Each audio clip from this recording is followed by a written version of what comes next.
Dear listeners, this channel publishes only full and exclusive audio stories. Please subscribe and like them if you enjoy them. He lied to her. And she believed him. He looked into her eyes. And lied. Not once. Not twice. But so many times that even he started to believe it. And she trusted him. She believed every word. Every promise. Every, "I love you." Until the truth came out. And when it did, it destroyed everything.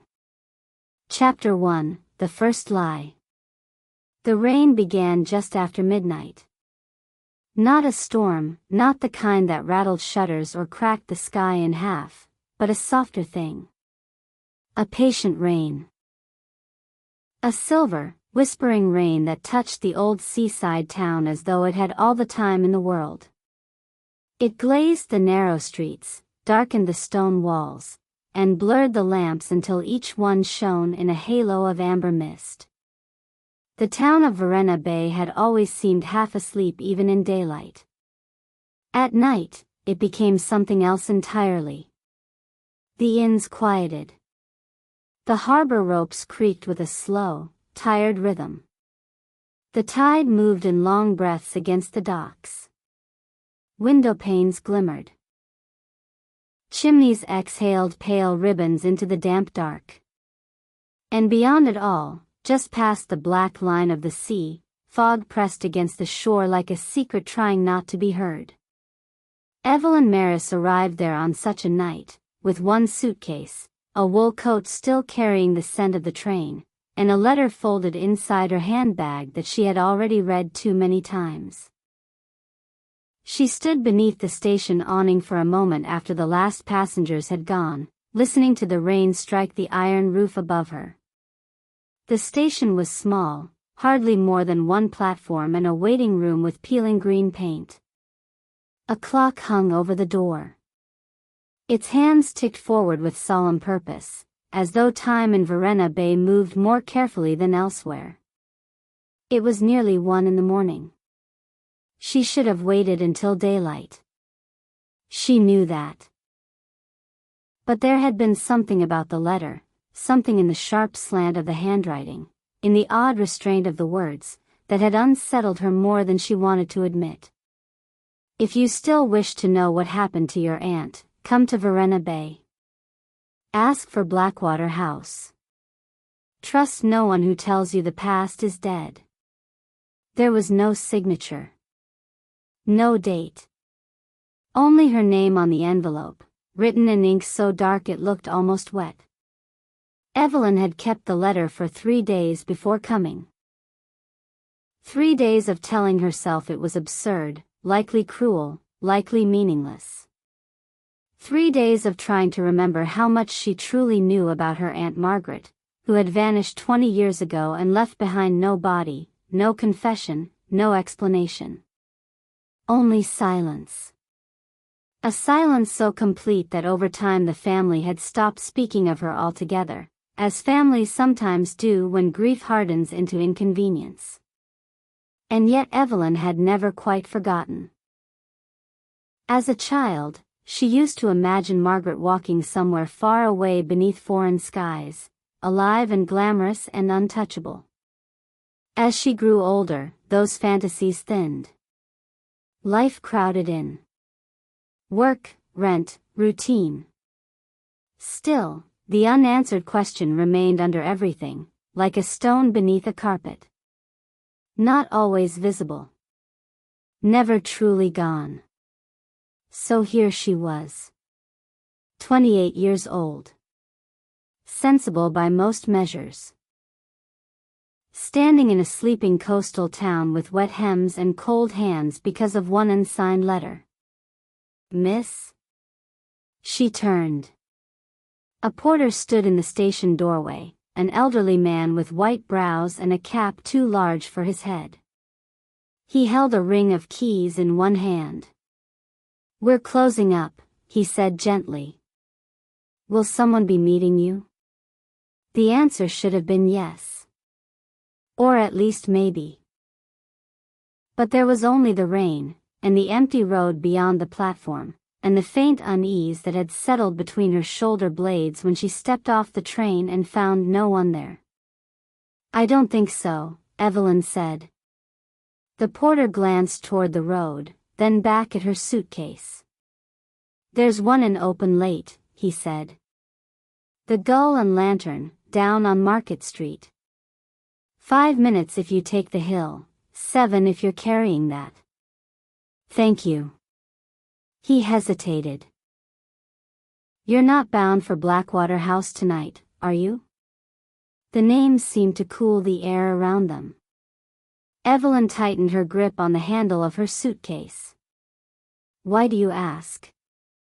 The porter shrugged, but it was not a careless gesture. No one goes up there at this hour. Is it far? Far enough in the rain. The clock ticked overhead. Something in his expression suggested there was more he wished to say, but had thought better of it. The kind of restraint small towns grow around old stories. I'll go to the inn, Evelyn said at last. The porter nodded, relieved. Best thing. He stepped back to let her pass. Mind the hill. Stones get slick. She thanked him again and walked out into the rain. The town unfolded in steep, narrow lines. Stone cottages leaned close together as if for warmth. Wooden signs creaked softly over shuttered shopfronts. Somewhere a dog barked once and fell silent. Her shoes clicked on the wet street, then softened on a stretch of old cobblestone. She followed the porter's directions by memory, turning left at a bakery with darkened windows, then down a lane that smelled faintly of salt and rosemary. The Gull and Lantern stood at the corner of Market Street, its windows glowing golden through the rain. A painted sign swung above the door, a gull in flight over a brass ship's lantern. Inside, there was firelight, low conversation, the comforting clink of glasses, and the rich smell of soup and wood smoke. Evelyn stepped in and closed the door behind her. For one suspended moment the room continued without noticing her. 2 fishermen near the hearth, shoulders bent. A woman behind the bar drying glasses with a linen cloth. A man in the corner reading by lamplight. A sleepy spaniel sprawled near the fire. Then the woman at the bar looked up. She was perhaps in her 60s, broad-shouldered and neat, with silver hair pinned in a practical twist. Her eyes were kind, but not incurious. You'll be the train, she said. Evelyn smiled faintly. I'm afraid so. Well, come out of that coat before it starts dripping on my clean floor. The woman set the glass aside. Need a room? Yes, please. Just you? Yes.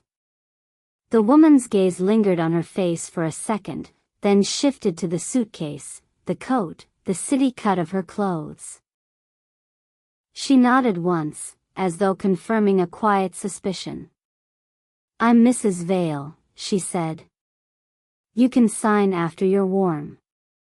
Sit by the fire first. Eli, bring the lady some tea. One of the fishermen rose at once, with the unhurried obedience of someone long accustomed to Mrs. Vale's authority.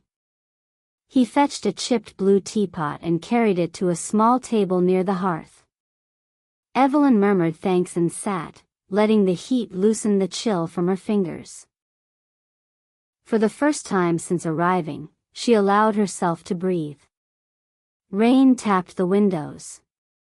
Fire crackled. Someone stirred the coals. The old dog opened one eye, judged her harmless, and went back to sleep. Mrs. Vale came over after a moment with a ledger and key. What brings you to Varenna Bay in the rain and at this hour? she asked, not unfriendly. I'm looking into family matters, Evelyn said. Ah.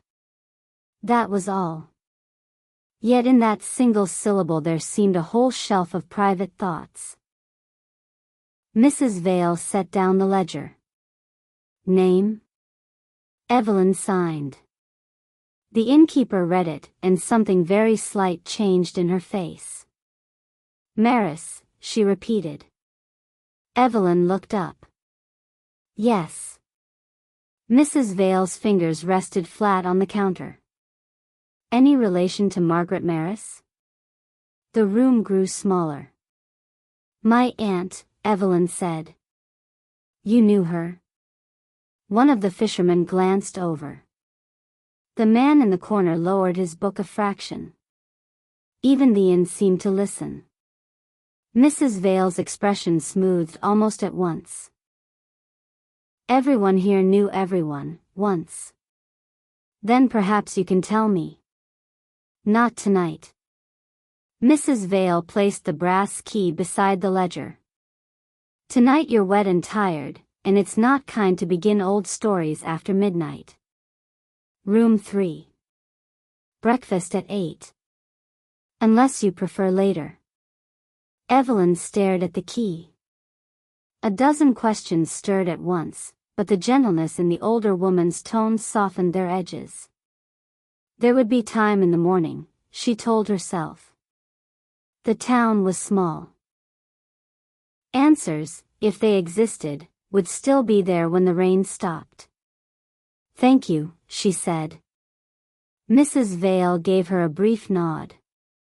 Eli will carry your case. That's not necessary. It is if I say it is. The fisherman took the suitcase with quiet good humor and led Evelyn upstairs. The corridor smelled of lavender and old wood. Floorboards sighed beneath their steps. Room 3 was small, clean, and softly lit by a bedside lamp with a pleated shade. White curtains. A brass bedstead. A pitcher and basin. On the windowsill, someone had placed a tiny vase with 3 sprigs of heather. Eli set down the suitcase. Storm won't last, he said. It doesn't seem much like a storm. In Varenna Bay, the worst weather often doesn't. He touched 2 fingers to his cap and left. Alone at last, Evelyn locked the door and leaned against it. The silence of the room wrapped around her. Not empty silence. A living one. Rain at the glass. Wind along the eaves. The deep-bellied hush of an old building resting in itself. She opened her suitcase and took out her nightdress, her brush, the letter. She sat on the edge of the bed and read it once more. If you still wish to know what happened to your aunt, come to Varenna Bay. Ask for Blackwater House. Trust no one who tells you the past is dead. No signature. No explanation. A ridiculous thing to cross half the country for. And yet. She thought of Mrs. Vale recognizing the name. Of the pause before Blackwater House. Of the way conversation downstairs had thinned when Margaret was mentioned. Outside, somewhere beyond the rain, the sea moved against the shore.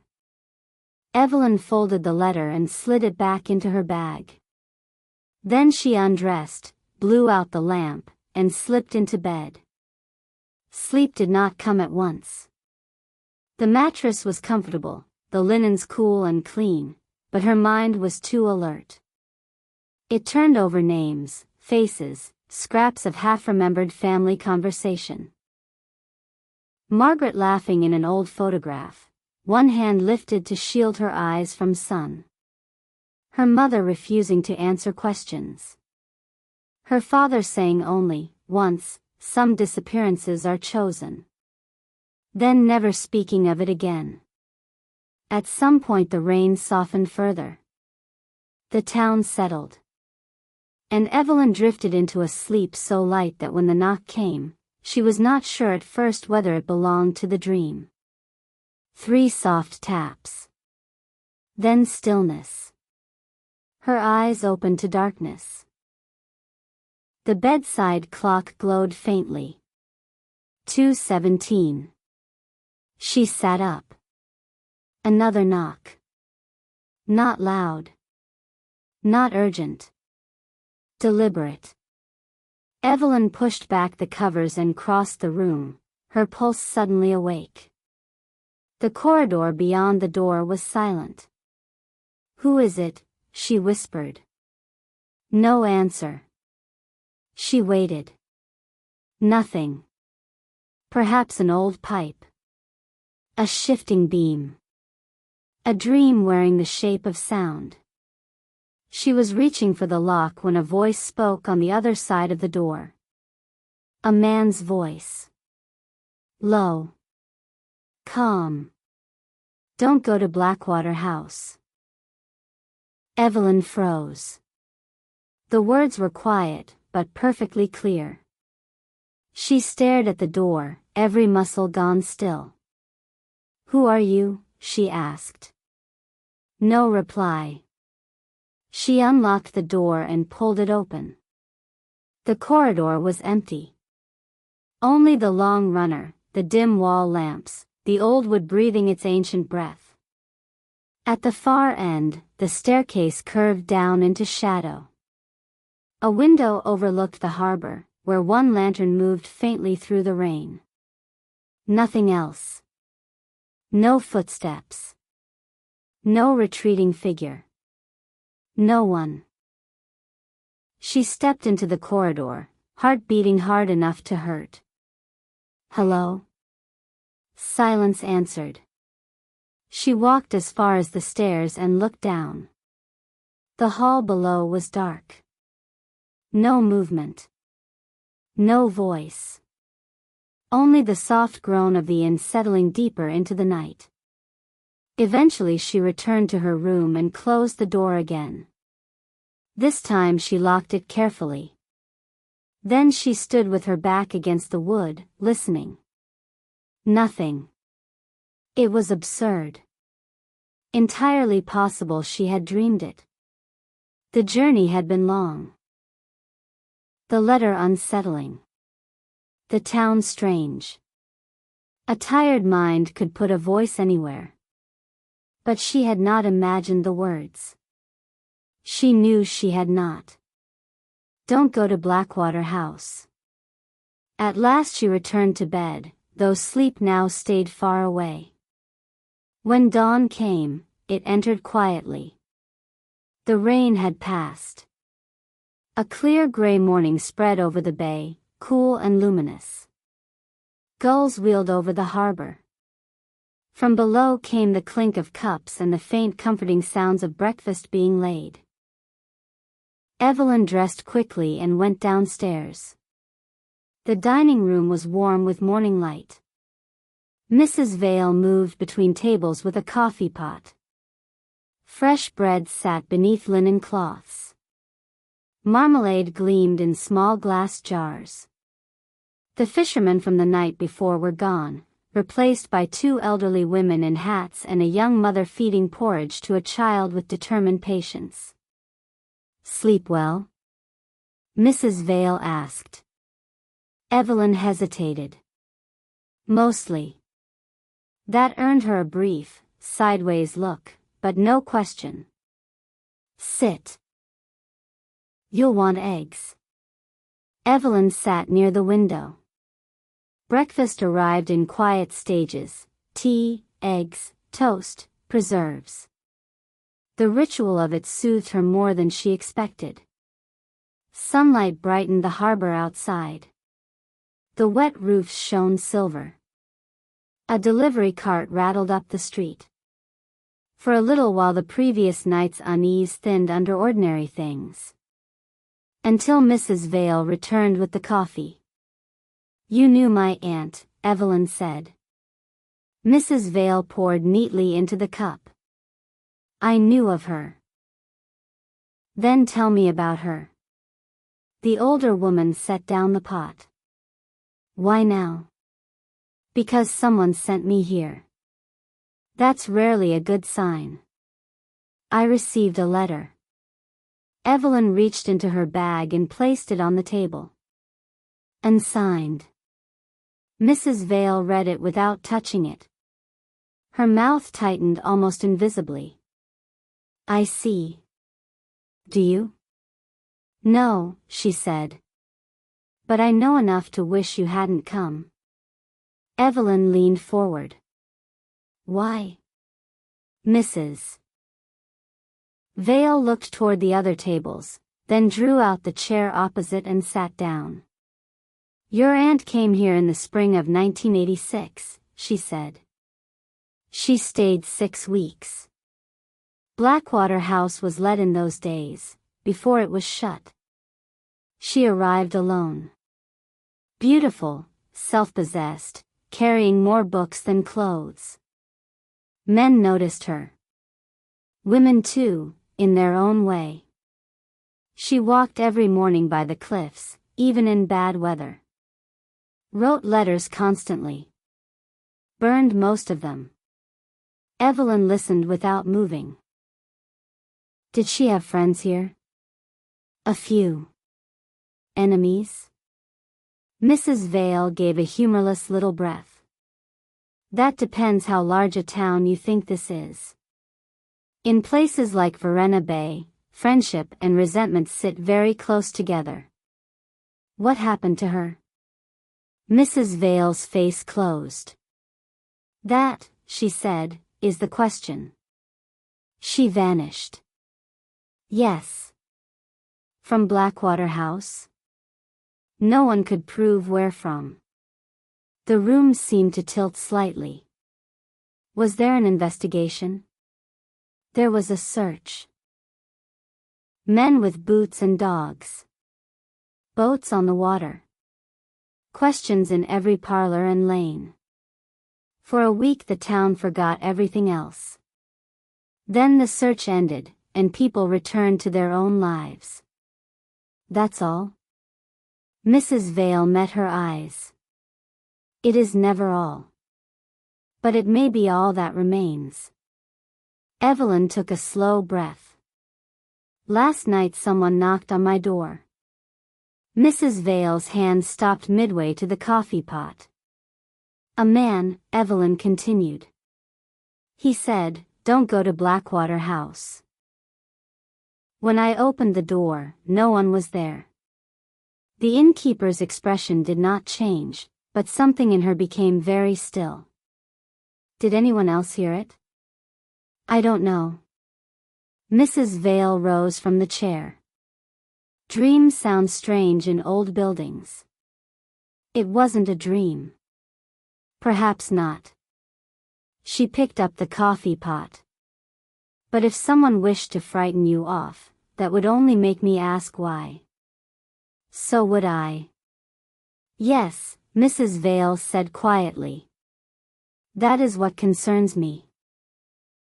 She moved away before Evelyn could stop her. By 9:30, the sky had lightened to pearl and the town was fully awake. Evelyn walked through Market Street with her coat buttoned and the letter in her pocket. Shops had opened their doors. Bread cooled in bakery windows. Flower boxes spilled early spring blossoms in pale pink and white. People nodded as she passed, some with ordinary politeness, some with the too brief glance of those who were trying not to stare. She found the harbor first. Boats rocked in slow rhythm, hulls knocking softly against the pier. Nets hung drying. Beyond them the sea stretched outward, silvery and deceptively calm. To the north rose the cliffs, dark with pines. Somewhere beyond them, if the porter and Mrs. Vale were to be trusted, stood Blackwater House. City shoes, a voice said behind her. Brave choice for our hills. She turned. The man who stood there had the easy stillness of someone accustomed to being observed without hurrying to explain himself. He was tall, perhaps in his early 30s, with dark hair damp from the sea air and a coat the color of wet slate. His face was not conventionally handsome at first glance. It was better than that, more arresting for its reserve. Strong mouth. Tired eyes.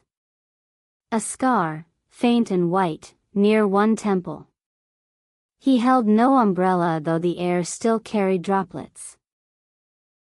One hand rested in his pocket. The other held a folded newspaper. Evelyn's first irrational thought was that she knew him. Not from anywhere real. Only from the kind of dream one cannot entirely remember after waking. "I beg your pardon," she said. He glanced at her shoes, then at the steep road climbing away from the harbor. "You'll slip before you get halfway." She followed his gaze and almost smiled. "That depends how determined I am." Determination is rarely the issue. Stone is. There was a trace of amusement in his voice now, but it never quite reached his eyes. He looked at her more carefully, and the amusement faded. "You're not here for the view," he said. "No." "For work?" "No." His gaze settled, just for an instant, on the folded letter edge visible inside her coat pocket. Then he said, "Blackwater House." Not a question. Evelyn felt a small, cold movement in her chest. "How do you know that?" His expression remained unreadable. "Because newcomers only ever ask about two things. The cliffs in summer, or Blackwater House in any weather. And you don't look like summer." It was such a peculiar answer that she almost laughed, though something in it sharpened her wariness. "Do you know the way?" she asked. "I do." "Then perhaps you could tell me." He unfolded the newspaper once, refolded, and slid it under his arm. "Why do you want to go there?" "That's my concern." "Yes," he said. "And concerns have a habit of widening in Varenna Bay." Evelyn looked at him steadily. "Are you going to answer the question?" For a moment he simply watched her. There was no rudeness in it. More like calculation. Or caution. Then he said, "Take the north road past the church, keep to the cliff path where it forks, and ignore the gate with the red chain. The proper entrance hasn't been used in years." She nodded. "Thank you. You'll want a stronger coat." "I'll manage." His mouth almost curved. "I'm beginning to believe you will." He tipped his head once, as if the conversation had concluded, and turned to go. "Wait," Evelyn said. He stopped. "Who are you?" He looked back over his shoulder. "Adrian Vale," he said. Vale. Something in the name landed a second too late. "Mrs. Vale's son?" "So they tell me." He left before she could ask anything more. Evelyn stood by the harbor, watching him walk away through the pale morning light. He moved with that same unhurried precision, as though he disliked wasting motion. Several people greeted him with nods. He answered politely, but without breaking stride. There was a distance about him that did not seem arrogant. Only practiced. She looked down at the harbor water. "Don't go to Blackwater House." Adrian Vale had not said that. His voice had been warmer than the one outside her door. Lower, perhaps. Yet not so different that she could be certain. Night distorted things. Hallways changed sound. Still unsettled, she left the harbor and followed the road toward the church. Varenna's church stood on a rise above the town, gray stone wrapped in ivy.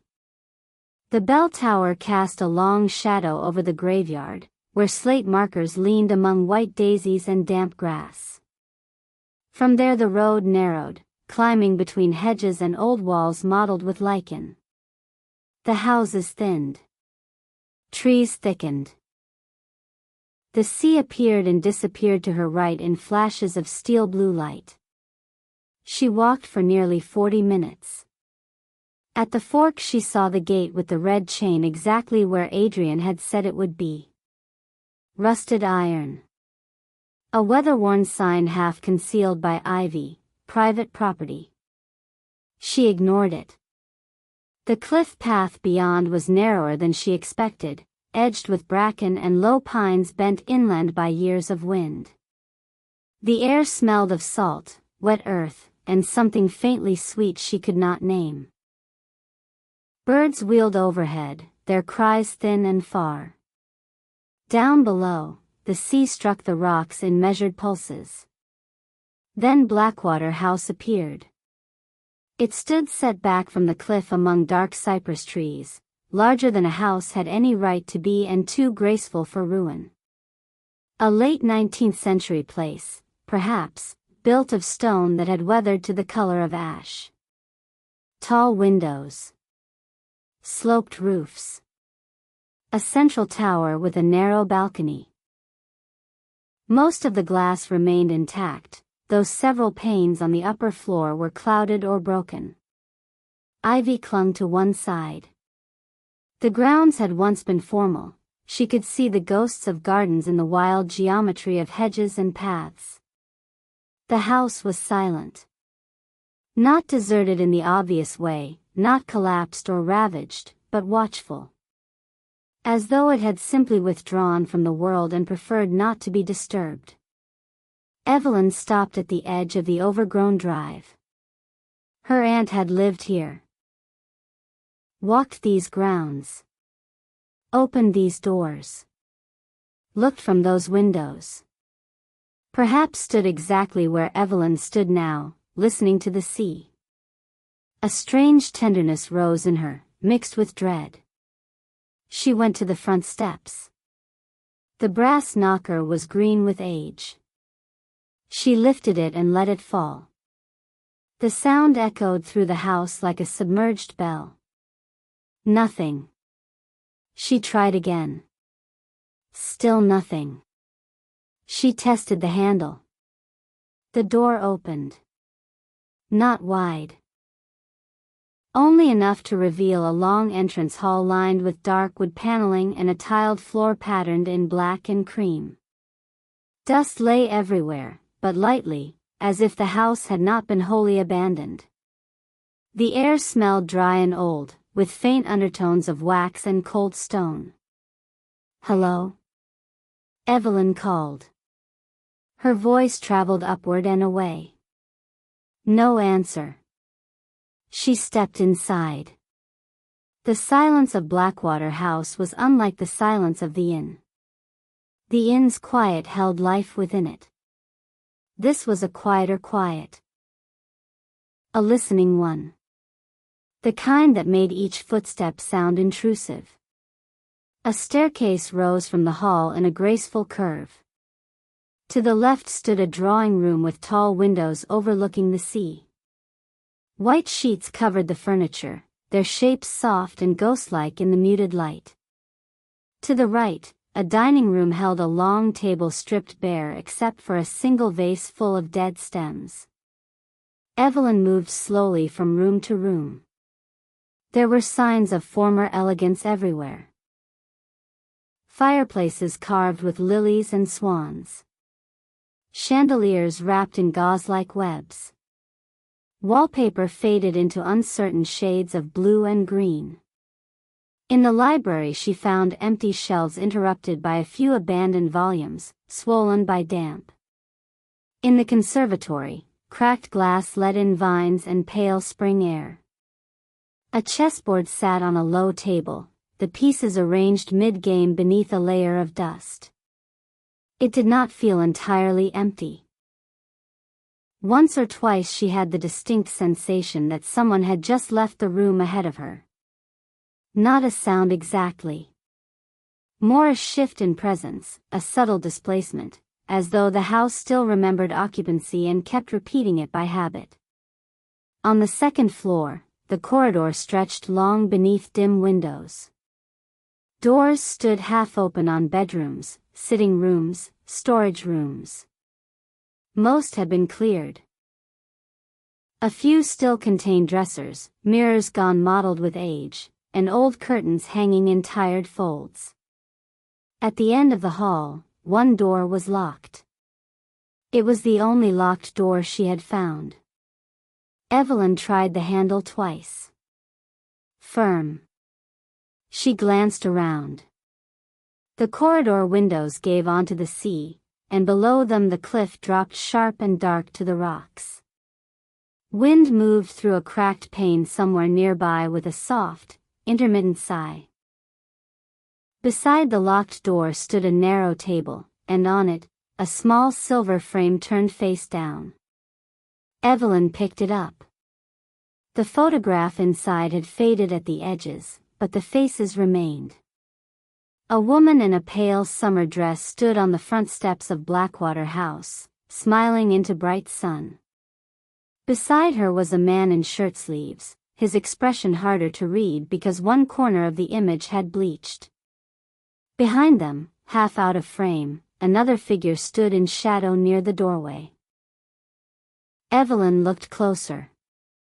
The woman was Margaret. Even younger than in the family photograph on Evelyn's mantel. Lighter somehow. Alive with the easy certainty of someone who had not yet learned what it would cost to trust the wrong person. Evelyn's throat tightened.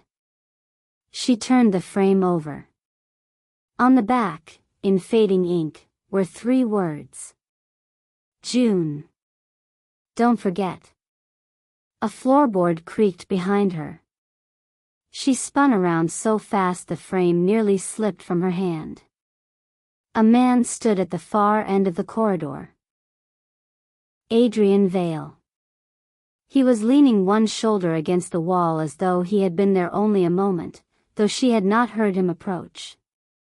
His coat was gone, he wore a dark sweater, sleeves pushed carelessly to the forearms. In one hand he held a ring of old brass keys. For a second neither of them spoke. Then he said, "You ignored the red chain. You told me to." "Yes." His gaze moved to the photograph in her hand. "I wondered whether you would." Evelyn drew a slow breath. "Do you make a habit of appearing silently behind people?" "Only in houses that echo." "You followed me." "No," he straightened from the wall. "I came here because I knew you would." That was somehow worse. "What are you doing here?" "Preventing strangers from wandering through collapsing staircases and rotten flooring." It's a tedious form of heroism. It doesn't seem collapsed. It depends where you step. She glanced at the keys in his hand. "You have a key." "I have several." "So this house belongs to you?" A pause. "Partly." The answer slipped into the corridor and settled there, incomplete. Evelyn looked back at the locked door beside her. "Then open this." "No." "Why not?" "Because whatever you think you'll find in there, you won't." "You don't know what I think." "Don't I?" His eyes met hers, and for one unsteady instant she had the peculiar sense that he saw more than he should. Not merely that she was suspicious or frightened or stubborn, but the exact shape of it. As though he recognized these things because he had once carried them too. She hated how much that unsettled her. "My aunt stayed here," she said. She vanished. "Someone sent me a letter telling me to come. Last night someone knocked on my door and warned me away. And now I find you in this house with keys in your hand, refusing to answer simple questions. They are not simple questions. No, she said. I suppose they wouldn't be, if the answers were dangerous. A shadow moved across his face then. Not anger. Something quieter. You should leave, he said. That is not an answer. It's the best one I have. I'm not leaving. He looked almost tired at that. Miss Maris. Evelyn. The name hung between them. He seemed to consider it. Then, with a restraint that was somehow more intimate than warmth, he said, Evelyn. Leave Blackwater House alone. Why? Because the past here does not stay politely in the past. It was an absurd line. Dramatic. Almost theatrical. And yet in the dim corridor, with wind whispering through cracked glass and Margaret's faded smile in Evelyn's hands, it did not sound theatrical at all. It sounded true. She hated that too. You expect me to trust you, she said. No. Good. Trust would be inconvenient. The reply was so dry that despite everything, her mouth almost moved toward a smile. He noticed. She could tell he did. But neither of them acknowledged it. Instead, Adrian stepped nearer, not close enough to crowd her, only enough that his voice dropped. There are stories in this town, he said. About your aunt, about this house, about people who stayed too long in both. Most of them are wrong. A few are worse than wrong. And some doors, once opened, make every quiet thing louder. Evelyn held his gaze. You speak as though you know from experience. His expression closed again. Go back to the inn, he said. Have lunch. Walk the harbor. Decide, tomorrow, whether you truly want answers. And if I do? He looked at the locked door, then at the photograph. Then begin with the truth, he said. From whom? That was when he lied to her the first time. His face did not change. His voice remained calm, almost gentle. Not from me, he said. Later, much later, Evelyn would remember exactly how he stood when he said it. One hand loose at his side. The brass keys quiet in his palm. The sea light pale on one half of his face, shadow on the other. Nothing in him looked false. That was the cruelty of it. The first line never sounds like a lie. It sounds like a door being closed softly. Like caution. Like kindness. Like someone trying to spare you from a truth too sharp to hold. And because it sounds that way, because the voice is steady and the eyes do not flicker and the moment itself seems too still to contain deception, you believe it. Or at least, you do not yet know enough not to. Evelyn looked at Adrian Vale and believed only this, that he was keeping something from her. What she did not yet understand was how much. Or why. Or how quickly secrets could become their own form of intimacy. Outside, beyond the windows of Blackwater House, the sea went on breathing against the cliffs. And somewhere, deep inside the silent old house, a door eased shut on its own. Chapter 2, Why She Trusted Him. When Evelyn returned to the Gull and Lantern that afternoon, the town had begun to glow with the fragile gold of late day. The rain-washed streets were brighter now. Window panes held the pale sky like polished silver. The harbor, seen between rows of old stone buildings, moved in long bands of light and shadow, each wave catching for an instant before dissolving again. The air still smelled of salt and wet earth, but somewhere bread was baking, and someone nearby had lit a fire of pine wood, and the smoke drifted low and sweet through the lane. Everything looked gentler than it had that morning. That, Evelyn thought, was perhaps the most unsettling thing about Varenna Bay. It did not wear its unease openly. It did not menace. It did not howl or threaten or declare itself haunted in any convenient way. Instead it offered tea. Quiet streets. Roses climbing old walls.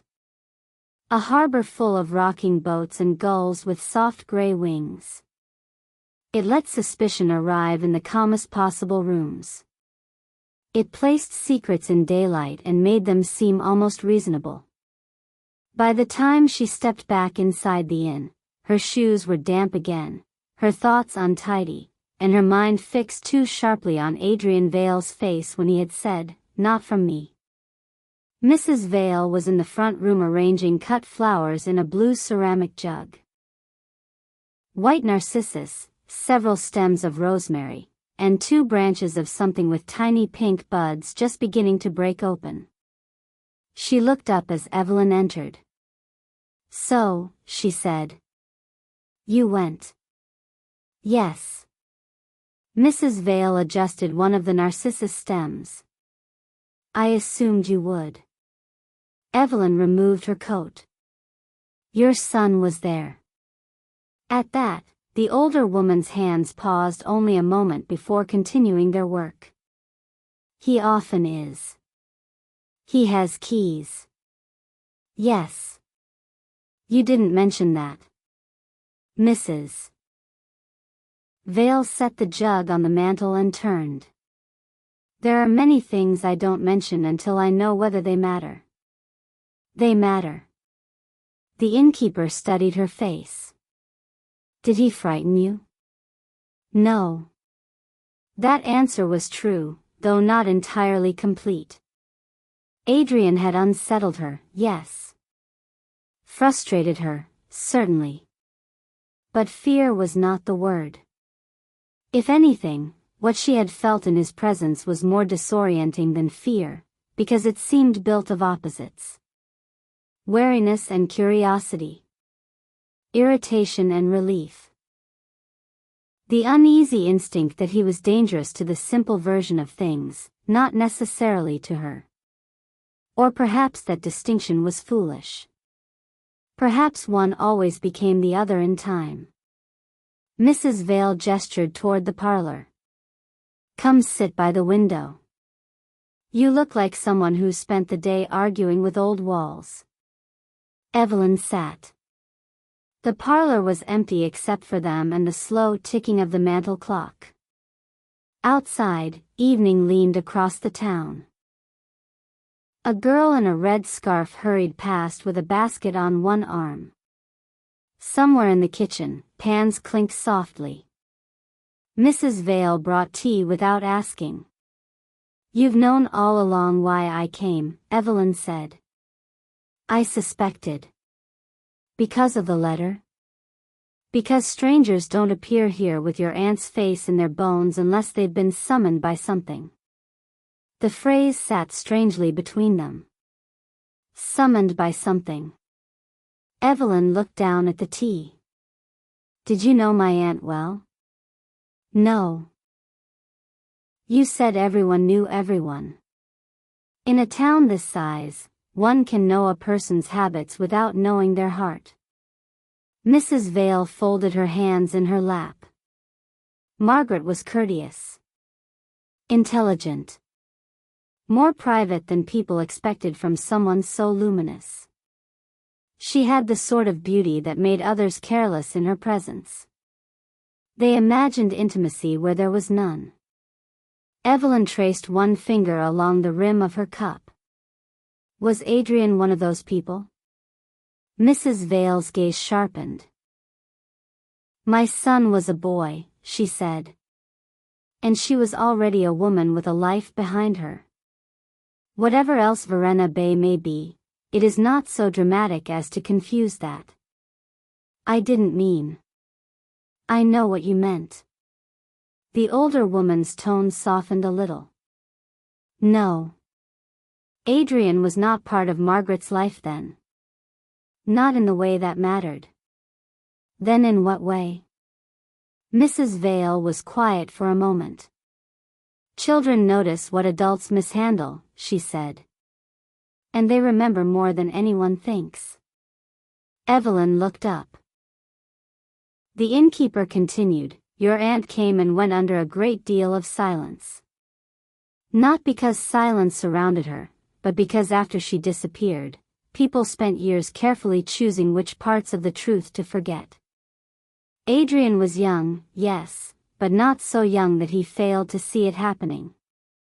That sent a faint chill through Evelyn. What truth? If I knew the whole of it, I might have answered your questions already. It was not the first time someone in town had responded to her with an answer that was also a curtain. She leaned back in the chair and watched the window darken by degrees. Your son told me to leave it alone. Mrs. Vale gave the smallest sigh. That sounds like him. Is he always so unwilling to explain himself? Often. And is he always in possession of abandoned houses and old warnings? Only on quiet days. Despite herself, Evelyn laughed softly. Mrs. Vale's mouth curved. There. You still can. Barely. You'll manage. She rose to stir the fire. Adrian has many faults, Evelyn. A grave talent for withholding, among them. But he does not take pleasure in frightening people. If he warned you, it is because he believes warning is kinder than knowledge. Is it? Mrs. Vale settled another log onto the embers. No. But some people don't understand that until too late. Evelyn should have pressed harder. She knew that afterward. She should have demanded names, dates, histories. She should have told herself that towns like Verena Bay fed on hesitation, that every pause only let their old mysteries root more deeply. Instead she sat in the softening light with tea warming her hands, and she listened to the low crackle of the fire, and some quieter part of her began, against judgment, to relax. That evening the wind changed. By dusk a fine mist had rolled in from the sea, carrying the scent of brine and cold stone. The town lamps came on earlier than usual, and their golden circles floated in the widening air like suspended moons. Dinner at the inn was simple: stew, warm brown bread, apples baked with cinnamon, and the dining room filled with the mild clatter of ordinary conversation. Evelyn ate near the window again. Twice she caught someone glancing her way after hearing her surname spoken by another guest. Not with hostility. More with the restless alertness that follows the return of an old story. She tried to ignore it. After dinner, unable to bear the closeness of the room any longer, she took her coat and stepped outside. The mist had thickened over the harbor. Boats had become shadows, their lanterns blurred into pale floating stars. The sea itself could barely be seen, only heard, a hush, a draw, a long breathing at the edge of the town. She walked without choosing a direction at first, following whatever streets were lit and listening to the small sounds of evening. A shutter closing. Footsteps on stone. Music somewhere distant, perhaps from a radio in an upstairs kitchen. The clock in the church tower striking 7. When she reached the harbor wall, she found someone already standing there. Adrian. He leaned both hands on the cold stone, his face turned toward the water, though there was little to see beyond the lamps and mist. He seemed at once entirely still and entirely elsewhere. Evelyn stopped. For a second she considered turning back before he noticed her.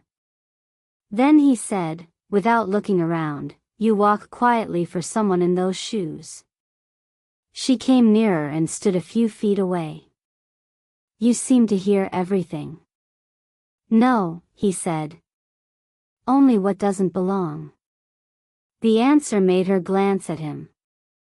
You say strange things. I've been told. Mist curled through the harbor and caught briefly in his dark hair.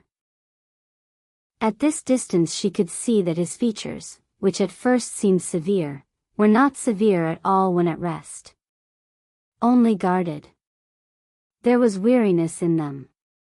Not the dramatic kind that asks to be pitied, but the quieter sort that comes from carrying too much for too long and never quite setting it down. She thought, suddenly and unhelpfully, of the locked door at Blackwater House. You followed me there because I don't belong? She asked. His mouth moved very slightly. You do belong there. That is the problem. The harbor rope beside them knocked a dull rhythm against the quay. What does that mean?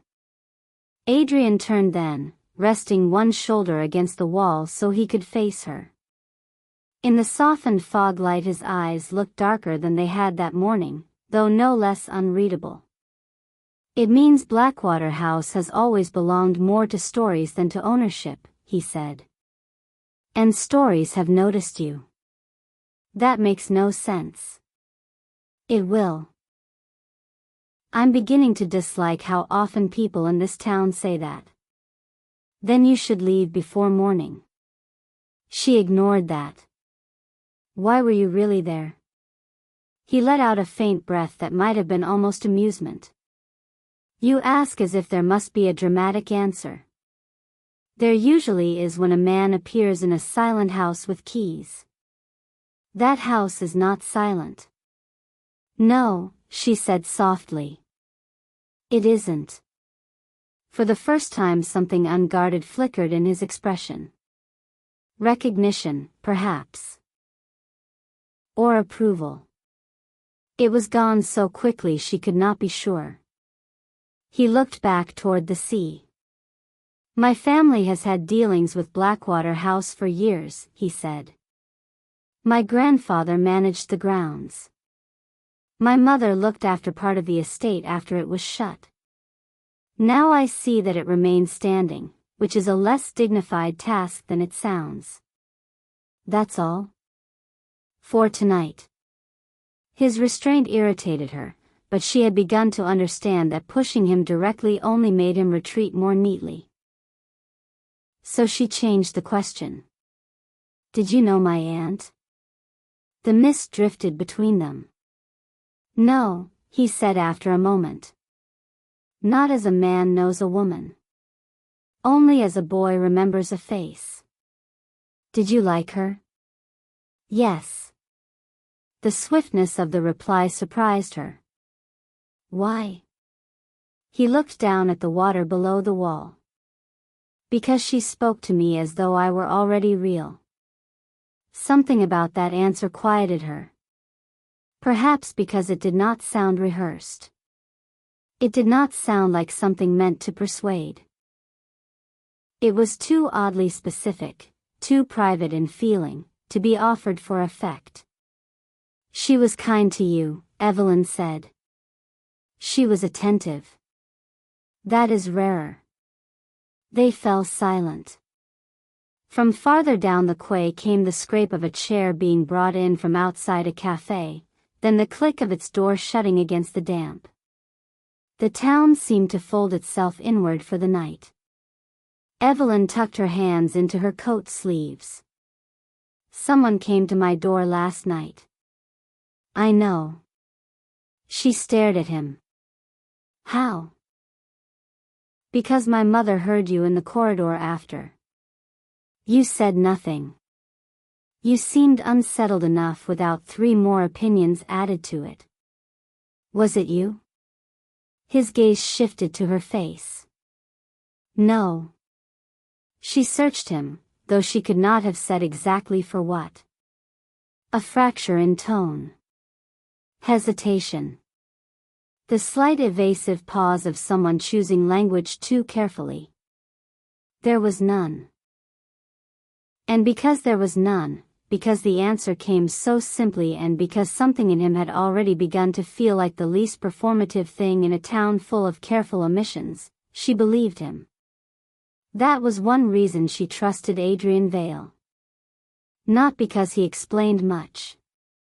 Not because he gave comfort. But because when he did answer, the answers seemed stripped of ornament. Spare to the point of irritation. They did not flatter her, did not coax her, did not attempt to win. They simply arrived. The liar who wants to be believed often gives too much. Adrian, she thought then, gave too little. And so she mistook absence for honesty. Mistake was a cruel word, though. Trust rarely begins with grand convictions. It begins with smaller permissions. With the sense that a person's silences contain pain rather than manipulation. With the impulse to be gentler around what they do not say. With one true answer offered in the dark when everything else feels uncertain. "Do you know who it was?" she asked. "Yes." Her pulse quickened. "Then tell me." "No." The irritation returned at once. "This is absurd. It's protective." "I didn't ask to be protected." "No," he said quietly. "I imagine you rarely do."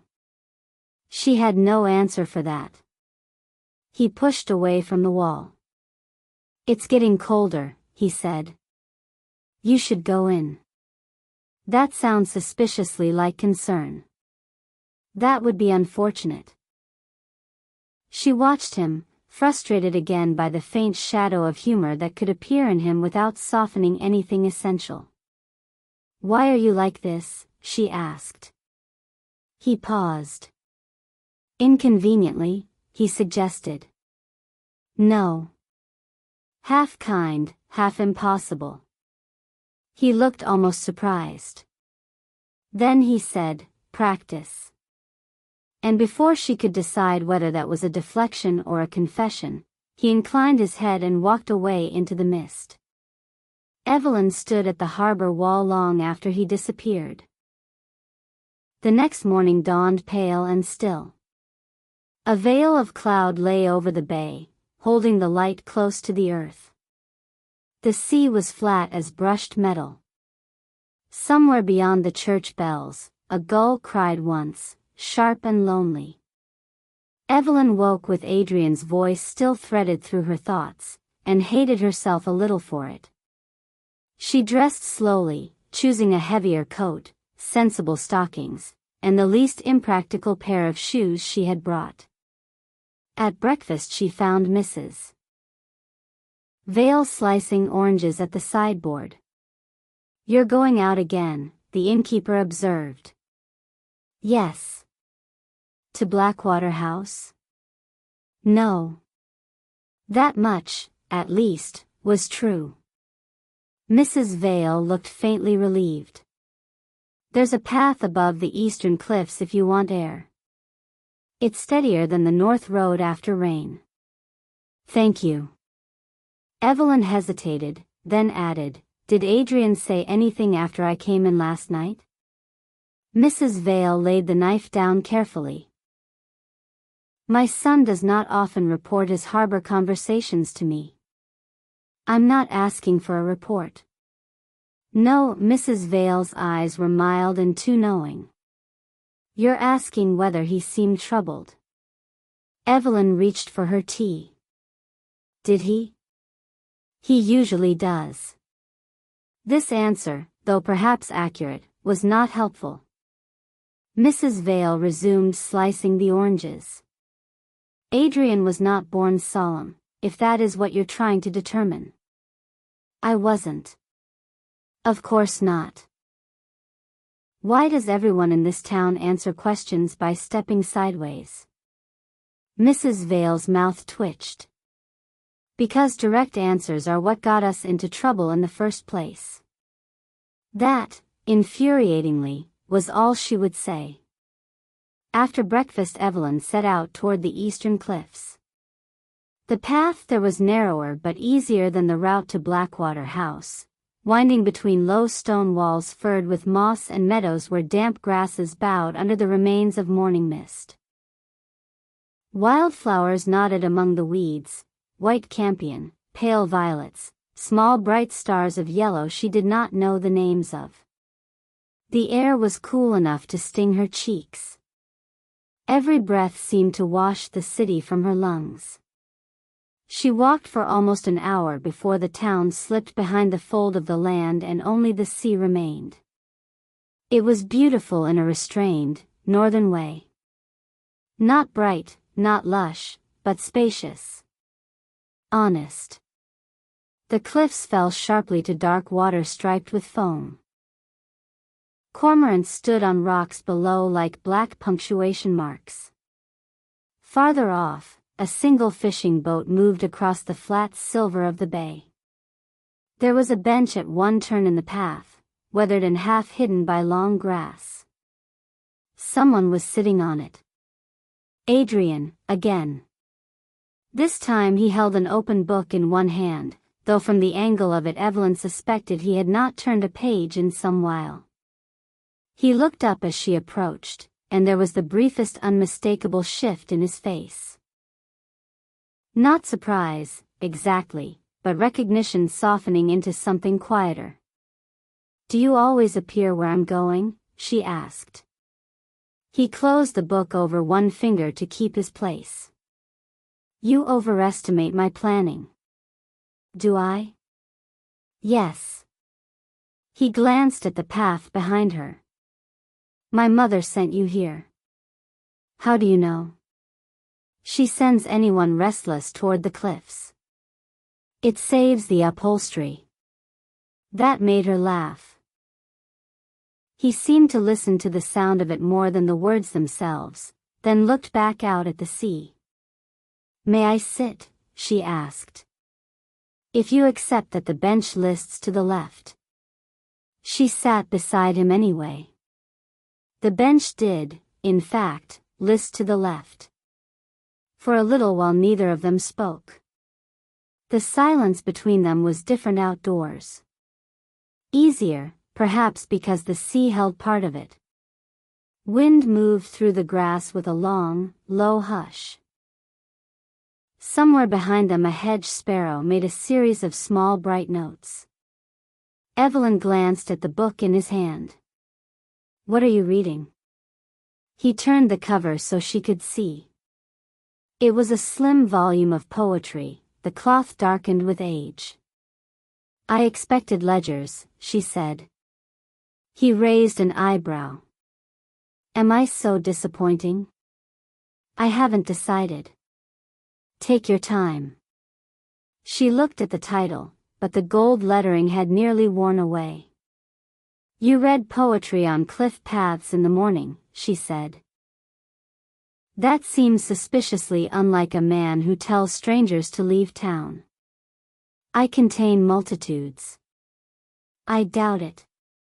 "That makes one of us." His replies were dry, but there was less hardness in them now.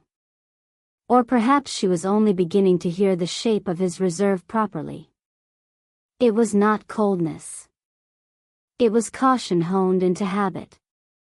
Each sentence emerged as though it had first passed through some inner gatekeeper.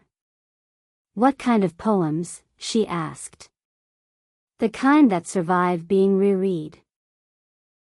"That doesn't narrow it much." "It narrows it enough."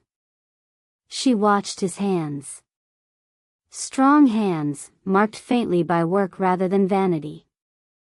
A small scar near the thumb of his left hand. Another near the wrist.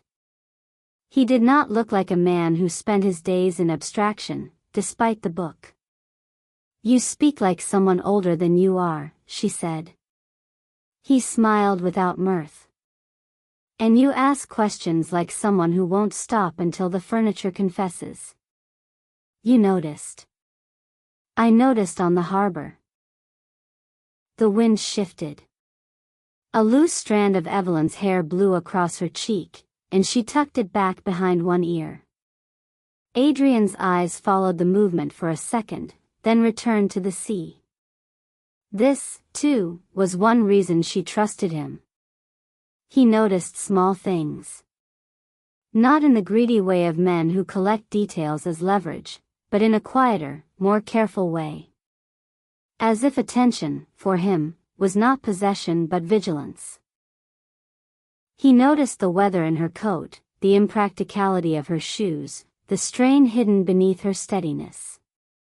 He noticed enough to make space for it without naming it aloud. For a person long accustomed to carrying herself alone, such attention can feel dangerously like safety.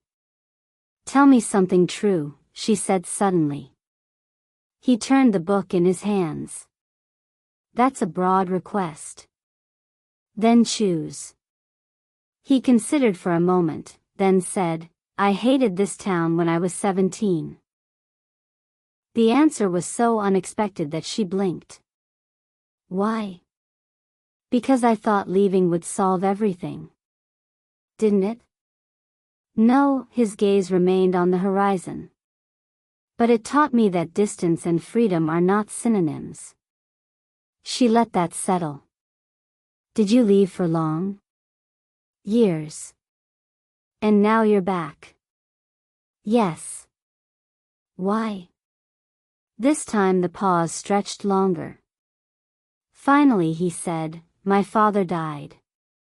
The simplicity of it stripped away any possible reply.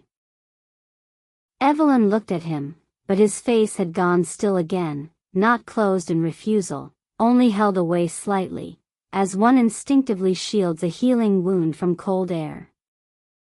"I'm sorry," she said. He inclined his head, accepting the words without dramatizing them. "You asked for something true," he said. "There it is." She should have stopped there. But perhaps already she wanted too much from him, wanted not only answers but the shape of the person withholding them. "Was he kind?" she asked. Adrian's mouth altered by the smallest degree. "That depends who was being asked." There was so much inside that sentence that she did not try to force it open.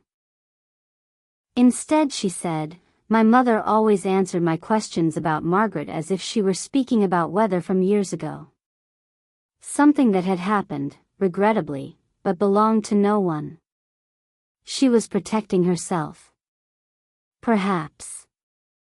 It never felt like protection." "No," he looked down at the closed book in his lap. "It rarely does." The morning passed around them softly. Clouds shifted. Light moved across the water. Somewhere below, waves struck the cliff in patient intervals, as though time itself had chosen to breathe more slowly here. Evelyn became aware, gradually, of how little effort it took to sit beside him in silence. That might have frightened her more if it had not felt so restful. She was used to people who filled every pause with noise, every uncertainty with opinions. Adrian did neither. In his company, silence did not mean disapproval or distance. It simply existed, and allowed her to exist beside it. That was perhaps the most dangerous quality of all. Trust sometimes grows fastest where language thins. At last he stood and slipped the book into his coat pocket. "You'll miss lunch," he said. "Is that a warning?" "It's an observation. My mother becomes tyrannical when guests miss lunch." "You say that as though she spares family members." "She doesn't." They began to walk back down the path together. Gravel shifted underfoot. The hedges held beads of water left from the mist. Once, where the ground dipped sharply, Adrian reached out a hand without speaking. Not possessive, not dramatic. Merely practical. Evelyn looked at it a second before taking it. His palm was warm. That was all. No lightning. No sharpened breath. only the warm steadiness of a stranger helping her over wet stone. And yet something in her registered the moment with a significance larger than the act itself. Perhaps because he let go as soon as the path leveled. Perhaps because the gesture had no performance in it at all. He did not look at her to see whether she had noticed. He did not turn the kindness into currency. This was how trust entered. Not through declarations. Through small mercies without witness. When they reached the town edge, the church bells began to ring noon. Their sound spread over the rooftops, solemn and familiar. Adrian slowed near the square. "I need to go by the post office," he said. Evelyn nodded. "And I to the inn, apparently, before your mother declares war." A faint, real smile touched him then. It would be unwise to test her. They stood awkwardly for a second, as if both had been surprised by how companionable the morning had become. Then Evelyn said, "Will I see you later?" The question left her before she had fully chosen it. Something changed in his face again. Not alarm. Not pleasure. More like the recognition of a door quietly opening where he had not intended one to be. "Yes," he said after a pause. "Most likely." He walked away toward the square. Evelyn watched him go, annoyed at herself for doing so. At the inn, lunch was indeed waiting, and Mrs. Vale said nothing about the hour except to place an extra slice of bread beside Evelyn's bowl as if rewarding a child returned from weather. But that afternoon the atmosphere in town shifted. It happened subtly at first. A conversation that stopped when she entered the chemist's shop to buy hairpins. Two boys playing marbles in the lane who stared openly and then ran off whispering. The fishmonger on Harbor Street lowering his voice when the words Blackwater House drifted from the woman beside him. By evening the feeling had thickened into certainty. Someone had begun talking about her arrival. Not just noticing it. Talking. Evelyn did not know whether the cause was her surname, her visit to the house, or simply the hunger of small places for old narratives reborn. But she felt it now everywhere she went, like the draft beneath a closed door. After supper she took refuge in the inn's small reading room, where shelves of mismatched books leaned against one wall and two lamps cast warm yellow pools over faded chairs. She chose a novel almost at random and tried to read. Half an hour later she was still on the same page. A knock sounded at the open doorway. She looked up. Adrian stood there. No coat this time, only a dark shirt rolled at the sleeves and a navy sweater draped over one arm. He looked as though he had come directly from work, if what he did could be called work. The room seemed to become more deliberate with him in it, every object outlined a little more sharply by his presence. "Your mother lets you in?" Evelyn asked. "Occasionally." He glanced at the untouched book in her lap. Bad choice? Bad concentration. He stepped inside. "Walk with me." She blinked. That sounded more like an instruction than an invitation. It was meant kindly. "That's what worries me." Something like amusement crossed his face again. "It's only to the churchyard and back," he said. "There's a man in town who'll come to the inn tomorrow morning asking questions. I'd rather you heard about him from me first." Evelyn set the book aside at once. "What kind of questions?" "The kind people ask when they've decided a stranger has revived a story they prefer half-buried." A pulse of unease moved through her. "Who is he?" "Come outside." The night was cool and moonless, though not fully dark. A silver haze over the sea gave the town a faint diluted glow. They walked uphill through lanes lined with sleeping houses. Window curtains were drawn. Geraniums drooped in boxes under sills. The stones still held a little of the day's damp. At the churchyard gate Adrian stopped. "I should begin by telling you that people here are not unkind," he said. "Only loyal in complicated directions." That sounds like the sort of sentence one says before describing unkindness. He rested one hand on the iron gate. "Arthur Bell will come to see you tomorrow," he said. "He was a constable here when your aunt disappeared. Retired now, but not retired in temperament. If he thinks you're reopening old trouble, he'll try to frighten you with certainty." "Is he dangerous?" "No." "Honest?" Adrian looked toward the church windows, dark under the night sky. "He believes he is." That answer disturbed her more than a simple yes or no. "What does he think happened to Margaret?" "He has changed his mind several times in 30 years. At present, he prefers the version in which she was deceived by a man from outside town, fled with him, regretted it, and met some private unhappy end elsewhere." "That sounds invented." "It is orderly," Adrian said. "Many people mistake orderly for true." They walked slowly among the grave markers. The grass brushed Evelyn's hem. Yew branches shifted overhead with a faint whisper. The church tower loomed above them, gray against the pale night. "Do you think she fled with someone?" Evelyn asked. "No." "Why?" He looked at her. "Because she left things behind," he said. "Women planning a life elsewhere do not leave the necessary things." "What things?" "A ring she wore every day. A book she was halfway through and had marked carefully. 2 letters, never sent." Evelyn stopped walking. "How do you know that?" The pause that followed was small, but she felt it. Then Adrian said, "Because I've seen the inventory."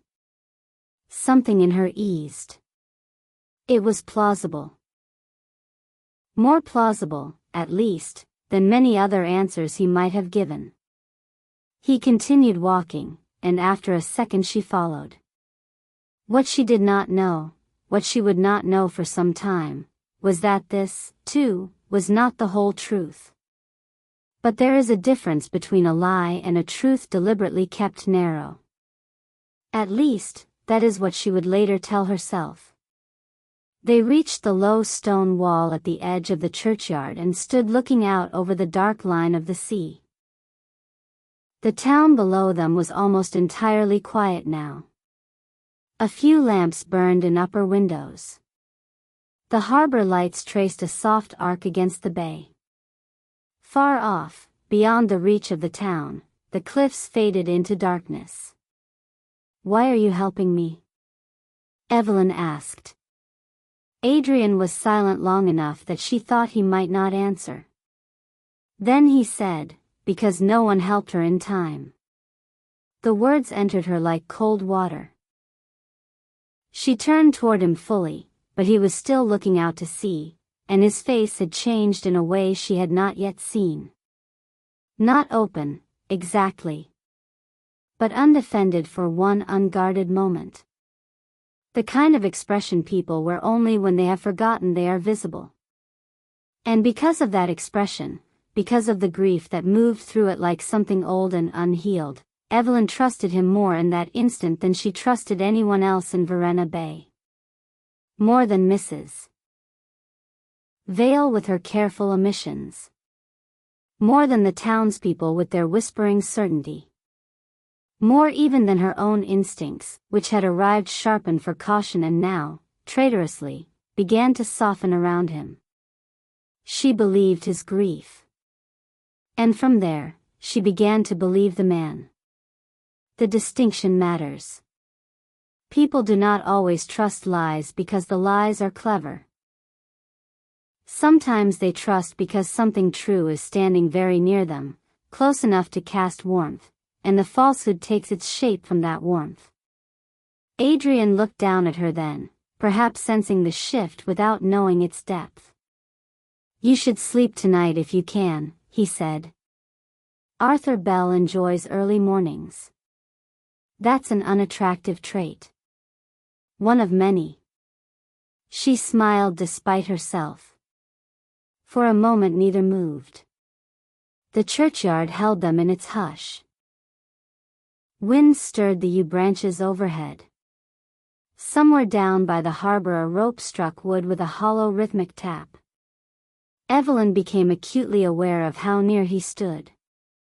Not touching. Not leaning toward her. Simply near enough that she could feel the cool night altered faintly by his presence, could catch the clean scent of soap and sea air and something darker, perhaps cedar or old paper, clinging to his clothes. It would have been easy then, dangerously easy, to mistake the tenderness of the night for intimacy fully earned. Perhaps he felt something of that risk too, because he stepped back first. "Go in," he said quietly. "You're very committed to sending me away. It's my most consistent quality." "That can't be true." "It is tonight." She let out a slow breath. "Good night, Adrian." "Good night, Evelyn." He waited until she had crossed the churchyard gate before turning away. That night she slept. Not deeply. Not without dreams. But more than she had the first night. And in the drifting territory between waking and sleep, her mind rearranged the pieces of him into something gentler than caution advised. The dark figure on the harbor wall. The man with the old poetry book on the cliff path. The hand offered over slick stones. The quiet grief in his voice when he spoke of Margaret, and of no one helping her in time. By morning, trust had begun to root. It was still young enough to be denied, of course. If asked, Evelyn would have said merely that Adrian Vale seemed less evasive than the others, that he possessed useful knowledge, that one must rely on someone when navigating an unfamiliar place. All of that was true. But beneath those sensible reasons was another truth she would not have admitted even to herself. He made the town feel less strange. And when a person walks into a landscape full of shadows, the first soul who seems to know where the ground is steady becomes, almost inevitably, a kind of light. Whether he means to or not. Whether he deserves it or not. Whether the light is real, or only another way of entering the dark. The next morning Arthur Bell did indeed come to the inn. But by then, because of everything that had passed in small silences and brief exchanges and one or two carefully chosen truths, Evelyn was already inclined to weigh Adrian's words more heavily than anyone else's. That was why she trusted him. Not because he asked for trust. He never did. Not because he was easy. He wasn't. Not because he was transparent. He was less transparent than glass in winter. She trusted him because he seemed burdened by truth rather than eager to shape it. Because his reserve looked like pain, and pain often resembles integrity to those who have known their share of both. Because he spoke of her aunt as if Margaret were still real, not merely a scandal-turned story. Because he paid attention without demanding reward for it. Because the town was full of people who sounded certain, and Adrian sounded haunted. And haunted people, Evelyn believed then, did not lie easily. She had not yet learned how wrong that could be. Or how deeply a lie can root itself when it grows in the soil of genuine tenderness. Or how the heart, once calmed by a voice in the dark, will forgive almost anything that voice asks it to overlook. Chapter 3 would begin, as so many disasters do, with something very small. A hesitation. A glance. A detail that did not fit. The kind of thing a wiser woman might have named at once. The kind of thing Evelyn, already trusting too much, would almost ignore. Chapter 3, The Small Doubts. Arthur Bell arrived at 8:15 in the morning, carrying a black umbrella though the sky was clear. That was the first thing Evelyn noticed about him. The second was that he knocked not like a caller but like a man serving notice. 3 hard raps on the inn's front door, spaced evenly, as if habit had taught his hand to make itself unwelcome before his voice ever had to. Mrs. Vale, who had just set out a basket of fresh rolls in the dining room, did not flinch at the sound. She only looked toward the hall with the kind of expression one reserves for bad weather that has come exactly when expected. "He's early," she said. "So it is Arthur Bell?" Evelyn asked. Mrs. Vale reached for the coffee pot. "Unless the bishop has taken up intimidation, yes." Evelyn set down her spoon. Some part of her had hoped Adrian might be wrong. Not because she doubted him exactly, but because having him proven right so quickly made the town feel smaller, and her own arrival in it feel more visible than she liked. "Should I speak to him?" Mrs. Vale glanced toward the doorway again. "That depends. Do you want a lecture, a warning, or a heavily edited account of the summer of 1986? I was hoping for breakfast. That can still be salvaged, if you're brisk." The knock sounded again, louder now. Mrs. Vale sighed, wiped her hands on her apron, and went to answer it. Evelyn stayed where she was, listening to the muffled exchange from the hall. Mrs. Vale's voice, dry and level. A lower male voice, insistent. Then, after a moment, "She's in the dining room. Try not to trample the furniture, Arthur." A man entered carrying the smell of cold air and old wool. Arthur Bell was in his late 60s, perhaps older, with a square face weathered to the color of oak bark and eyebrows so thick they seemed permanently arranged in suspicion. He wore a dark coat buttoned to the throat despite the mild morning, and though he leaned faintly on one knee, there was a stiffness in him that looked less like age than refusal. His umbrella remained folded under one arm like a baton. He stopped just inside the dining room and looked directly at Evelyn. Not rudely. Not warmly. Only with the assessing steadiness of someone who had spent a long time deciding what kind of trouble another person might become. "Miss Maris," he said. "Mr. Bell." He gave a short nod, as if granting 1 point for manners. "May I sit?" Mrs. Vale, passing behind him with the coffee pot, muttered, "I doubt anyone could stop you." Arthur ignored this and pulled out the chair opposite Evelyn. For a few seconds he said nothing, merely removed his spectacles, polished them with a folded handkerchief, and put them back on.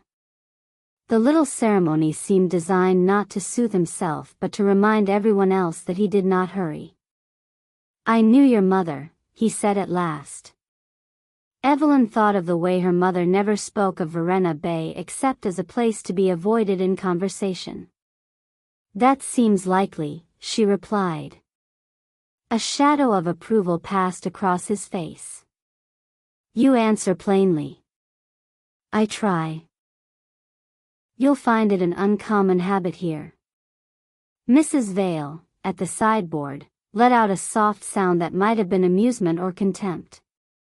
Arthur continued as though alone. "I came because your arrival has reopened a great deal of talk. I thought it better that you hear from someone who remembers the matter properly." Evelyn folded her hands in her lap.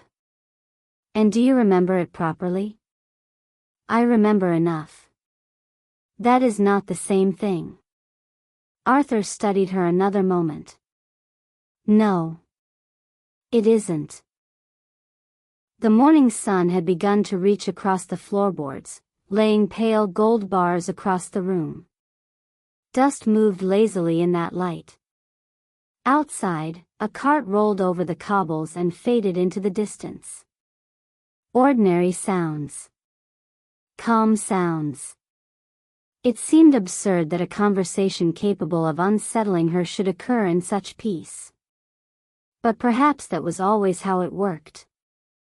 I understand my aunt disappeared from Blackwater House, Evelyn said. Arthur's jaw tightened slightly. That is the version strangers prefer. And the local version? She disappeared from herself long before she ever vanished from sight. Mrs. Vale turned from the sideboard at that. Oh, do stop dressing up gossip as wisdom.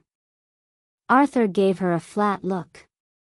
If you'd prefer, Moira, I can list the names of the men who visited the house that spring. You'd have to remember them accurately first. The older man ignored her and returned his attention to Evelyn.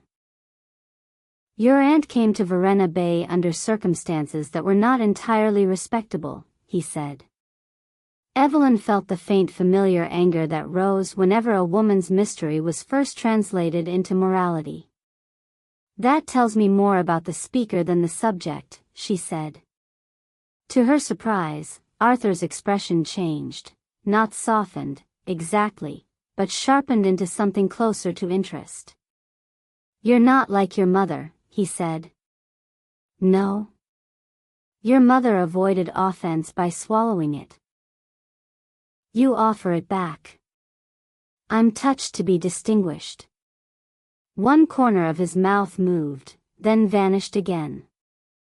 Your aunt, he said, had a gentleman friend before she arrived. Not from here. A man with money of some kind, or at least the appearance of it. He was seen in town twice before she came. Dark car. London plates. Asked questions about the house. Name? Never confirmed. That seems careless. It was a different time. Mrs. Vale set a cup down with more force than necessary. It was not a different planet, Arthur. He went on. Margaret rented rooms at Blackwater House and kept largely to herself. But she received letters. She walked often to the cliffs. And 3 weeks before she vanished, she was heard arguing with someone in the house after midnight. Evelyn sat very still. Heard by whom? A groundsman first. Then a maid, on another occasion. What were they arguing about? No one caught every word. Only enough to know it was bitter. And the someone? Arthur spread 2 fingers on the table. That depends who was asked. Some said a man. Some claimed 2 voices, both female. One fool insisted the house often sounded occupied when no one was there at all. Evelyn thought of Blackwater House breathing around her. Of the corridor. Of the locked door. Of the door somewhere in the house easing shut by itself after Adrian's lie. What do you think? She asked. Arthur leaned back. I think, he said, that your aunt trusted the wrong person. I think shame kept her from asking for help when she ought to have. And I think people romanticize the dead or missing because it lets them avoid admitting how ordinary human ruin usually is. The words were cruelly arranged, but not entirely foolish. Evelyn hated that. She wasn't dead, she said. Arthur's gaze held steady on hers. No. Not proven. But absence has a way of hardening into the same shape. Silence settled. Mrs. Vale came over with a fresh cup and placed it in front of Evelyn, then one before Arthur, though she did not appear pleased to do so. He nodded without gratitude. Old enemies, Evelyn thought, or perhaps only old witnesses. Arthur wrapped both hands around the coffee but did not drink. "I'm told you've already gone to Blackwater House," he said. "Who told you that?" "In places like this, miss, doors report to windows." "I see. Do you?" "Because if you did, you'd understand that prowling through that place is unwise." "So everyone keeps telling me." "Then perhaps you should listen." Evelyn met his stare. "Perhaps everyone should stop warning me in riddles." That landed. She could tell by the way his fingers tightened on the cup. "There are parts of the past best left to lie quiet," he said. "Because they're painful? Or because they embarrass the living?" Arthur's eyes narrowed. "You think this is about embarrassment?" "I think half the town wishes I would leave before I asked the wrong question." "No," he said. "Half the town wishes you would leave before you ask the right one." The room seemed to go still around those words. Even Mrs. Vale paused. Arthur Bell rose carefully from his chair. "I did not come to threaten you," he said. "Only to advise you." "Against what?" He opened his umbrella indoors by mistake, or by force of habit, then immediately folded it again with a muttered curse. "Against mistaking charm for loyalty," he said. Evelyn thought at once of Adrian, and disliked herself for it. Arthur noticed. It was in the brief shift of his gaze, the almost imperceptible confirmation. "You've spoken to Vale," he said. "That is none of your business." "It may be exactly my business." Mrs. Vale stepped in then, her voice cool as polished silver. "Arthur, if you intend to insult my son in my breakfast room, do try originality. I've heard the older versions." Arthur gave her a tired look. "Then hear this one again. A family can live too long beside a ruin and come to mistake possession for innocence." The words stayed in the air after he left. Mrs. Vale closed the front door rather more firmly than required and returned to the dining room with the composure of a queen choosing not to mention an attempted coup. "Well," she said, "that was cheerful." Evelyn hardly heard her. "Against mistaking charm for loyalty." The sentence irritated her because it presumed too much. Adrian had shown little that could be called charm in the usual sense. Reserve was not charm. Attention was not charm. A hand offered over wet stones was not enough to justify suspicion. And yet Arthur Bell had seen something in her face when Adrian's name was implied. Enough to use it. Which meant others might see it too. She resented that most of all. "I'm going out," she said. Mrs. Vale lifted an eyebrow. "To digest, or to investigate?" "I haven't decided." "Take a scarf. The wind's turning." The wind had indeed turned. By the time Evelyn reached the square, thin clouds were drawing over the sun, and the morning brightness had dulled to pearl. The church bell struck 9. A boy ran past with a basket of eels covered in damp cloth. Somewhere nearby a woman called to someone from an upstairs window. The town continued with its routines as though no one had just spoken of her aunt's disappearance as a moral caution over coffee. She told herself she needed air. What she wanted, though she did not like admitting it, was Adrian. Not because Arthur Bell had unsettled her. Not only because of that. But because the old constable's warning had lodged under her skin, and she found that some unreasonable part of her wanted Adrian's face beside it, his voice countering it, his dry steadiness reducing it to provincial suspicion. That should have been warning enough in itself. When one person becomes the measure by which all other truths are judged, danger has already begun. She found him not at the harbor or on the cliff road, but in the churchyard. He was standing near the side wall, half sheltered by a yew tree, speaking with the vicar, a small, stooped man with white hair and gentle hands.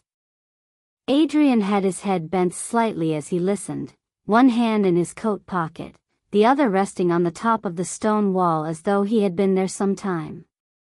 From a distance he looked almost like part of the place. Not because he belonged to it in any sentimental way, but because the churchyard suited his stillness. The grey stone, the weathered names, the sea wind moving lightly through the branches overhead, it all seemed to recognize something in him. The vicar noticed Evelyn first and gave a small nod. Adrian turned. Whatever he saw in her face altered his expression at once. Not dramatically. Not enough for anyone else to remark upon. But enough that she knew he had read something there. He excused himself from the vicar and came toward her. "What happened?" he asked. So simple a question. No ceremony, no preamble. "Arthur Bell had breakfast with me." Adrian's mouth flattened. "I did warn you. You might have warned me." He'd speak as though he were carving accusations into stone. "I assumed that was implied." She should not have smiled. She did anyway. Something eased in his face, though not fully. What did he say? That Margaret trusted the wrong person. That shame kept her silent. That people romanticize ruin. Evelyn crossed her arms tightly against the wind. And that I should beware mistaking charm for loyalty. Adrian looked away toward the graves. For a moment he said nothing. Then, "That sounds like Arthur." "That isn't a denial." "No." She stared at him. "You could at least pretend to defend yourself." He glanced back, and there was something unreadable in his eyes now. Not quite fatigue, not quite regret. "If a man has to defend himself against being called charming," he said, "he has already lost." "That isn't what I meant." "I know." The wind moved a strand of hair across Evelyn's cheek. Adrian's hand lifted as if to brush it back, then stopped before the gesture was born. He dropped it at once. So quickly she might have imagined it if she had not been watching. That almost motion unsettled her more than touch would have. She looked down. "Did Arthur Bell always dislike you?" she asked. "No." "What changed?" "I grew up." The answer made her lift her eyes again. "That can't be the whole story." "It's enough of it." She wanted to protest, but something in his tone, a kind of worn finality, told her not to. Instead they walked out of the churchyard together, down the narrow lane leading toward the old post office. The day had gone cooler. Laundry hanging between two houses stirred faintly in the wind. Somewhere a radio played dance music so softly it sounded like memory. Arthur Bell's warning stayed with her as they walked. Not because she believed it, precisely. But because once spoken, it began touching everything lightly, like dust settling over furniture. She noticed that Adrian knew nearly everyone they passed, though not intimately. A nod for the butcher. A brief greeting for the woman carrying milk. A lifted hand for two men repairing a gate. He belonged to the town in that deep, inconvenient way one belongs to a place that has watched all one's ages, even those one would rather it forgot. And yet there was distance in every exchange. Not coldness. More like deliberate boundaries, maintained so effortlessly they might almost be mistaken for temperament. "You don't let people close," Evelyn said, surprising herself. Adrian glanced sideways at her. That sounded observational rather than accusatory. "I'm not sure how to answer." "Try honesty." Dangerous suggestion. "You survive." "Usually." They turned onto Harbor Street. Nets hung drying on hooks. A cat slept curled in the sunless window of the chandlery. The sea beyond the buildings was iron gray now, flattened by cloud. At last Adrian said, "People in small towns remember you in versions. The child you were. The trouble you caused at 15. The grief you did not survive gracefully at 23. If you let them too close, they start choosing which version gets to be true." Evelyn was quiet for a moment. "That sounds lonely." "It is efficient." "That isn't the same." "No," he said. "It isn't." There it was again. That sense of something unguarded just beneath his restraint, visible only in brief shifts of tone, small silences, half-finished truths. It pulled at her. Not because she wanted to fix him, a vanity she despised in others, but because she could feel the edges of whatever pain he had built himself around, and the human heart, foolishly, often mistakes visible fragility for invitation. This was another small doubt, though she did not name it then. Not doubt about him. Doubt about herself. About why his reserve moved her. About why his evasions irritated her less than anyone else's. About why, each time he withheld something, she seemed more inclined to imagine hurt than deceit. They reached the harbor wall and stopped. Boats rocked quietly below. The tide had risen. Ropes strained and loosened in long rhythms. Farther out, fog was beginning to gather in low bands over the water, though the afternoon was still young. "Arthur implied your family knows more than it admits," Evelyn said. "My family does no more than it admits." The directness of the reply startled her. She turned to him fully. "Then why not tell me?" He rested both hands on the stone wall.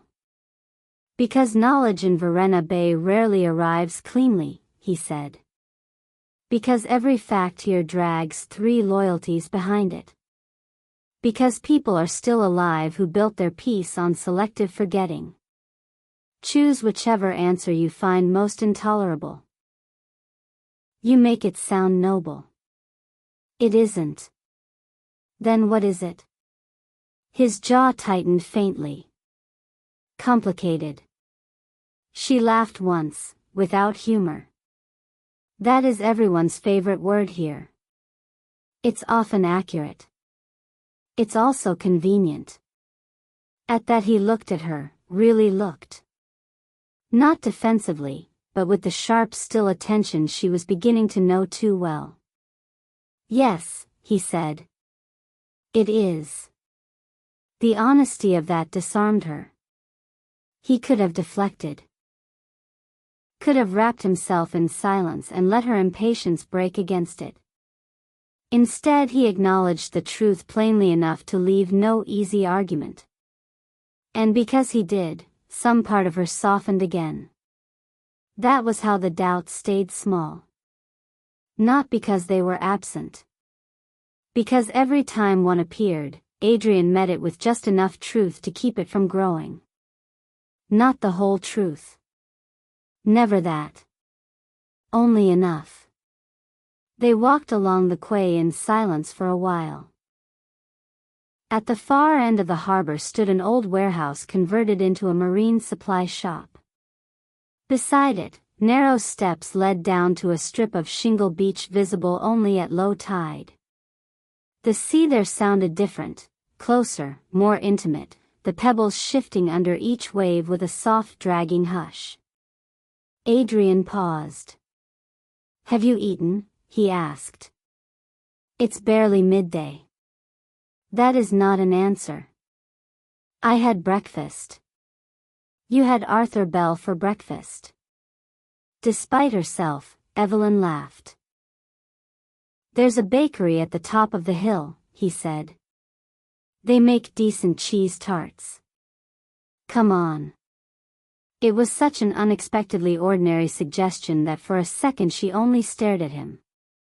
Then she followed. The bakery was small and warm, with steamed windows and trays of pastries cooling behind the counter.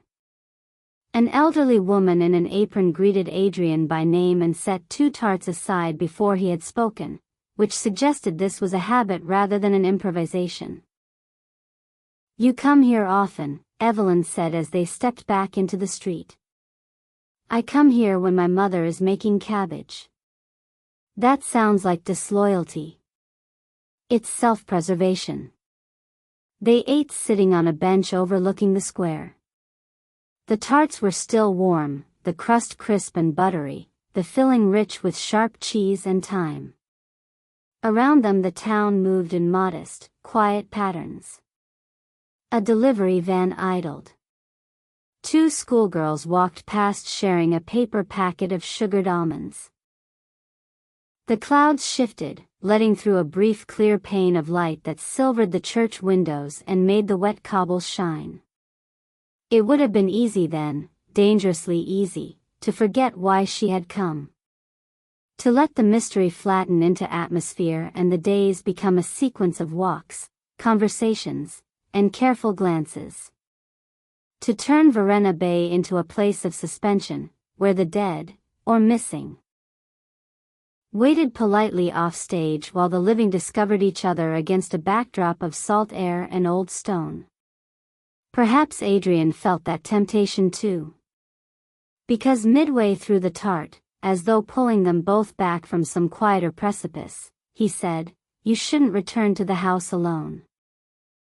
Evelyn looked at him. So you do think I'll go back? Yes. And if I promise not to? You won't mean it. That was infuriatingly accurate. She brushed crumbs from her glove. Why not alone? He took longer to answer this than she expected. At least 2 reasons, he said finally. 1 practical. Parts of the West Wing floor have warped badly. The other, he stopped. The other? His gaze stayed on the square below. The other is harder to explain without sounding theatrical. That has never stopped you before. A faint breath escaped him, not quite laughter. The house has patterns, he said. People think abandoned places are empty. They aren't. They keep habits. Drafts, sounds, stuck hinges, warped locks. Once you've learned those habits, it's easy enough to move through them. If you haven't, you can panic at the wrong moment and hurt yourself. That was plausible. Sensible, even. And yet Evelyn felt, beneath the words, another layer he had not touched. Is that all? She asked. No. He did not elaborate. The small doubt returned. Not sharp enough to wound. Only enough to press lightly against her thoughts. She had begun, despite herself, to recognize his different kinds of silence.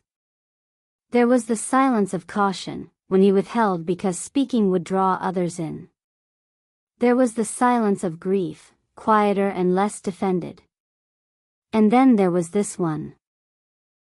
The silence of active concealment, when something in him seemed to close with almost audible precision. It was this third silence that troubled her. Not because it proved him false. Because it made her want, irrationally, to understand what he believed he was protecting. They finished the tarts. Clouds thickened again. The brief silver light vanished. The square dimmed to soft gray, and the church bell struck 1. Adrian stood. I have work to do. What kind of work? The tedious heroic kind. Roof tiles. Inventory. Paperwork no one else wants. You're determined to sound dull. It's a defense mechanism. She rose too. Against what? Interest. The word landed between them with more force than perhaps either intended. For one suspended second neither moved. Evelyn felt the air shift, felt how close the ordinary bench in the square had suddenly become to something else, something unnamed, not yet tender but no longer harmless either. Adrian broke the moment first. I'll see you this evening, he said. That sounds certain. It is. He looked toward the north side of town. There's something I want to show you. What? A place. That is not descriptive. It isn't meant to be. And with that, infuriatingly, he left her again. The rest of the afternoon passed slowly. Evelyn tried to occupy herself with practical things.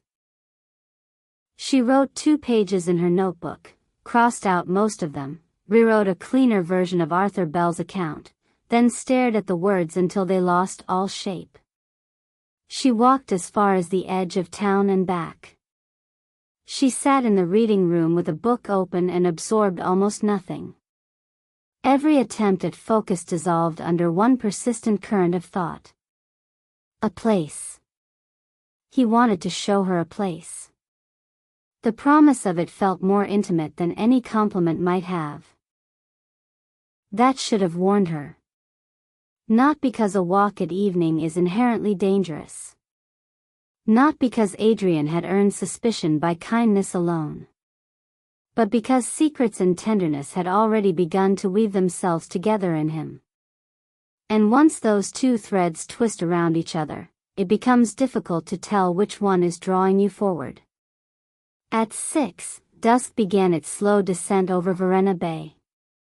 The cloud cover broke at the horizon, and a pale band of apricot light appeared over the sea. The town lamps came on one by one.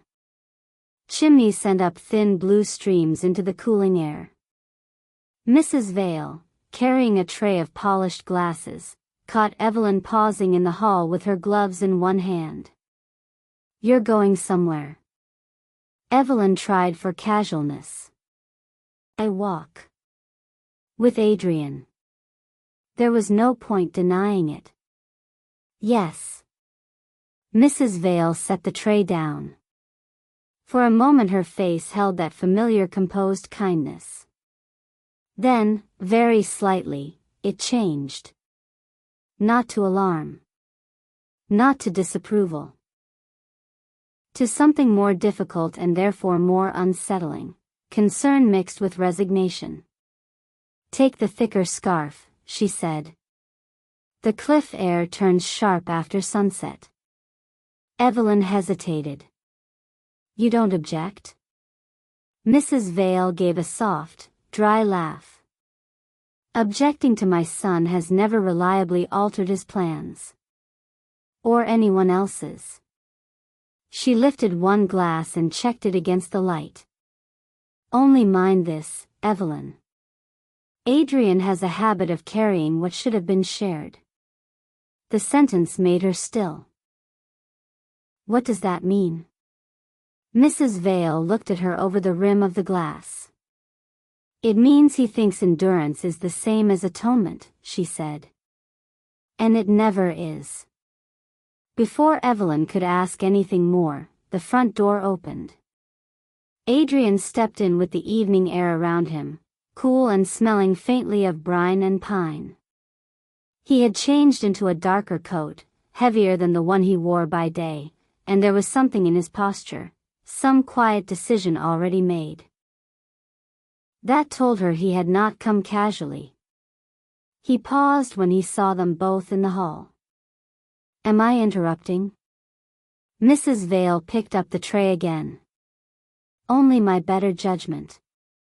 Adrian's expression altered by a degree that might, in another man, have been embarrassment. I'll return her before it's late. I'm sure the sea will be relieved to hear it. He almost smiled. Evelyn took the thicker scarf. Outside, dusk had deepened to blue-gray velvet. The last light lingered in the west, delicate and temporary.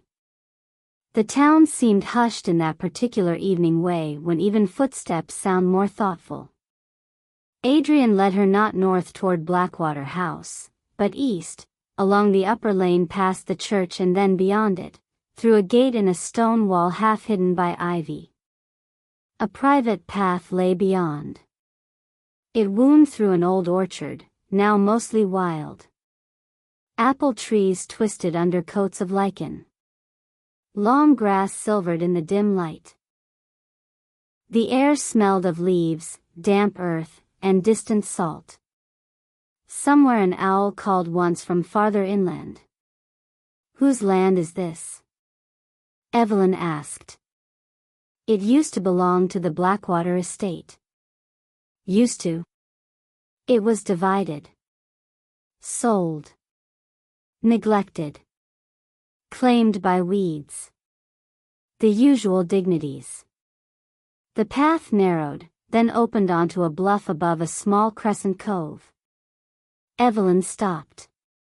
Below them the sea folded in and out over dark stones, each wave catching the last of the sky's pale fire.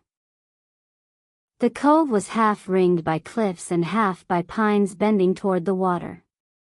A little boathouse stood abandoned near the shore, its roof tilting, its door hanging open to shadow. Above it, cut into the cliff face, narrow steps descended in a zigzag almost invisible from above.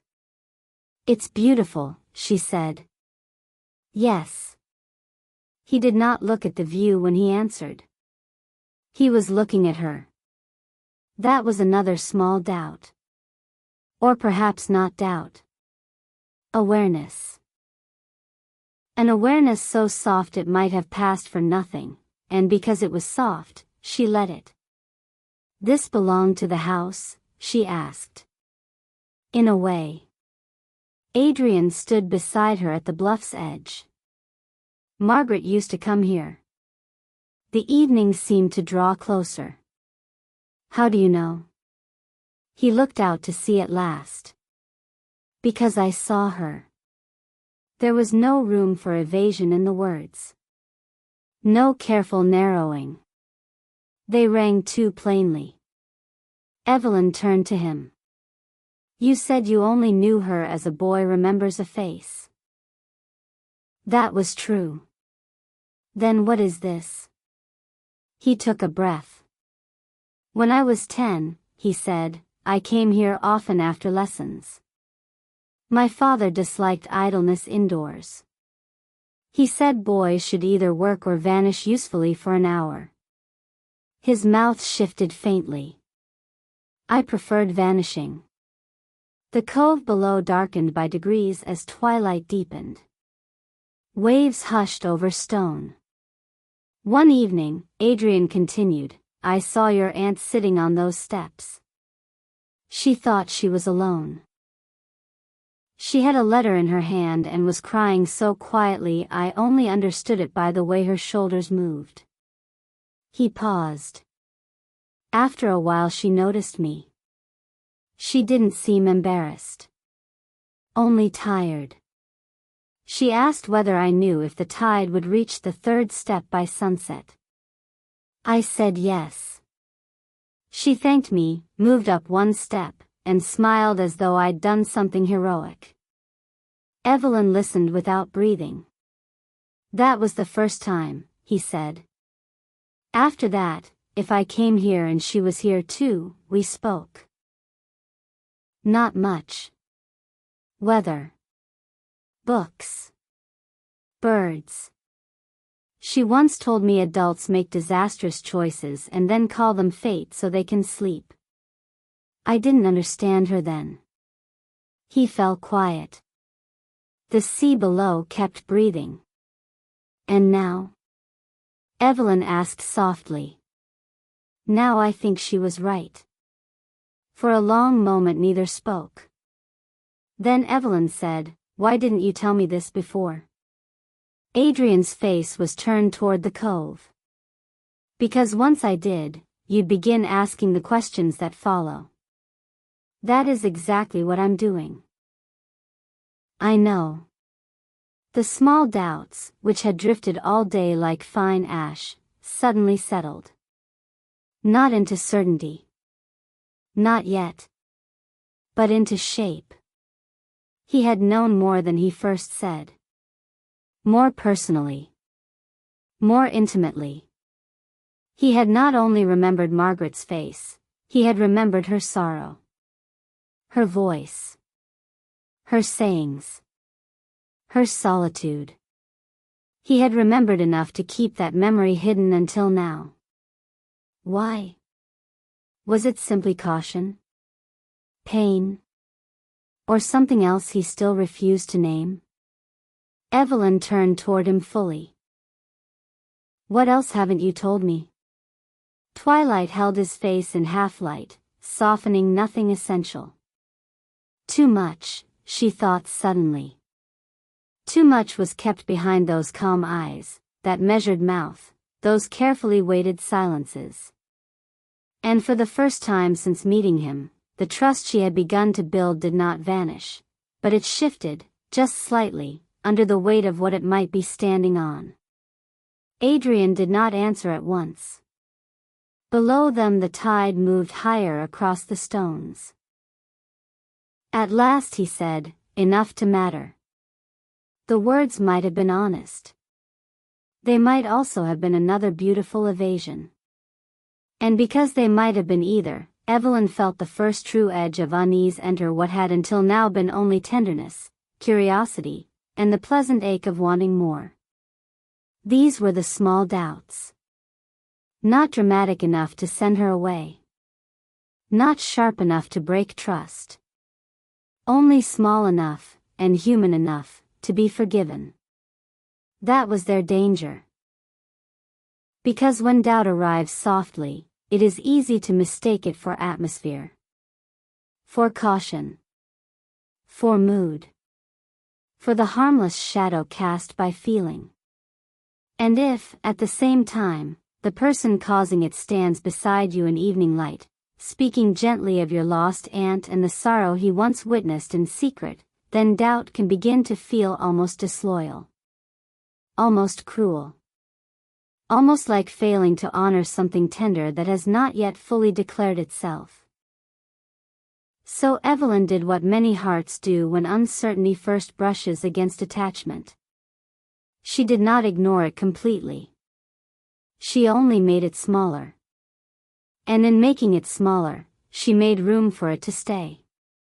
Far below them, the third step disappeared under the rising tide.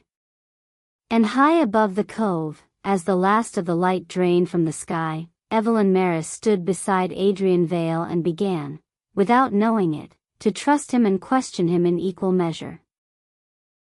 Neither impulse was strong enough yet to save her. Chapter 4, The Signs She Ignored. After that evening at the cove, something in Varenna Bay changed its shape around Evelyn. Not outwardly. The town remained itself, quiet, weathered, murmuring at the edges of things. The harbor still sighed with its ropes and gulls. The church bell still rang the hours with measured indifference. Mrs. Vale still placed too much bread on the breakfast table as though feeding people properly might repair what life had dented in them. Even the sky seemed committed to its familiar moods, pearl in the morning, silver by noon, smoky blue at dusk. And yet, once Adrian had told her about the cove, about Margaret on the steps with a letter in her hand and tears so private they had seemed almost part of the tide, the town no longer felt merely secretive. It felt arranged. As though invisible threads were being drawn between places and people around her, and she had begun, only just begun, to glimpse the pattern without understanding its design. That was dangerous enough. What made it worse was that tenderness had begun twining itself through the danger. She thought of Adrian too often. Not always in romantic terms at first. That would have been easier to dismiss. Easier to guard against. Instead, he lived in her thoughts in the more intimate way certain people do when they have become the interpreter of a place. She would pass the churchyard and remember how his voice changed when speaking of Margaret. She would see the cliffs silvering under low cloud and think of him reading poetry on the leaning bench. She would hear a footstep in the inn corridor and feel, briefly and against reason, that sharpened expectation before memory and caution corrected her. It was not love. Not then. It was simply the beginning of a reliance she did not yet understand well enough to fear. That reliance made the signs harder to read. The first came the next morning. Evelyn woke earlier than usual, before the inn had fully stirred, while the windows were still dim with dawn and the gulls had not yet begun their noisy circling over the harbor. For a while she lay beneath the cool sheets listening to the old house breathe around her. Pipes. Floorboards. The faint shiver of wind against the eaves. Then she heard voices below. Not many. 2, perhaps 3. One belonged to Mrs. Vale. Another, lower, controlled, unmistakable, was Adrian's. Evelyn sat up. She could not make out words at first, only tones. Mrs. Vale's voice clipped and practical. Adrian's quieter, but with an undercurrent she had not heard often in him. Strain, perhaps. Or anger kept on a very short leash. She rose, wrapped a shawl around her shoulders, and crossed to the door. The corridor outside was empty. The early light from the stairwell window turned the runner into a pale strip of faded crimson. She moved softly to the landing and looked down. Below, in the front hall, Adrian stood with his back partly to her. He had not yet noticed her. He wore the same dark coat as the night before, though the collar was damp as if he had already been outside. Mrs. Vale faced him with her arms folded. "I'm saying you should have told her sooner," Mrs. Vale was saying. "And I'm saying timing matters. Timing always matters to men who are hiding things." Adrian's jaw tightened. "It isn't that simple." "No," Mrs. Vale said. "It never is, when you're involved." Evelyn's pulse sharpened. She took one more silent step down the stairs. Mrs. Vale saw her first. In the briefest instant, the older woman's expression changed. Not guilt, exactly, but the quick recalibration of someone realizing a private conversation is no longer private. Adrian turned. All the strain left his face so quickly it felt rehearsed. Or perhaps not rehearsed. Perhaps simply practiced. "Good morning," he said. The normalcy of it was almost absurd. Evelyn stood one step above them both, one hand on the banister. "Am I interrupting?" "No," Mrs. Vale said at once. "Yes," Adrian said, at the same moment. They looked at each other. Then Mrs. Vale gave a short breath that might have been laughter if anything about the moment had been funny. "I'll put coffee on," she said, and moved toward the dining room, leaving them with a tact that was also a refusal to be part of whatever came next. Adrian remained where he was. The hall held a soft blue-gray light. On the wall by the door, brass hooks reflected the dawn in dull little arcs. Somewhere in the kitchen a kettle was lifted onto iron. "What weren't you telling me?" Evelyn asked. He did not pretend not to understand. Instead he glanced toward the window, as if measuring the morning against whatever answer he chose. "I was telling my mother," he said, "that I should have taken you to the cove before I did." "That's not what it sounded like." "No." "Then what did it sound like?" His gaze returned to hers. "That I was deciding how much to say." The honesty of that answer should have satisfied her more than it did. Instead it merely shifted the unease. "About Margaret?" "Yes." "And have you decided?" "Not entirely." Evelyn came down the last few steps until she stood in front of him. In the cool light his face looked more tired than it had the night before, the skin beneath his eyes shadowed as if sleep had not come kindly. "You keep speaking as though the truth is something that can be portioned," she said.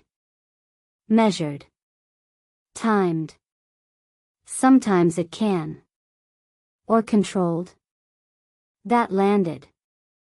She saw it in the brief stillness of his mouth. "Those are not always the same thing," he said. "No," she replied softly. "But they can look very similar from the outside." For a second the old, quiet tension moved between them again, that strange meeting place where attraction and mistrust seemed to stand looking at one another without either retreating. Then Adrian reached into his coat pocket and drew out a folded paper. "I was coming to show you this," he said. Evelyn took it. It was a sketch map, drawn years ago on cream paper now yellowed and softened at the creases. Blackwater House stood marked near the cliffs. The orchard path, the cove, the old servant road, the walled garden, a disused well. The edges carried notes in cramped pencil, some too faded to read. "Where did this come from?" she asked. "The estate archive." "Your family's archive?" "One version of it." That, again, was not a real answer. She opened her mouth to say so, but something on the paper caught her eye. Near the western side of the grounds, partly hidden under a later pencil correction, was a small mark beside the outline of the house. A square. And next to it, a single word. Chapel. Evelyn looked up. There was a chapel? Once. At Blackwater House? Yes. I didn't see one. It's not attached to the main drive. It's half collapsed and overgrown. And you were planning to mention this when? When we went back. We? He gave the slightest nod. You weren't going to stay away. That was true enough that she hated hearing it aloud. So she folded the paper carefully and said only, "Coffee, then." In the dining room Mrs. Vale set out 3 cups without comment. Breakfast that morning tasted of distraction. Evelyn tried to listen to the ordinary sounds, the spoon against china, the soft scrape of chairs, the click of rain beginning again against the windows, but her thoughts kept returning to the map in her pocket and the fragments of the conversation she had overheard. You should have told her sooner. Timing matters. Men who are hiding things. It was possible, she told herself, that all of this concerned Margaret and not Adrian himself. Possible that his silences were protective rather than selfish. Possible that Mrs. Vale, who loved her son, also knew his worst habits too well and spoke from exasperation rather than alarm. Possible. But possibility is not reassurance. Not when it comes wrapped in old paper and unfinished truths. Adrian left after breakfast, saying he needed to make arrangements before they visited the house again. He said it in front of Mrs. Vale, as if giving the plan open air made it safer or at least less suspicious. We'll go afternoon, he said. We? Mrs. Vale repeated.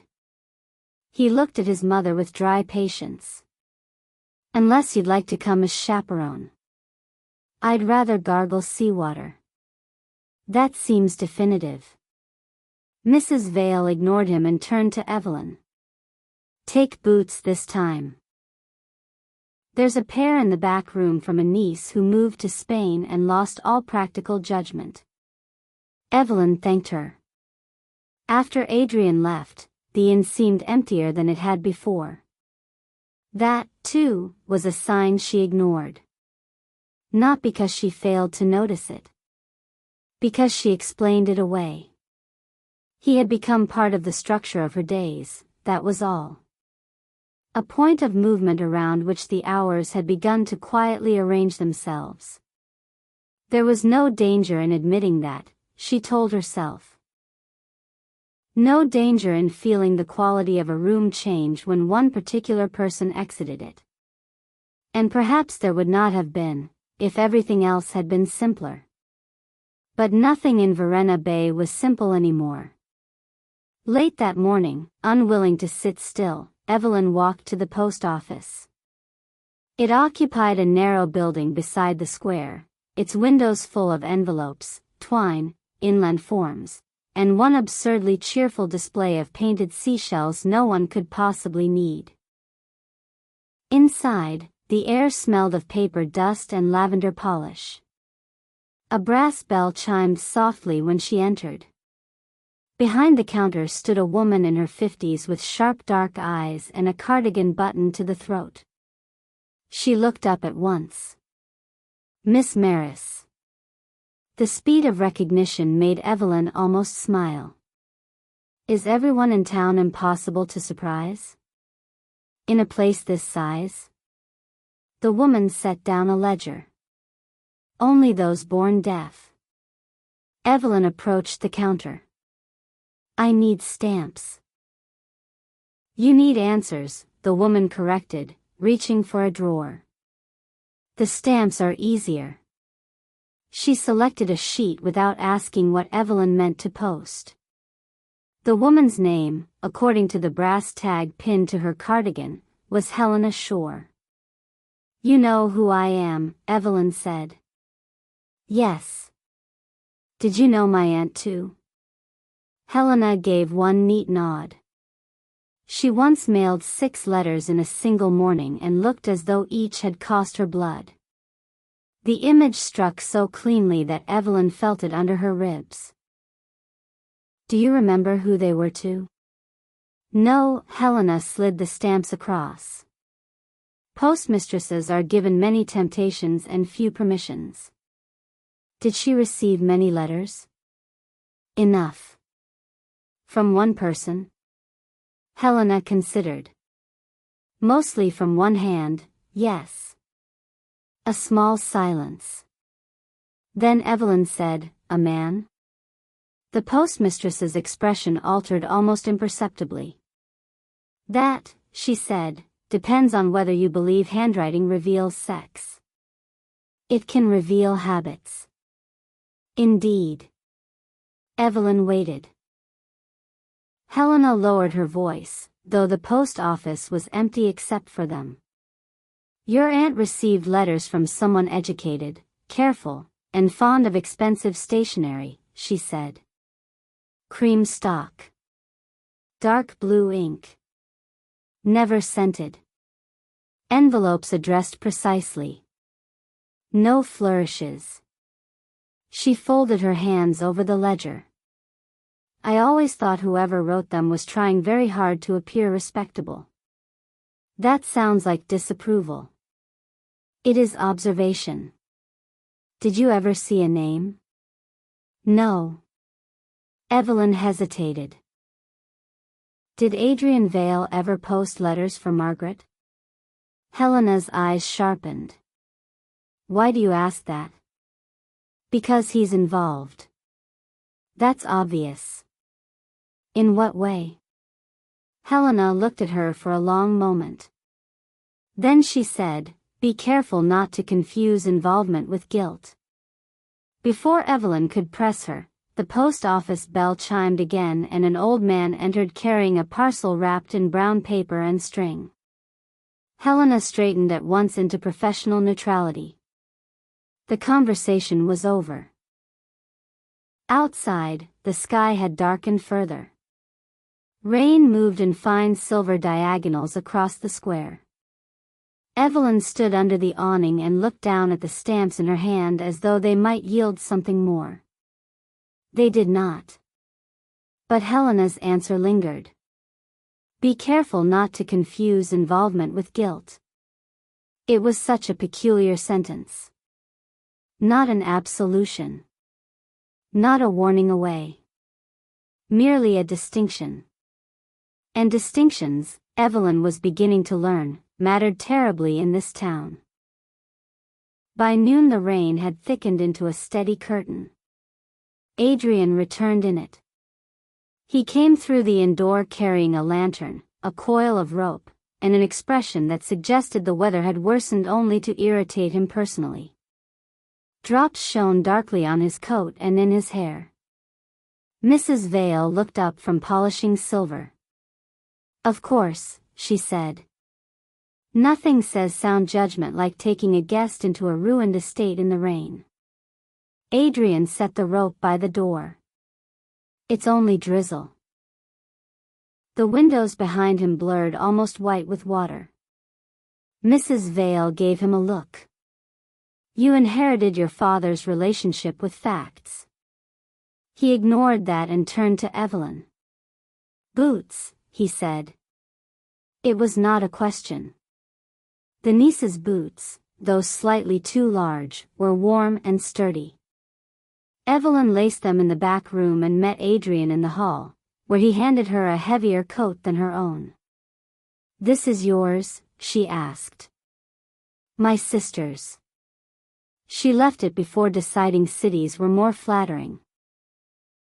You have a sister? Yes. You never mentioned her.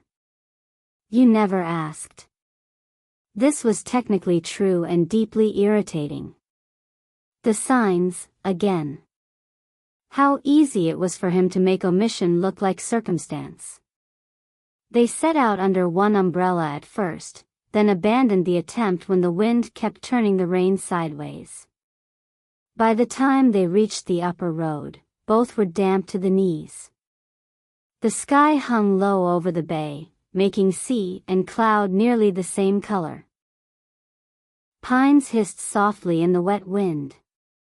Blackwater House, when it emerged through the trees, looked grayer than before, its windows dark as closed eyes. Adrian did not take her to the front door. Instead he led her around the eastern side of the house, along a path half lost under weeds and slick stone, toward the back grounds. The chapel lay beyond the walled garden.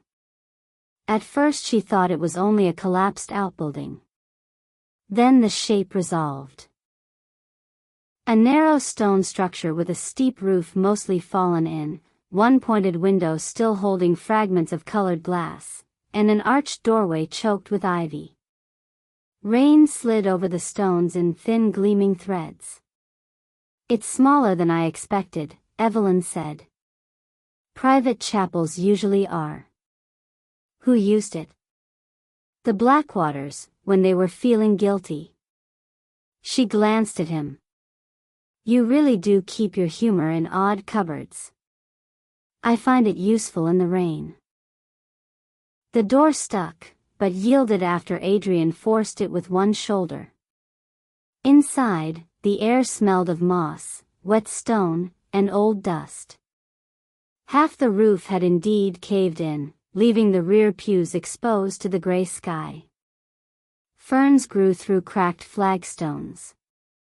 The remnants of an altar stood at the far end beneath a stained glass window shattered into jewel-colored fragments and one surviving panel of a pale wing. Evelyn moved slowly through the space. It had the hush of abandonment, but not of emptiness. The place still held intention somehow. The habit of prayer. The residue of waiting. What are we looking for? She asked. Adrian set the lantern on the broken altar, though daylight still entered enough to see. A trapdoor. She turned. A what? He crouched by one wall where the stone floor met a stretch of warped wooden planking half buried under fallen plaster. My grandfather mentioned it once, he said. Storage below the chapel. Wine, documents, devotional rubbish. No one had reason to go down there after the estate was shut. And you remembered this now? I remembered it earlier. He ran a hand over the wood, feeling for seams. I just wasn't sure I wanted you to know it existed. The sentence fell so quietly she almost missed its full meaning. The signs. Always the signs. He did not say them cruelly. He did not brandish them like power. He offered them in that spare, almost regretful tone which made it seem ungenerous to react sharply. But the fact remained. He kept choosing how much of the landscape she was allowed to see. Evelyn stepped closer. Why not? Because hidden rooms create expectations. And open truths do not. His mouth tightened slightly. Touché. At last his fingers found a metal ring sunk flush into the floorboards. He pulled. The planks resisted, then lifted in a groan of warped hinges. Below, stone steps descended into blackness. Cool air breathed up from the opening, carrying the mineral smell of earth long closed away from light. Evelyn came to stand beside him. The darkness below seemed thick, almost textured. Not supernatural. Merely absolute. Adrian picked up the lantern. We go carefully, he said. The third step is broken at the edge. How convenient that you know that too. He looked at her. There was enough light from the chapel doorway to catch the weariness in his face. I came here once before, he said. When? Years ago. What did you find? Nothing useful. And yet we're here again. Yes. His answers had begun to take on a different effect now. Earlier, their incompleteness had felt almost intimate, drawing her closer by the promise of further understanding. Now each partial answer seemed to leave a faint residue behind it, like grit in clear water. Not enough to make anything opaque. Only enough to cloud it slightly. Still, she followed him down. The stone steps were narrow and damp. The lantern threw slow-moving amber light across low walls and rough arches. At the bottom lay a crypt-like chamber no larger than two modest rooms joined together, lined with shelves and old wooden bins gone soft with age. Several casks had split open long ago. In one corner stood a chest with rusted iron bands.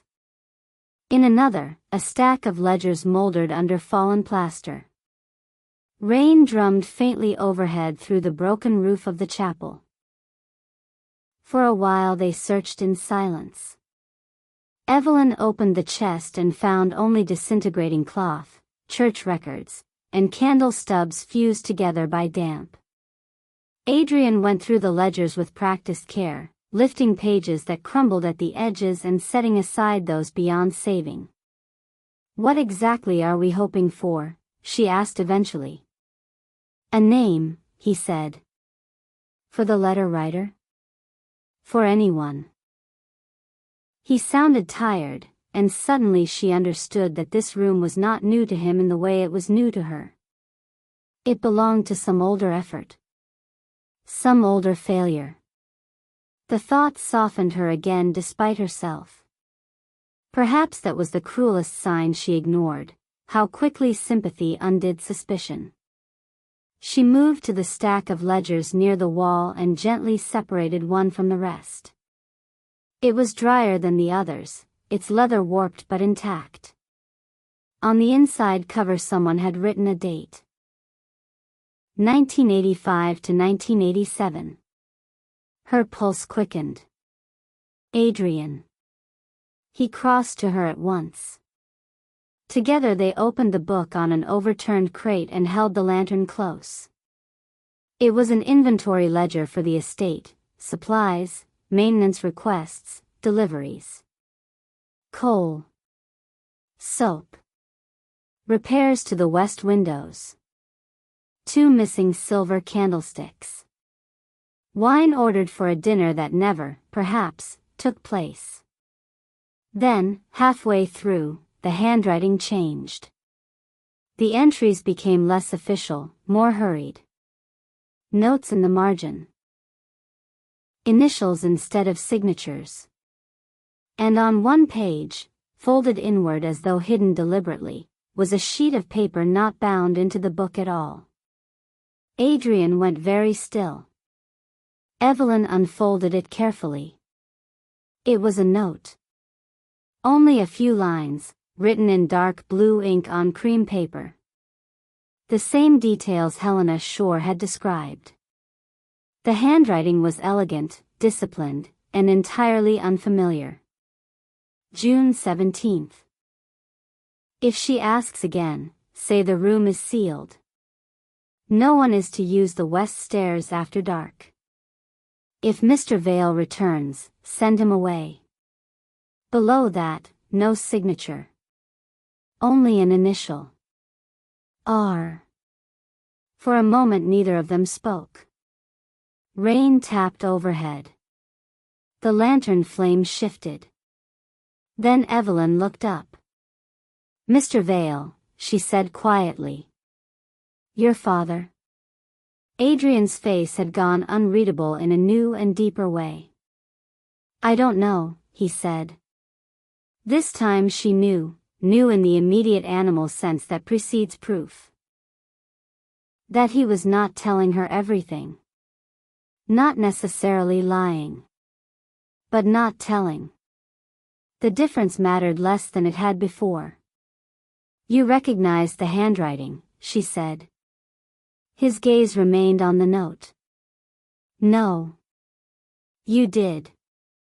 No. Something cold entered the room then, and it did not come from underground damp. Evelyn set the note down very carefully on the crate between them. Why would your father be sent away from Blackwater House? Adrian's throat moved once before he answered. My father worked there. That is not what I asked. No. Then answer me. At last he looked at her. There was strain in him now, unmistakable strain, and beneath it something darker she had not yet seen. Not anger at her. Anger at memory, perhaps. Or at the inevitability of being cornered by it. I told you my family had dealings with the estate, he said. My father had more than most. What kind of dealings? He handled repairs. Deliveries. Security, when they still called it that. And Margaret? A pause. Then, she knew him. Not enough. Nowhere near enough. How well? I don't know. That answer, more than any previous one, felt shaped rather than spoken. Too fast. Too exact in its vagueness. Evelyn stared at him in the amber cellar light and felt the delicate scaffolding of trust shift again under her feet. The signs were no longer soft. Or rather, they were still soft, but there were too many of them now, layering one over another until softness itself became its own kind of pressure. The overheard argument at dawn. The map withheld until convenient. The chapel remembered but not mentioned. The fact that he had been here before. The note. His father. His face right now. All of it could still perhaps be explained. But no explanation had been offered. Did your father have anything to do with Margaret's disappearance? She asked.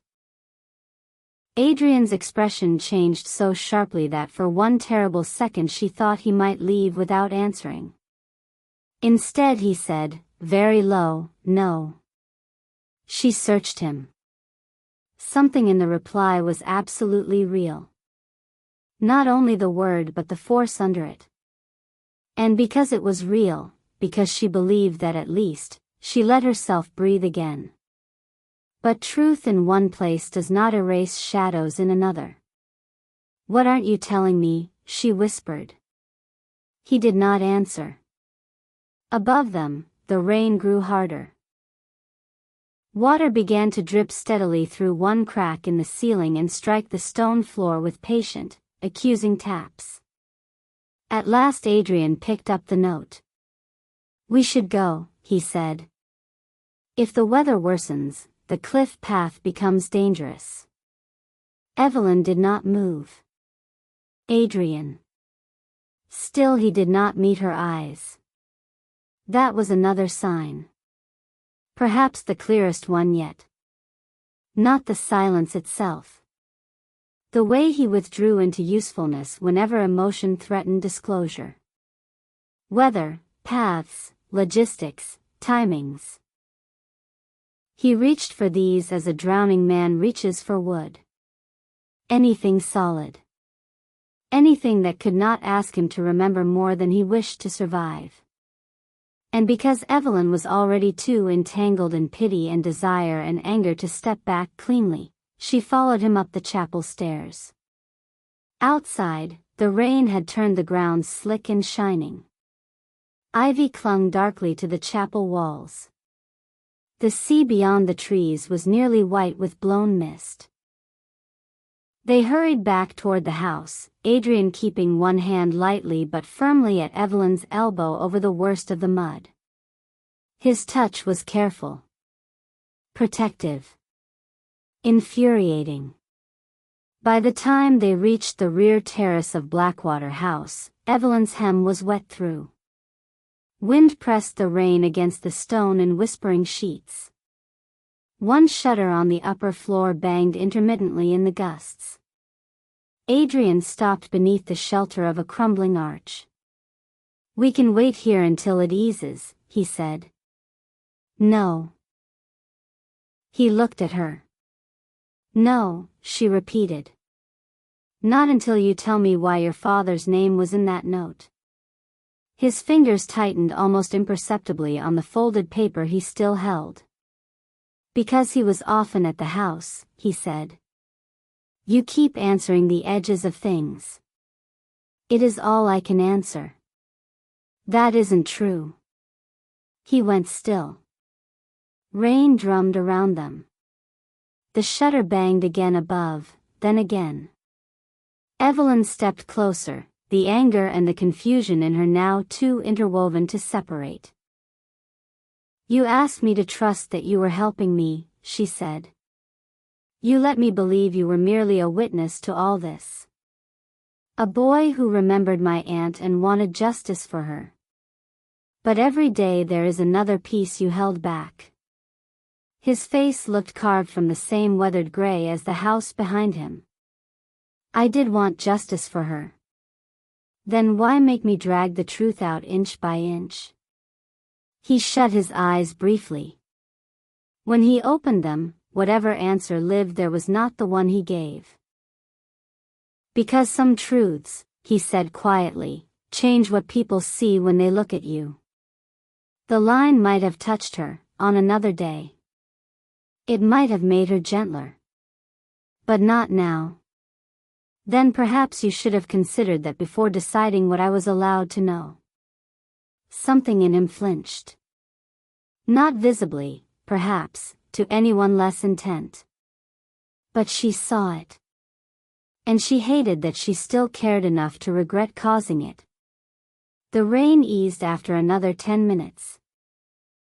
They walked back to the inn mostly in silence, the note folded between them like an extra presence. Once, on a narrow stretch of path where the mud sloped sharply toward the cliffside bracken, Adrian reached again for her arm. She allowed it because refusing would have been childish and dangerous, but the warmth of his hand no longer soothed her as it had before. It troubled her instead.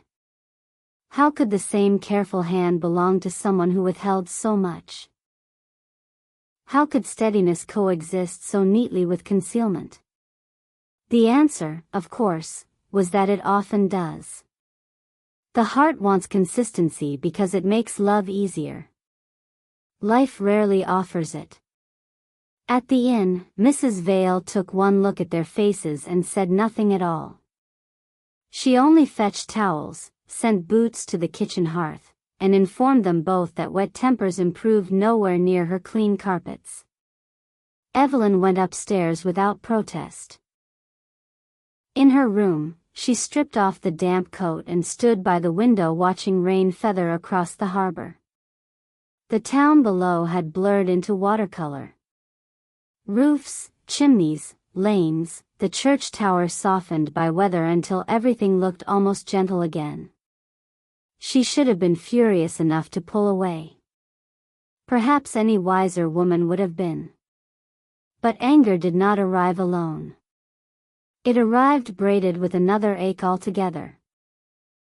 The ache of having seen something wounded and still not knowing whether it made the wounder less dangerous or more. She remembered Adrian in the cellar light. The way his face had closed around the note. The unmistakable truth in his voice when he said his father had not caused Margaret's disappearance. She believed that. That was the trouble. Even now, with proof in hand that he had hidden more than he admitted, she still believed certain parts of him so instinctively that the doubt could not spread cleanly. It had to bend around those convictions, distort itself to make room. That was one of the signs she ignored too. That she no longer evaluated him whole. She evaluated fragments. The gentleness was real, so perhaps the secrecy was necessary. The grief was real, so perhaps the evasions were fear. The protectiveness was real, so perhaps the omissions were mercy. This is how trust survives where it should not. Not by blindness. By division. By letting one truth excuse another until the pattern no longer feels like pattern at all, only complexity. There came a knock at her door just after dusk. Not the eerie, measured knock of the first night. A gentler one. 2 taps. A pause. Then Adrian's voice through the wood. Evelyn. She stood still for a moment before opening it. He had changed into dry clothes. Dark sweater, sleeves pushed back, hair still damp at the temples from a recent wash. He looked tired in a way that no longer belonged to weather. In one hand he held the folded note. In the other, a small glass bottle. My mother sent willow bark for the chill, he said. And tea, if you'll come down. Evelyn leaned against the doorframe. Did she send you too? A flicker crossed his face. No. The corridor lamp cast warm light between them. Old wallpaper. Quiet runner. The familiar domestic safety of the inn pressing gently around a conversation that did not feel safe at all. What do you want? She asked. To explain something. That would be new. Yes, he said. It would. He did not defend himself. Did not try to soften the wound with charm or wit. That alone unsettled her. She stepped aside. He entered but remained near the door, as if unwilling to presume more space than she allowed. The room held the faint scent of soap, rain, and lavender from the linen drawer. Outside, the weather had begun to clear. One strip of fading light lingered over the sea. Adrian set the bottle on the washstand and held out the note. I was wrong to keep this part from you, he said. Evelyn took the paper but did not sit. What part? He looked at the floorboards for a moment, then at her. When I was 18, he said, I found another note in my father's things. Same handwriting. Same paper. Burned at one edge, as though he'd meant to destroy it and changed his mind. His voice stayed level only by effort. It mentioned Margaret by name. Evelyn's breath caught. What did it say? That he was not to speak to her again unless asked directly. The room seemed to contract. Why didn't you tell me this before? Because I didn't know what it meant. That has never stopped you from deciding what I should know. He absorbed that without protest. No, he said. It hasn't. The admission hit harder than denial would have. She moved to the window, needing distance more than comfort. Below, the harbor lamps had begun to glow through the thinning rain. A gull crossed the darkening sky like torn paper. Did your father care for her? She asked. Adrian was quiet a long time. Then, I think many people cared for Margaret in ways they did not understand until she was gone. That is not an answer either. No. Did he? Another pause. Yes, Adrian said at last. I think he did. Evelyn turned. The honesty of it stripped all protection from the room. And she? I don't know. For the first time since entering, his composure wavered visibly. Not collapsing. Only thinning enough for her to glimpse the effort beneath it. My father was not a good man in all the ways that mattered, he said. He could be dutiful, capable, even tender when it suited his image of himself. But he carried hunger into every room. Not only for money or praise. For influence. For possession. Adrian's hand tightened once at his side. I grew up learning that other people's lives looked to him like doors he might open if he found the right pressure. Evelyn listened in silence. I don't believe he harmed Margaret, Adrian said. I would never tell you that if I did not mean it. But I do believe he knew more of her unhappiness than anyone admitted. And if there was a secret in that house, he likely walked close enough to smell it. The words settled heavily between them. At last Evelyn said, and you thought protecting his memory was worth lying by omission to me? His face changed. No, he said quietly. I thought protecting you from what it might do to the rest of the answers was worth waiting one day longer. One day longer, she repeated. Yes. The scale of it should perhaps have made it seem smaller. Only a day. Only one withheld truth among many half-known ones. Instead it sharpened everything. Because betrayals do not always wound according to size. Sometimes they wound according to intimacy. And Adrian, without either of them quite meaning it, had already become intimate to her, in thought, in silence, in the dangerous ease with which she had begun to let him near. That was why the signs hurt now. Not because they proved him monstrous. Because they proved him human in the most painful way, capable of tenderness and concealment at once. He stood in the fading light, exhausted, earnest, impossible. Evelyn looked at him and knew with a clarity as soft as rain and just as inescapable, that she was not walking away yet. That was the final sign she ignored. Not his. Her own. The fact that even now, even here, even after the map, the note, the cellar, the withheld truths, part of her still wanted to step forward instead of back. Still wanted to understand him before judging him. still wanted to believe the things in him that felt real could justify the things in him that did not. It was the oldest mistake in the world. And one of the quietest. Adrian drew a breath as if to say something more. Then stopped. What? Evelyn asked. He looked at her in that same steady, tired way that had undone her almost from the start.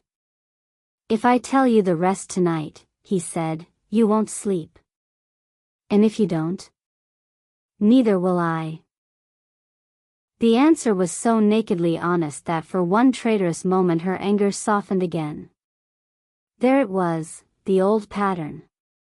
The way truth and secrecy in him leaned against each other like strangers sharing a wall. She closed her eyes briefly. Then opened them. Tomorrow, she said. No more choosing my portion for me. No more deciding what I can bear. Adrian nodded once. Tomorrow. He moved to the door, then paused with his hand on the knob. Without turning, he said, for what it's worth, every sign you should have used against me, I saw them too. And then he left. Evelyn stood alone in the room, listening to his footsteps fade down the corridor. Outside, the rain stopped altogether. One by one, the town lamps sharpened in the clearing dark, and beyond them the sea stretched black and patient under a rising moon. Tomorrow, she told herself, things would become plainer. Tomorrow he would tell her the rest. Tomorrow she would stop mistaking complexity for safety. But deep inside, in that quiet chamber of the heart where instinct often knows before reason admits it, she already understood something else. She had seen the signs. She had not missed them. She had read them, felt them, turned them over in sleepless thought. And she had stayed. Not because she was foolish.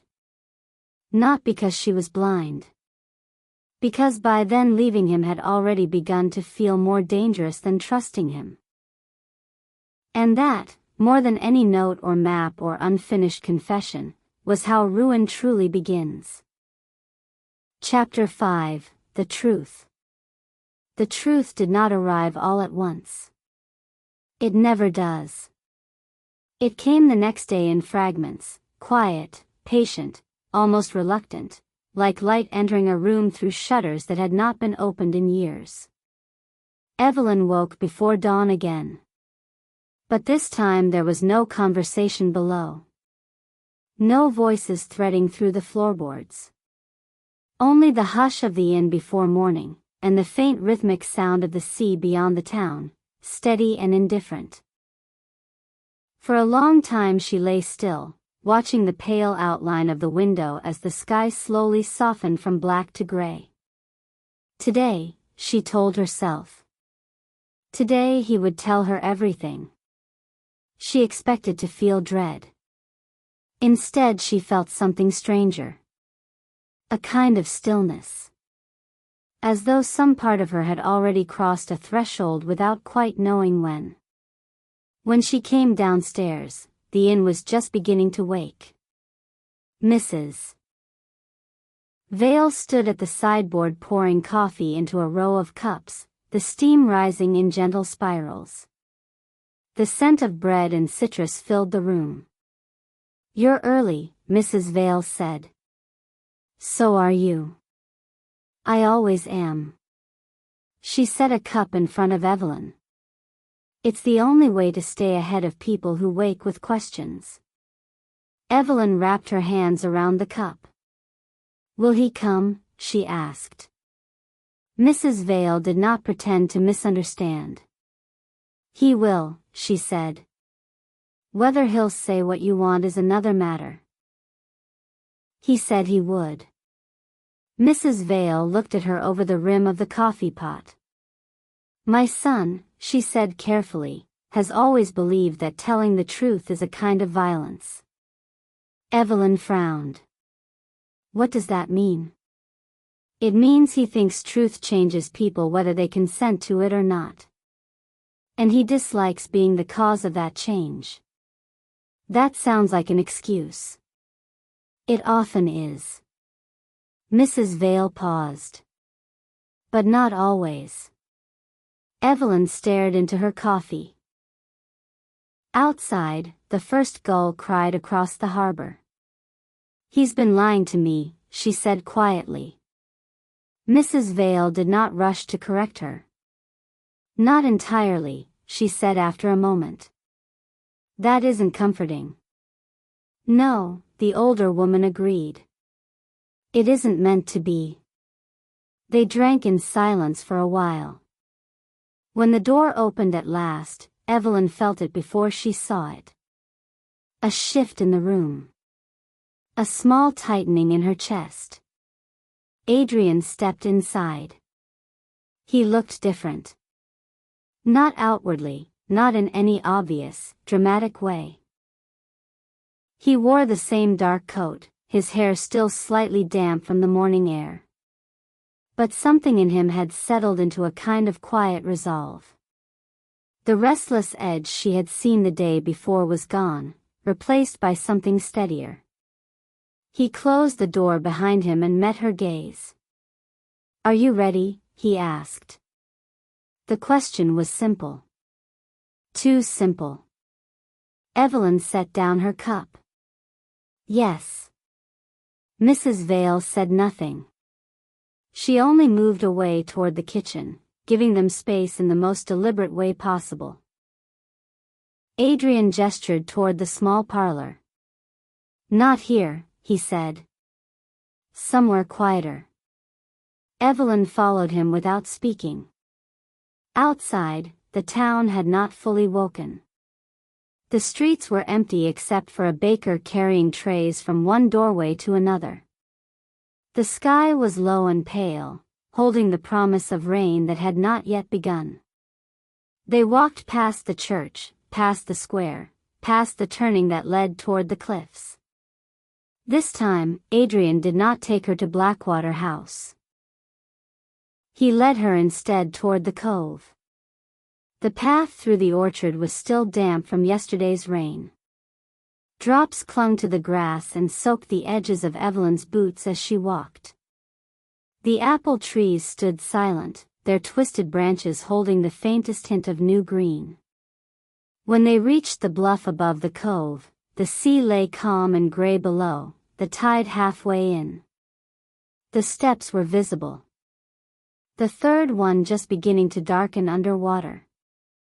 Adrian stopped at the edge. This is where it began, he said. Evelyn stood beside him. With Margaret? Yes. And your father? A pause. Then, yes. The words settled heavily between them. Evelyn did not look at him. Tell me, she said. For a moment, Adrian said nothing. Then he exhaled slowly, as though releasing something he had held too long. My father met Margaret before she came to Verena Bay, he said. Not by accident. He was sent. Sent by whom? I don't know. His voice was steady, but quieter now. He never said. Only that there were people interested in Blackwater House. In its history. In something that might still be there. The chapel? Possibly. Or something beneath it. Evelyn's thoughts flickered back to the cellar. The ledgers. The note.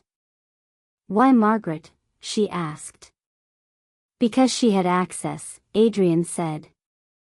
Or the illusion of it. She rented the house. Yes. But more than that, she had connections. Family ties that weren't spoken of openly. Old money. Old names. The kind that opened doors without explanation. Evelyn felt a slow unease spread through her. My family never mentioned any of that. They wouldn't. Why not? Because whatever Margaret was involved in, Adrian said, it wasn't something your family wanted traced back to them. The sea below shifted softly against the stones. Evelyn turned to him. So your father approached her? Yes. And she trusted him. A shadow crossed his face. Yes. The simplicity of it hurt more than anything elaborate might have. She believed he was helping her, Adrian continued. That he understood what she was trying to find. That he wanted the same answers. But he didn't. No. Then what did he want? Adrian's gaze moved out to the horizon. Control, he said. Information. Whatever lay beneath that house, he believed it could be valuable. Not necessarily in money. In influence. Evelyn's chest tightened. And Margaret? She was already searching for something when she arrived. Letters. Records. Something tied to the Blackwater estate before it was closed. He hesitated. She thought she was uncovering a secret. And was she? Yes. The word fell quietly. Too quietly. Evelyn's pulse quickened. What secret? Adrian turned to her. For the first time, there was no evasion left in his eyes. Blackwater House wasn't abandoned because of neglect, he said. It was closed because of what was found beneath it. The air seemed to thin. The cellar, Evelyn said. Not the chapel cellar. He shook his head slightly. Deeper. Older.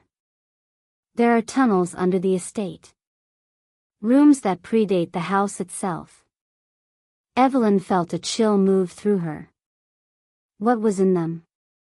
Adrian did not answer immediately. When he did, his voice was almost too calm. Records, he said.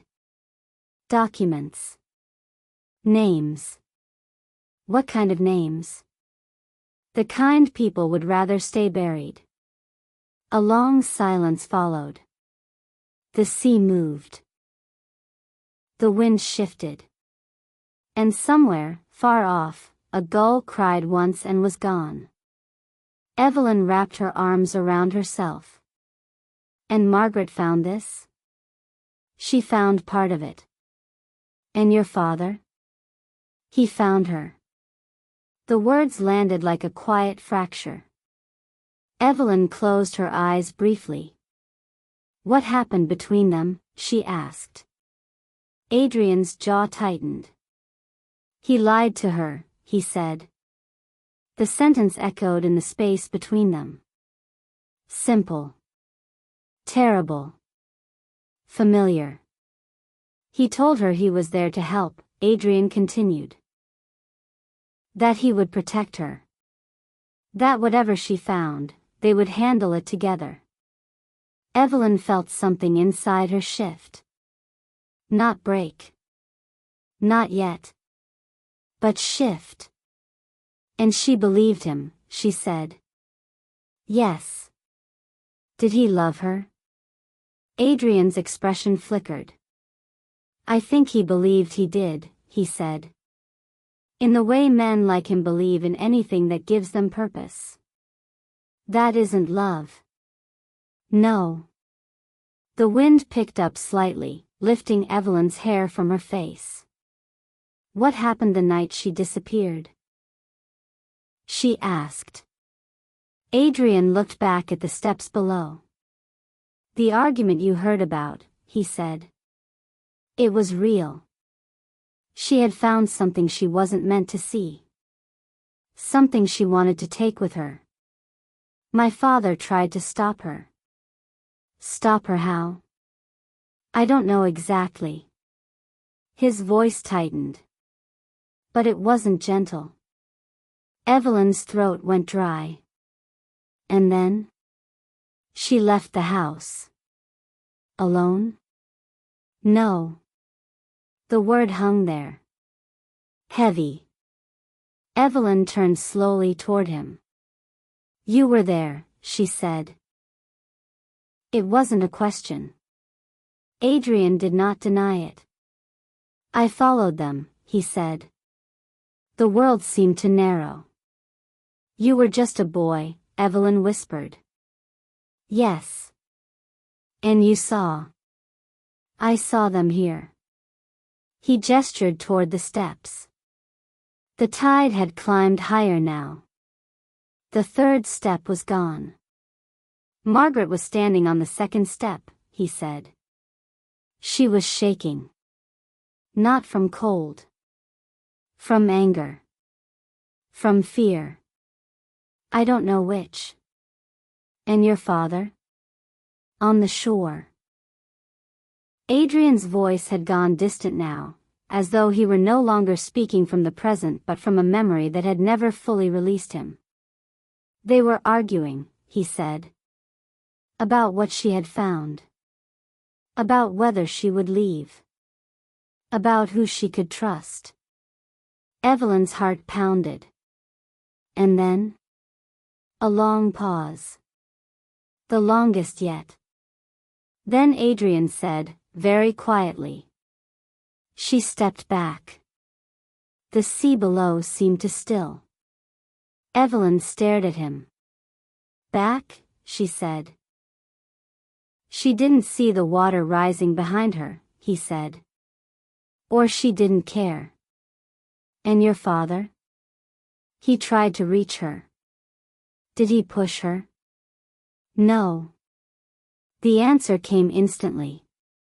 Without hesitation. Evelyn believed it. But he didn't save her either, she said. Adrian closed his eyes briefly. No. The truth settled. Cold.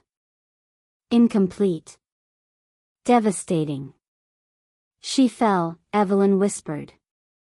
Yes. And the tide was already coming in. The cove below seemed suddenly too quiet. Too calm. As though it had swallowed something long ago and had no intention of giving it back. Evelyn stepped back from the edge. That's not the whole truth, she said. Adrian opened his eyes. No, he said. It isn't. Her pulse surged again. What else? He looked at her. And this time, when he spoke, there was something final in it. Something that could not be softened. She didn't drown, he said. The world seemed to tilt. What? She didn't drown, he repeated.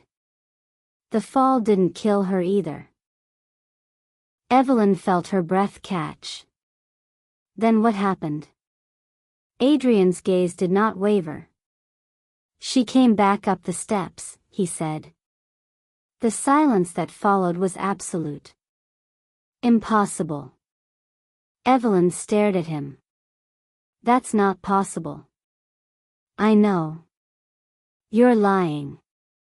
I'm not. Her heart pounded so hard it hurt. I don't understand, she said. Neither did he, Adrian said quietly. The wind moved again. The sea continued its endless, indifferent rhythm. And that, Adrian said, is when everything truly went wrong. Evelyn felt the world shift beneath her feet. Not just the past. Not just Margaret. Everything. Because whatever truth she had expected. This was not it. Not even close.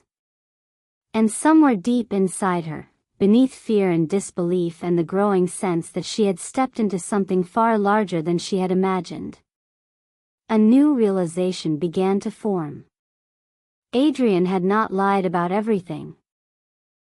But he had not lied about the most important thing either. The truth. The real truth was worse than anything she had prepared herself to hear. And she had no idea yet how much of it he was still keeping from her. Chapter 6: The Moment Everything Broke. For a long time after Adrian spoke, Evelyn could not move. The world had narrowed to the sound of the sea and the shape of his last words. She came back up the steps. It did not fit. Not with reason. Not with memory. Not with anything she understood about life, or death, or the way a body should behave after falling into cold, rising water. "You're wrong," she said at last. Her voice sounded distant to her own ears. Adrian did not argue. "I wish I were," he said. The calmness of it made something inside her twist. "People don't fall into the sea and climb back out as if nothing happened," she insisted. "Not in that kind of water. Not in those conditions. You said the tide was already coming in." It was. Then she would have been dragged under. She wasn't. "You don't know that," Evelyn said sharply. "You were a boy. You were frightened. You misremembered." "I remember exactly." The force of that stopped her. Not because he raised his voice. He didn't. But because something in him had shifted again, something deeper than exhaustion, deeper even than grief. Conviction. Not the kind built on belief. The kind built on sight. Evelyn wrapped her arms around herself, suddenly cold despite the heavy coat. "Then explain it," she said. "I can't. That's not enough." "I know." The wind moved through the orchard behind them, carrying the scent of damp leaves and distant salt. Below, the tide had crept higher still, swallowing another inch of stone. Evelyn forced herself to breathe. "Tell me exactly what you saw," she said.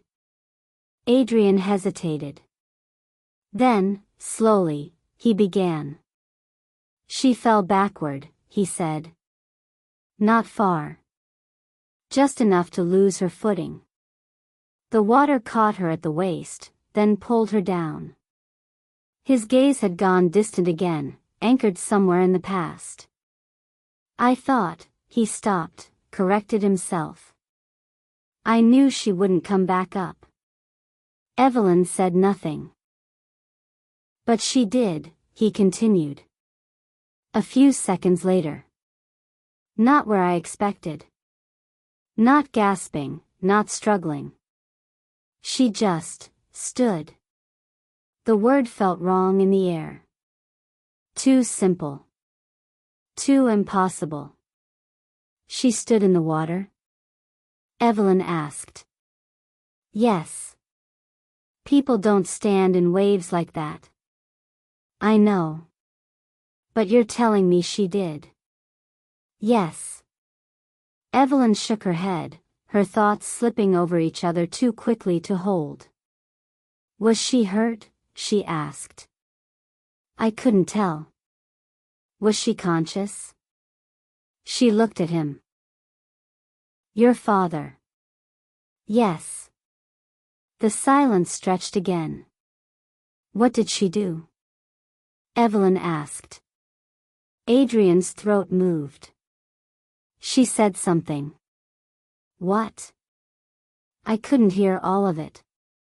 The wind was loud." "The water," he stopped, then continued more quietly. "But I heard enough." Evelyn stepped closer without realizing it. "What did she say?" Adrian looked at her. And for the first time since she had known him, there was something like fear in his eyes. "You shouldn't have brought me here," he said. The words seemed to echo against the cliffs. Evelyn felt them land inside her, sharp and cold. "That doesn't make sense," she said. "No. She came here on her own. That's what everyone believes. You don't? Adrian did not answer. Instead, he looked back toward the steps. What happened next? Evelyn pressed. She moved toward him, he said. In the water? Yes. That's impossible. I know. Stop saying that, she snapped. If you know it's impossible, then explain it another way. I can't, he said, more sharply than before. I've tried for years. I've gone over it again and again. I've told myself I was mistaken, that the light was wrong, that I imagined parts of it because I was frightened. But I wasn't wrong. His voice had risen, just slightly. Enough. Evelyn fell silent. After a moment, he continued, more controlled. She climbed the steps, he said. Slowly. Not like someone injured. Not like someone in shock. Just, steadily. And your father? He stepped back. Why? Adrian let out a breath that was almost a laugh, though there was no humor in it. Because he was afraid. The word landed heavier than anything else. Of her? Evelyn said. Yes. That made no sense. None at all. And yet. Evelyn thought of the note. If she asks again, say the room is sealed. No one is to use the west stairs after dark. She thought of the way the town spoke of Margaret. Not as a tragedy alone, but as something unfinished. Something not quite settled. What happened after she reached the top? Evelyn asked. Adrian was quiet for a long moment. Then he said, that's the part one didn't see. Her heart sank. What do you mean? I ran. You ran? I was 10, he said. I thought, he stopped, then started again. I didn't understand what I was seeing. I didn't want to understand. So I ran. Evelyn stared at him. And you never went back? Not that night. Then how do you know what happened to her? I don't, he said. The honesty of it was brutal. Then everything you've told me is everything I saw, he said. Nothing more. Evelyn turned away from him, her mind racing. This wasn't a solution. It wasn't even a complete story. It was worse than what she had imagined, because it offered no clear shape to hold on to. Margaret fell. Margaret stood. Margaret spoke. Margaret came back. And then. Nothing. No conclusion. No body. No explanation. Only absence. That's not the truth, Evelyn said. Adrian did not react. It's part of it, she continued. But it's not all of it. You said so yourself. Yes. Then tell me the rest. I don't know the rest. You do. I don't. You do, she insisted, turning back to him. Because you've been circling it this entire time. Every time you stop speaking, every time you choose what to say and what to leave out, you're protecting something. His expression hardened slightly. I told you everything I saw. That's not what I asked. Then what are you asking? Evelyn stepped closer, her voice tightening despite herself. I'm asking what you believe. The words hung between them. Adrian went very still. That's different, he said. Yes. And more dangerous. Why? Because belief changes how you see everything else. Good, she said. Then maybe it's time everything changed. For a moment, neither of them moved. The sea below continued its slow, patient rise. Then Adrian said, very quietly, "I think she found something." Evelyn's breath caught. In the house? Yes. In the tunnels? Yes. What? I don't know exactly. He hesitated. But I think it wasn't just documents. Not just names. Then what? He looked at her, and there was that same flicker of something deeper, something he had not yet given voice to.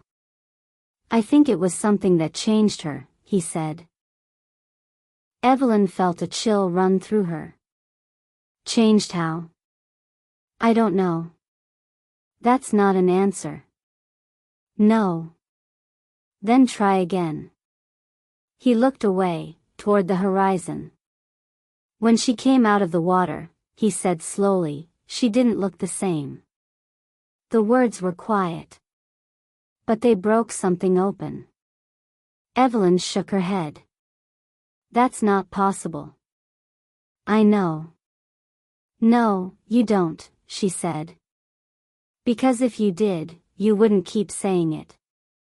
He didn't respond. Because there was nothing to say.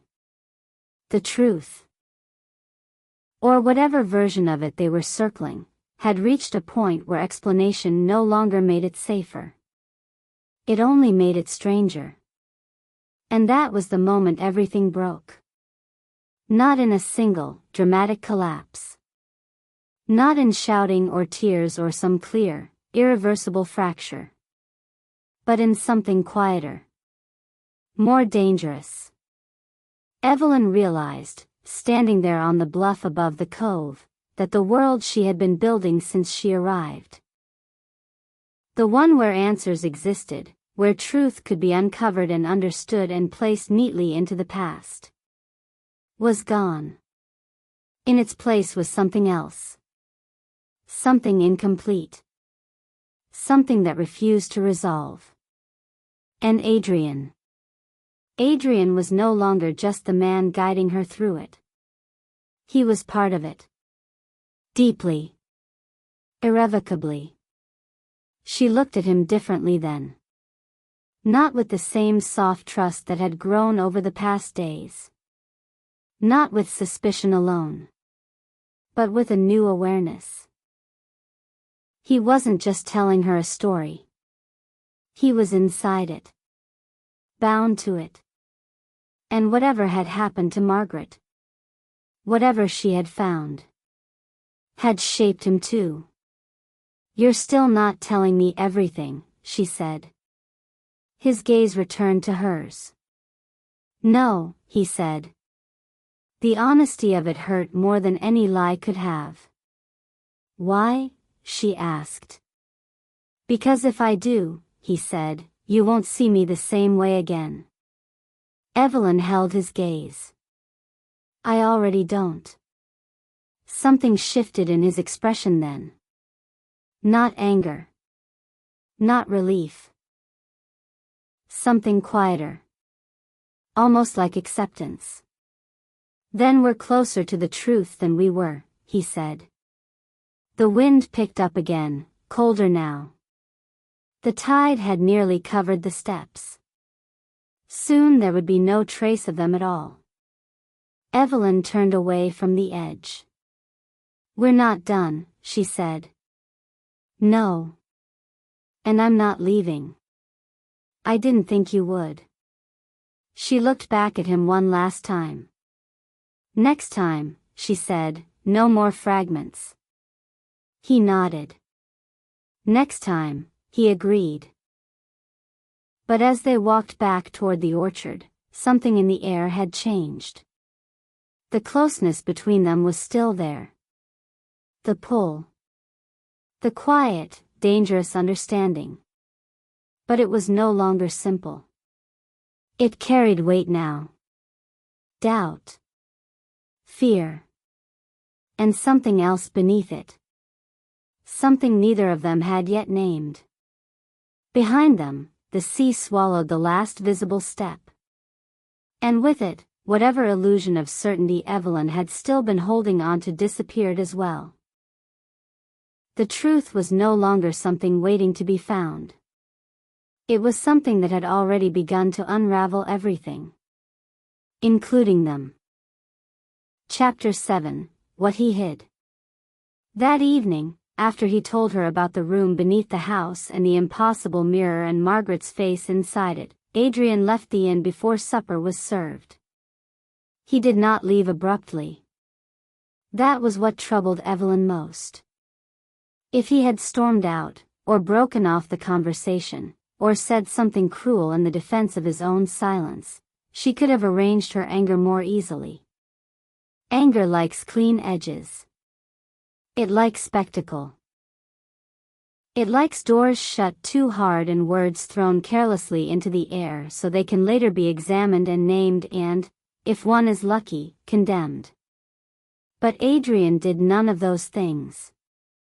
He simply grew very still. He sat with his hands folded so tightly around the untouched teacup that the knuckles went pale, and he held her gaze for a second too long, as if measuring whether another truth could survive being spoken in the room. Then he looked away, rose with that same restraint she had mistaken so many times for safety, and said only, "I need to go up there before dark." Up there. Not to the house. Not to Blackwater. As if it had become so familiar to him, so internal, that it no longer required a name. Evelyn had stood at once. "I'm coming." No. The answer was not harsh.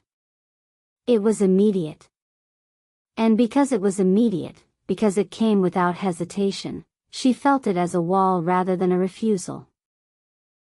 He put on his coat. The fire behind him cast shifting gold over his face, and for one strange instant he looked younger, almost like the boy he had described at the cove, frightened, watchful, trying to bear a sight no child should have been asked to bear. Then the expression was gone. "My mother shouldn't be alone tonight," he said. That was directed toward no one in particular, and yet both Evelyn and Mrs. Vale heard it as what it was, an excuse offered in the shape of concern. Mrs. Vale, standing by the sideboard with a folded cloth in her hands, made no effort to smooth the moment. "That's kind of you," she said mildly.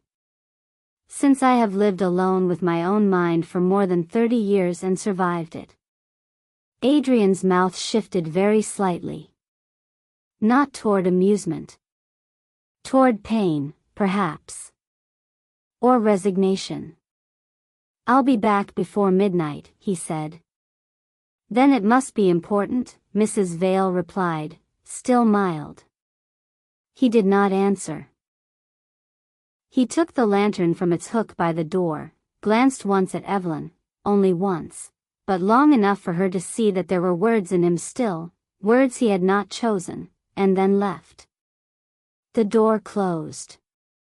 The latch settled. Rain began a moment later, quietly at first, tapping against the window panes in a scattered rhythm that seemed almost polite. The inn fell into a silence no domestic sound could soften. Evelyn remained standing where she was. Mrs. Vale set down the folded cloth. "Well," she said.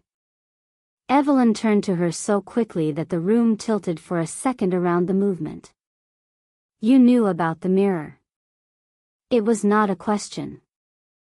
Her voice did not make it one. Mrs. Vale regarded her for a moment with those clear, unsentimental eyes that noticed too much and flinched from very little. Then she crossed to the hearth and poked the fire with the iron rod, sending a brief flare of sparks up the chimney. "Yes," she said. The word landed with almost no force because force was not required. It simply entered the room and altered it. Evelyn stared at her. How long? Mrs. Vale set the rod back in its stand. Long enough to wish I knew less. That is not an answer. No, she said, turning. But it is the one I can live with. Evelyn laughed once, with no humor in it at all. Does everyone in this town make a religion of evasion? Not everyone. Some merely inherited it. The answer was too precise to be accidental. Evelyn crossed her arms, though whether from cold or anger she could not have said. Tell me what he hid. Mrs. Vale did not move from the hearth. Firelight shaped one side of her face and left the other in shadow, giving her for the first time the same unreadable quality Evelyn had come to know too well in her son. Which part? She asked quietly. The question hit with more force than if she had denied everything. Don't, Evelyn said. Then be specific. Evelyn took 2 steps forward. Everything. The house. Margaret. His father. The room below the house. The mirror. Why he acts as if Blackwater belongs to him and terrifies him in equal measure. Why he keeps deciding what I'm allowed to know. Why every truth seems to have his name tangled in it somewhere. Mrs. Vale looked down at her own hands for a moment, as if considering whether they were equal to the work of what came next. Then she said, Come into the back room. The kettle whistles in the dining room and I've no wish to discuss impossible things where the jam is kept. It was such a Mrs. Vale sentence that, against all odds, it nearly broke something in Evelyn. Not with laughter. With weariness. With the almost painful normalcy of it. The old woman moved through catastrophe as if it were weather.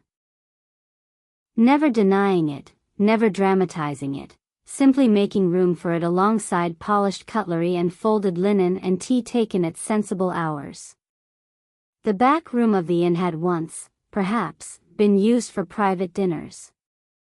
Now it held shelves of preserves, stacked chairs, 2 old trunks, and a square oak table scarred by years of practical use. A lamp with a green glass shade hung low over the center, spilling a contained yellow light. Rain tapped softly at the small window over the sink. Mrs. Vale shut the door behind them. Evelyn remained standing.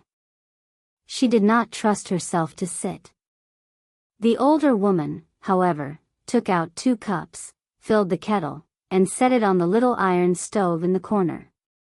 Only when the match was struck and the blue flame steadied beneath the metal did she look up. Adrian was 14, she said, the first time he told me he'd seen something in Blackwater House that was not supposed to be there. Evelyn went still. 14, she repeated. Yes. He said he found the room when he was 10. He found the passage when he was 10, Mrs. Vale corrected. He found the room 4 years later. Rain struck the window in a new gust. Evelyn drew in a slow breath. Why would he go back?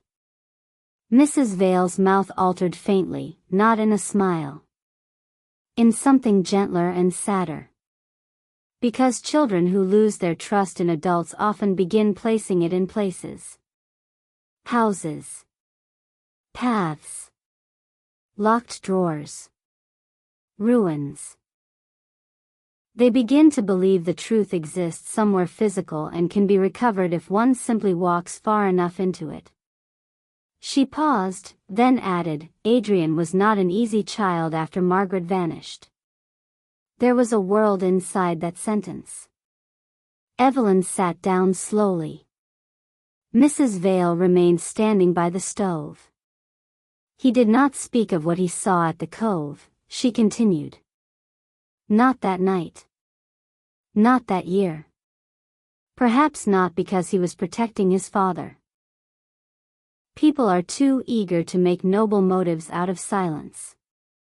More likely he said nothing because he could not fit what he'd seen into the shape of speech.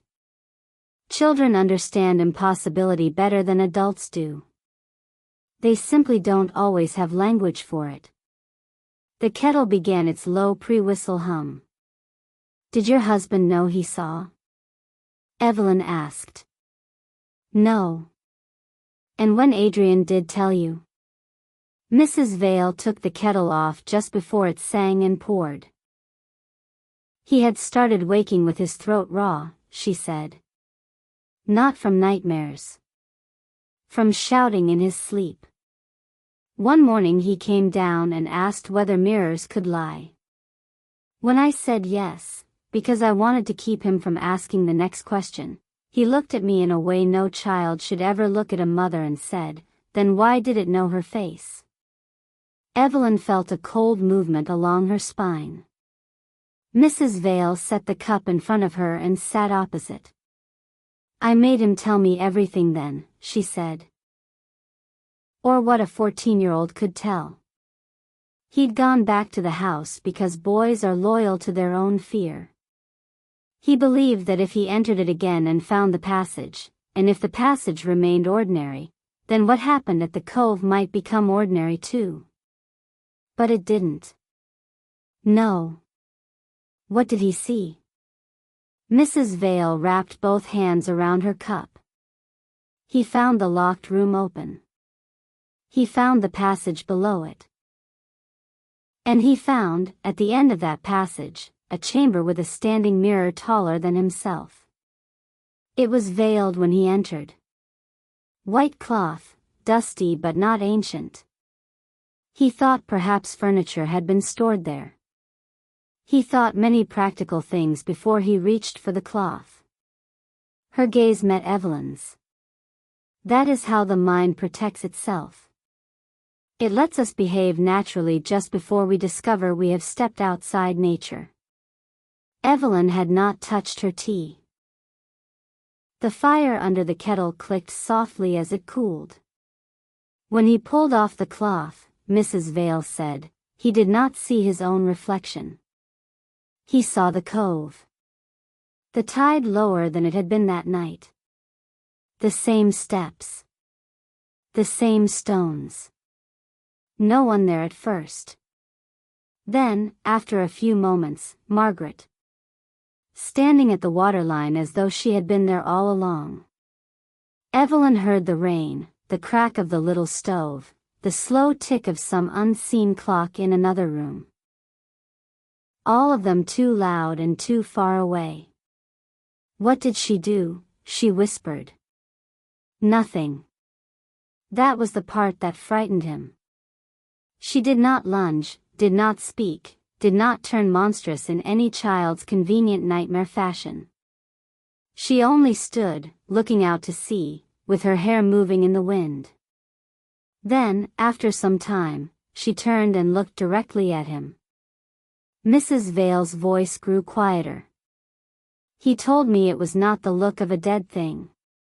Not even the look of an angry thing. It was simply the look of someone who had been waiting." Evelyn looked down at her untouched tea. The surface trembled slightly in the cup. It took her a moment to realize her hand, resting near it, was shaking. "Why didn't you tell me any of this before?" Mrs. Vale answered at once. "Because you would have believed the wrong part first." "And what is the wrong part?" "That she is a ghost," Mrs. Vale said. "Or a curse. Or a story the town made flesh because it lacked the courage to bury its own shame properly. People love categories when they are frightened. They turn to the supernatural not from imagination but from laziness. It absolves them of human fault." She took a sip of her tea. "What happened at Blackwater House began with people. That matters." Evelyn looked up. "Then tell me about people." Mrs. Vale nodded once, as though this at least were the right request. My husband, Samuel Vale, began working for the Blackwater estate before I married him. Grounds, deliveries, repairs, whatever was required. He was clever with locks and numbers and men richer than himself, which are all dangerous talents in one person. By the time Margaret arrived, the estate had already half fallen out of ordinary use. Too expensive to maintain, too entangled in old debts and older embarrassments to sell cleanly. But there were still papers there. Trunks. Family records. Ledgers not entered into official inventories. That sort of thing attracts two kinds of people, historians and opportunists. Samuel was never the first kind. He was looking for something specific, Evelyn said. Yes. Do you know what? Not precisely. Mrs. Vale tilted the cup once between her palms. But I know this much. A month before Margaret came to town, Samuel received 2 visits from a man I had never seen before. Polite. Expensively dressed. City hands. The sort who never calls on a coastal village without first deciding it beneath him. They spoke in the shed behind the inn because Samuel believed I would not go out in the rain to hear. He underestimated me in many ways, but never more than in weather. Despite everything, the image fixed itself vividly in Evelyn's mind, Mrs. Vale, younger, broader in the shoulder perhaps but already made of the same durable intelligence, standing under wet eaves and listening through wind and dripping gutters to a conversation men believed hidden by circumstance. "What did you hear?" she asked. "Only fragments. Names. Proof. Correspondence. Before the trustees move anything. And once, very clearly, she has the family claim, whether she knows it or not." Mrs. Vale set down the cup. I did not know then that the she was Margaret. I thought perhaps it was some widow or cousin in London. Later, when I saw Samuel watching Margaret in town, listening when she spoke to the postmistress, finding reasons to be at Blackwater more than his work required, I understood. A pressure had begun behind Evelyn's eyes. Not pain. The onset of too many connections made too quickly. "My family claim," she said quietly. What did he mean? Mrs. Vale was silent long enough that the little stove gave 2 gentle metallic clicks as it settled deeper into heat. "At the risk of telling you one more thing no one bothered to say when it might have saved time," she said, "your aunt was not in Varenna Bay by chance. Nor, I suspect, by invitation exactly. She came because someone had told her that an old branch of the Maris family line touched the Blackwater estate before the house was built." Evelyn stared. "That's impossible." "My mother would have known." Knowing and admitting are not the same. She never said a word. "Perhaps because families only remember what flatters them," Mrs. Vale said. "Or perhaps because Margaret was always the one who dug where others preferred a polished surface." The rain strengthened briefly, then softened again. Evelyn finally picked up her cup, only for warmth rather than taste. "So Margaret came because she thought there was some record tied to our family." "Yes." "And Samuel knew that." "Yes." "And he approached her pretending to help." Mrs. Vale's face gave nothing away, but her eyes sharpened. "Did Adrian tell you that much?" "He told me his father lied to her and made her believe he meant to protect her." The older woman made a quiet sound, not quite agreement. "That sounds like Samuel," she said. He was often at his most convincing when he had persuaded himself halfway into sincerity. Such men are difficult to defend against because they borrow truth as camouflage. He may even have felt something for Margaret. That would not have made him less dangerous. Evelyn thought of the introduction she had written in her head for this story before she knew she was inside it. He looked into her eyes and lied. Not once. Not twice. But so many times that even he started to believe it. The line came to her so forcefully she nearly said it aloud.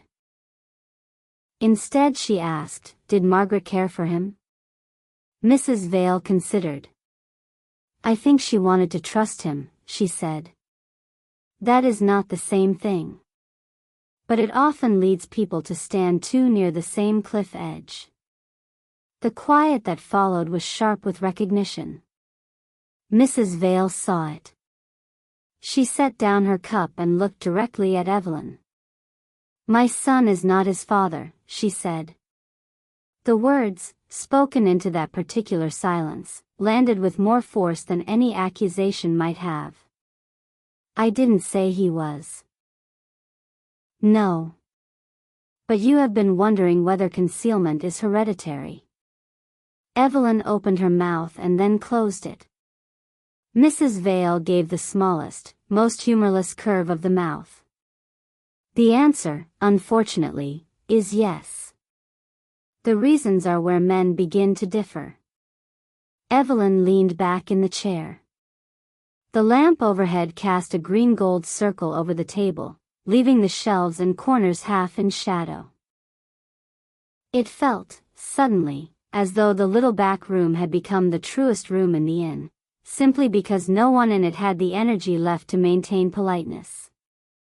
What happened after Adrian told you about the mirror? She asked. Mrs. Vale looked toward the window. I forbade him to go near the house. And he obeyed? That earned the first actual dry note in the older woman's voice.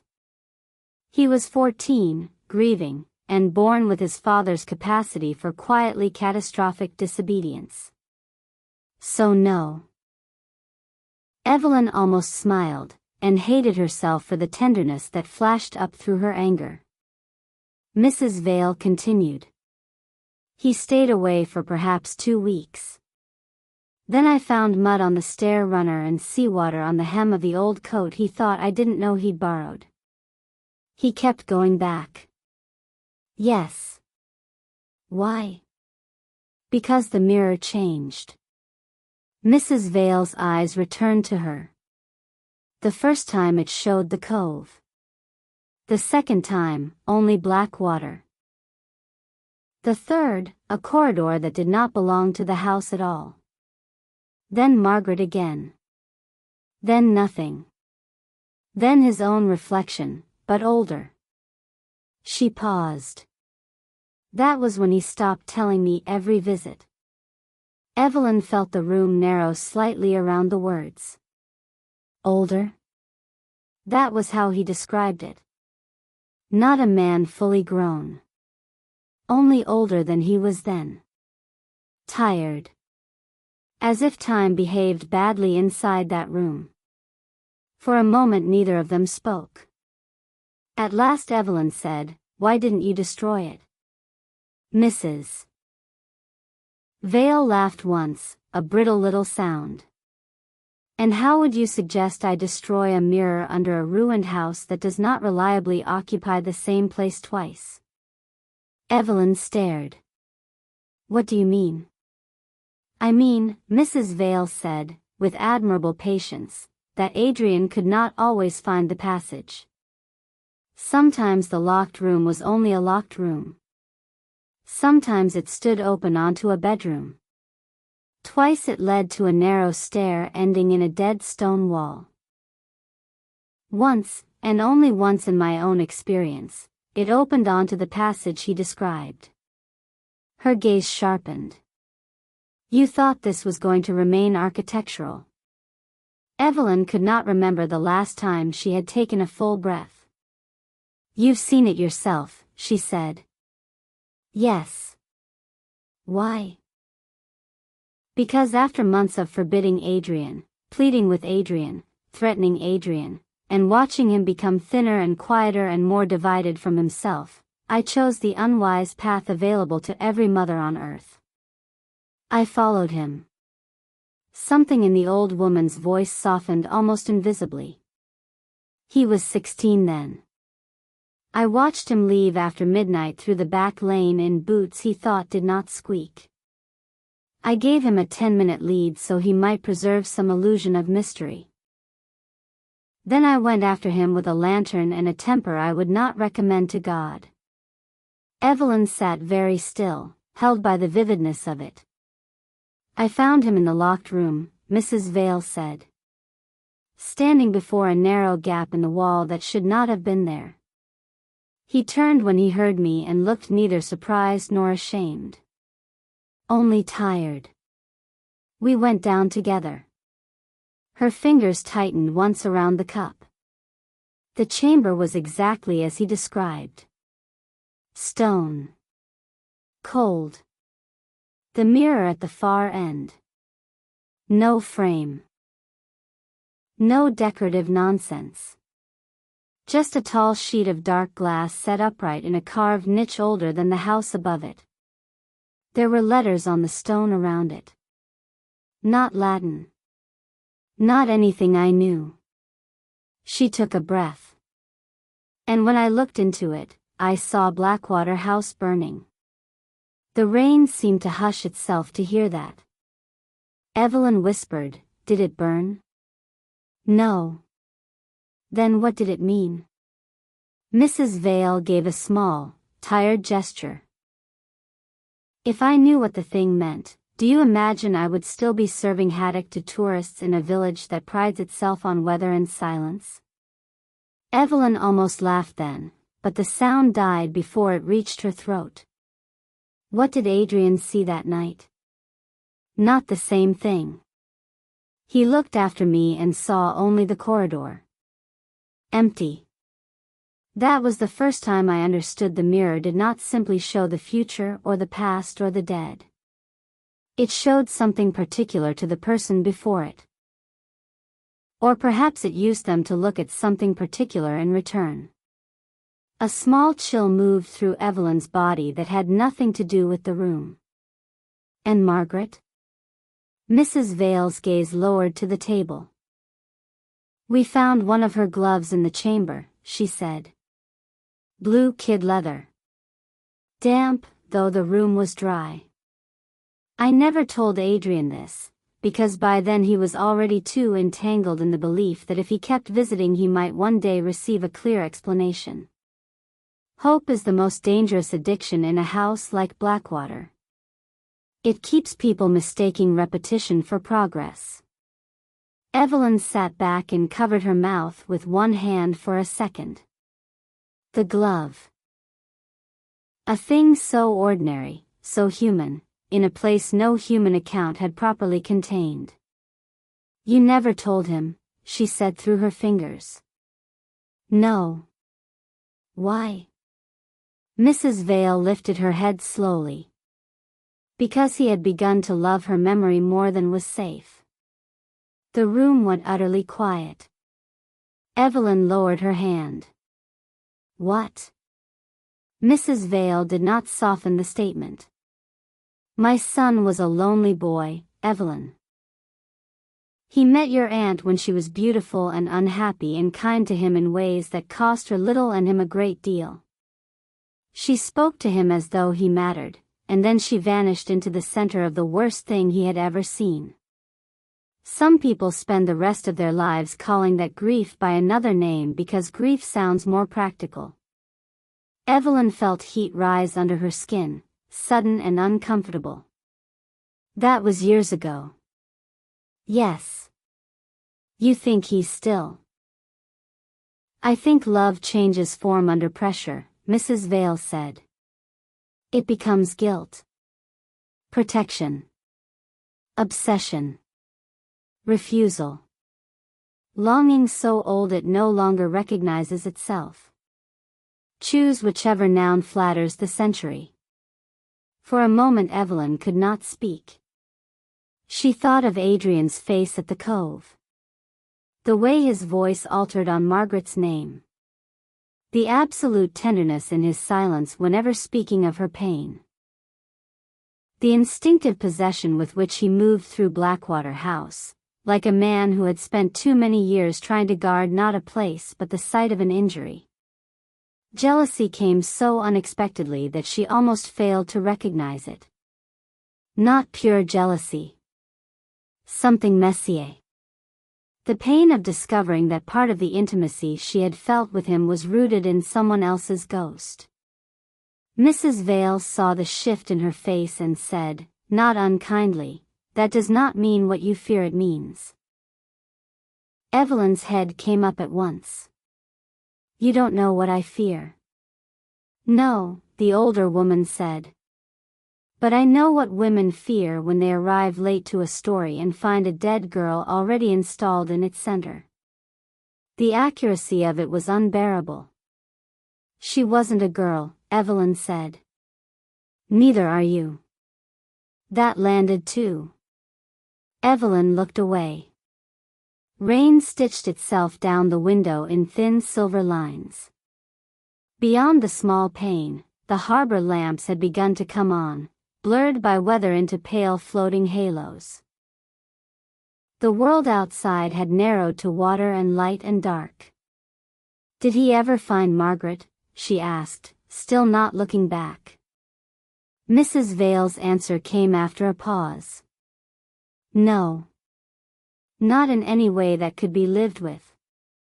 Evelyn turned sharply. "What does that mean?"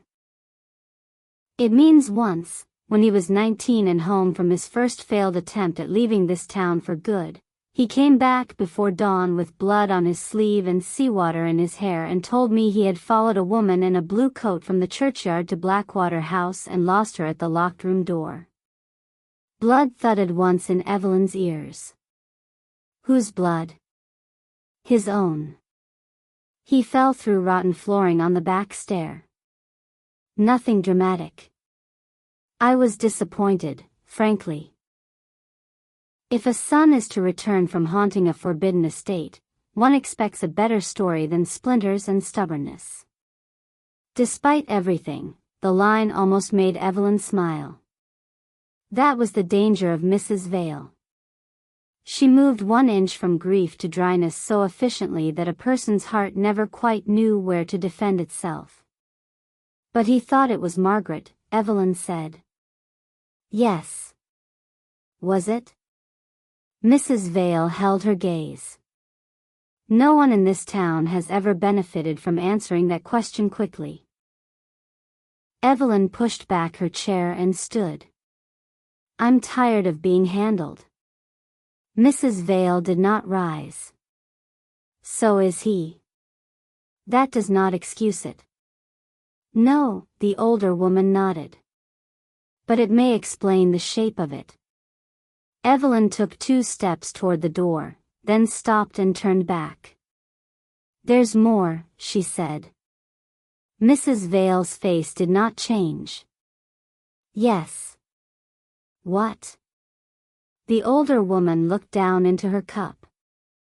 The tea had gone cool. She seemed to decide, in that moment, whether loyalty had already failed so badly that one more fracture might count as mercy. Then she said, "The photograph upstairs in the locked room corridor. The one with Margaret on the front steps." Evelyn's pulse skipped. "What about it?" "The figure in the doorway is not Adrian." Evelyn froze. Mrs. Vale continued, "Or rather, it is not Adrian as you know him.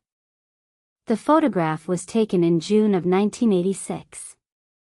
My son was 10. The figure in the doorway is taller, older, and looking straight at the camera."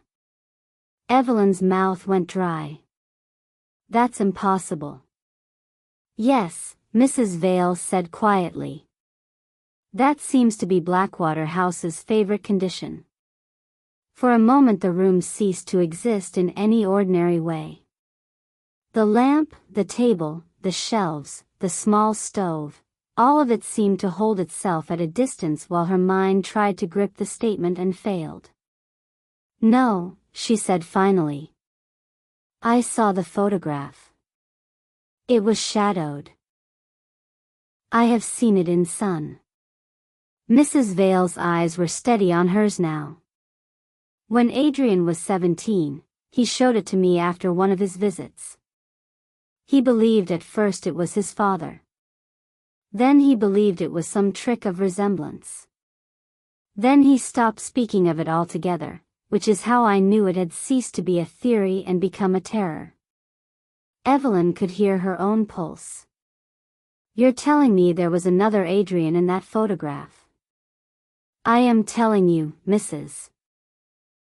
Vale said, choosing each word with care, that there was a man in that doorway wearing my son's face at an age my son had not yet reached." The room felt too warm suddenly, then too cold. "Why didn't he tell me?" Mrs. Vale made a soft sound that might have been pity. "Because that particular truth divides a life into before and after. He has spent half his years pretending there might still be a bridge between them." Evelyn crossed to the sink and braced both hands against its edge. The porcelain was cold beneath her palms. Margaret at the cove. Margaret in the mirror. Adrian as a boy before the glass. Adrian older, inside a photograph taken when he was 10. She thought of the corridor. The locked door. The shape she herself had felt before she reached the end of it, the sense that the house watched not with malice but with memory. A thought came to her then so clearly it was almost not thought at all. "He thinks Blackwater is trying to make him into something." Mrs. Vale did not answer at once. When she did, her voice had gone very quiet. "He thinks Blackwater has already done it." Evelyn turned. There was no evasion left in the room now. Only exhaustion. "What does that mean?" Mrs. Vale set the cup down at last and rose from her chair. "It means that after 23, Adrian stopped seeing only scenes in the mirror. He began seeing versions of himself. Not always older. Sometimes injured. Sometimes wearing clothes he did not own. Once, and only once, standing beside Margaret in a room he could not recognize, with one hand over hers on what looked like a ledger or a map. He came home from that visit and locked every mirror in this and under blankets for a week. The absurd domestic detail struck Evelyn almost harder than the rest of it. Blankets over mirrors. Breakfast still being served. Beds made. Towels boiled. Life continuing around an impossibility, not because anyone had mastered it, but because people continue until they cannot. What did he think he was seeing? She asked. Different outcomes. Possible selves. Lies. Warnings. The room under the house has encouraged every explanation except peace. Mrs. Vale came toward her. When he finally left Varenna Bay in earnest at 24, he did so because he had reached the most dangerous point a mind can reach around such things. He had begun to hope that if he stayed long enough, the mirror would tell him how to repair what happened to Margaret. Evelyn stared at her. Repair? Yes. How can anyone repair that? Mrs. Vale's face did not soften. They cannot. That was the point. Silence settled between them, dense and nearly physical. Then Evelyn said the thing that had been building wordlessly in her for the last several minutes. He never left it. No, Mrs. Vale said. I don't mean the town. I mean her. The house. The moment at the cove. No. The answer was not cruel. It was devastating anyway. Evelyn closed her eyes for a second. In the dark behind them she could see him too clearly, Adrian by the harbor wall, Adrian on the cliff path with the poetry book, Adrian in the chapel cellar, Adrian standing at the edge of the cove while the tide erased the steps beneath whatever version of the past he had learned to call memory. No, he had never left it. Perhaps that was why she had felt him before she knew him. Why his silences had seemed inhabited. Why his attention carried that strange quality of absence and exactness at once, as if some part of him was always comparing the present against an older damage and measuring what it might cost this time. A new thought entered with quiet brutality. Does he think he caused it? Mrs. Vale answered without hesitation. Yes. Evelyn opened her eyes. How? Because he ran. Because he said nothing. Because when one is 10, one believes the world still obeys witness. If he had stayed, if he had shouted, if he had gone for help, if he had spoken sooner, if he had broken the mirror, if he had burned the house, if he had never met her, if he had met her earlier. The older woman folded her arms, not in defense but to contain something. Guilt is very inventive in lonely children. The words passed through Evelyn like cold water. And because they were true, because they fit Adrian too precisely, because they explained so much she had mistaken for mystery, her anger suffered the first dangerous softening. She recognized it at once and resented it. He still lied to me, she said. Yes. He let me trust him while deciding what truths I could bear. Yes. He kept Margaret between us without saying her name clearly. Mrs. Vale regarded her steadily. Also yes.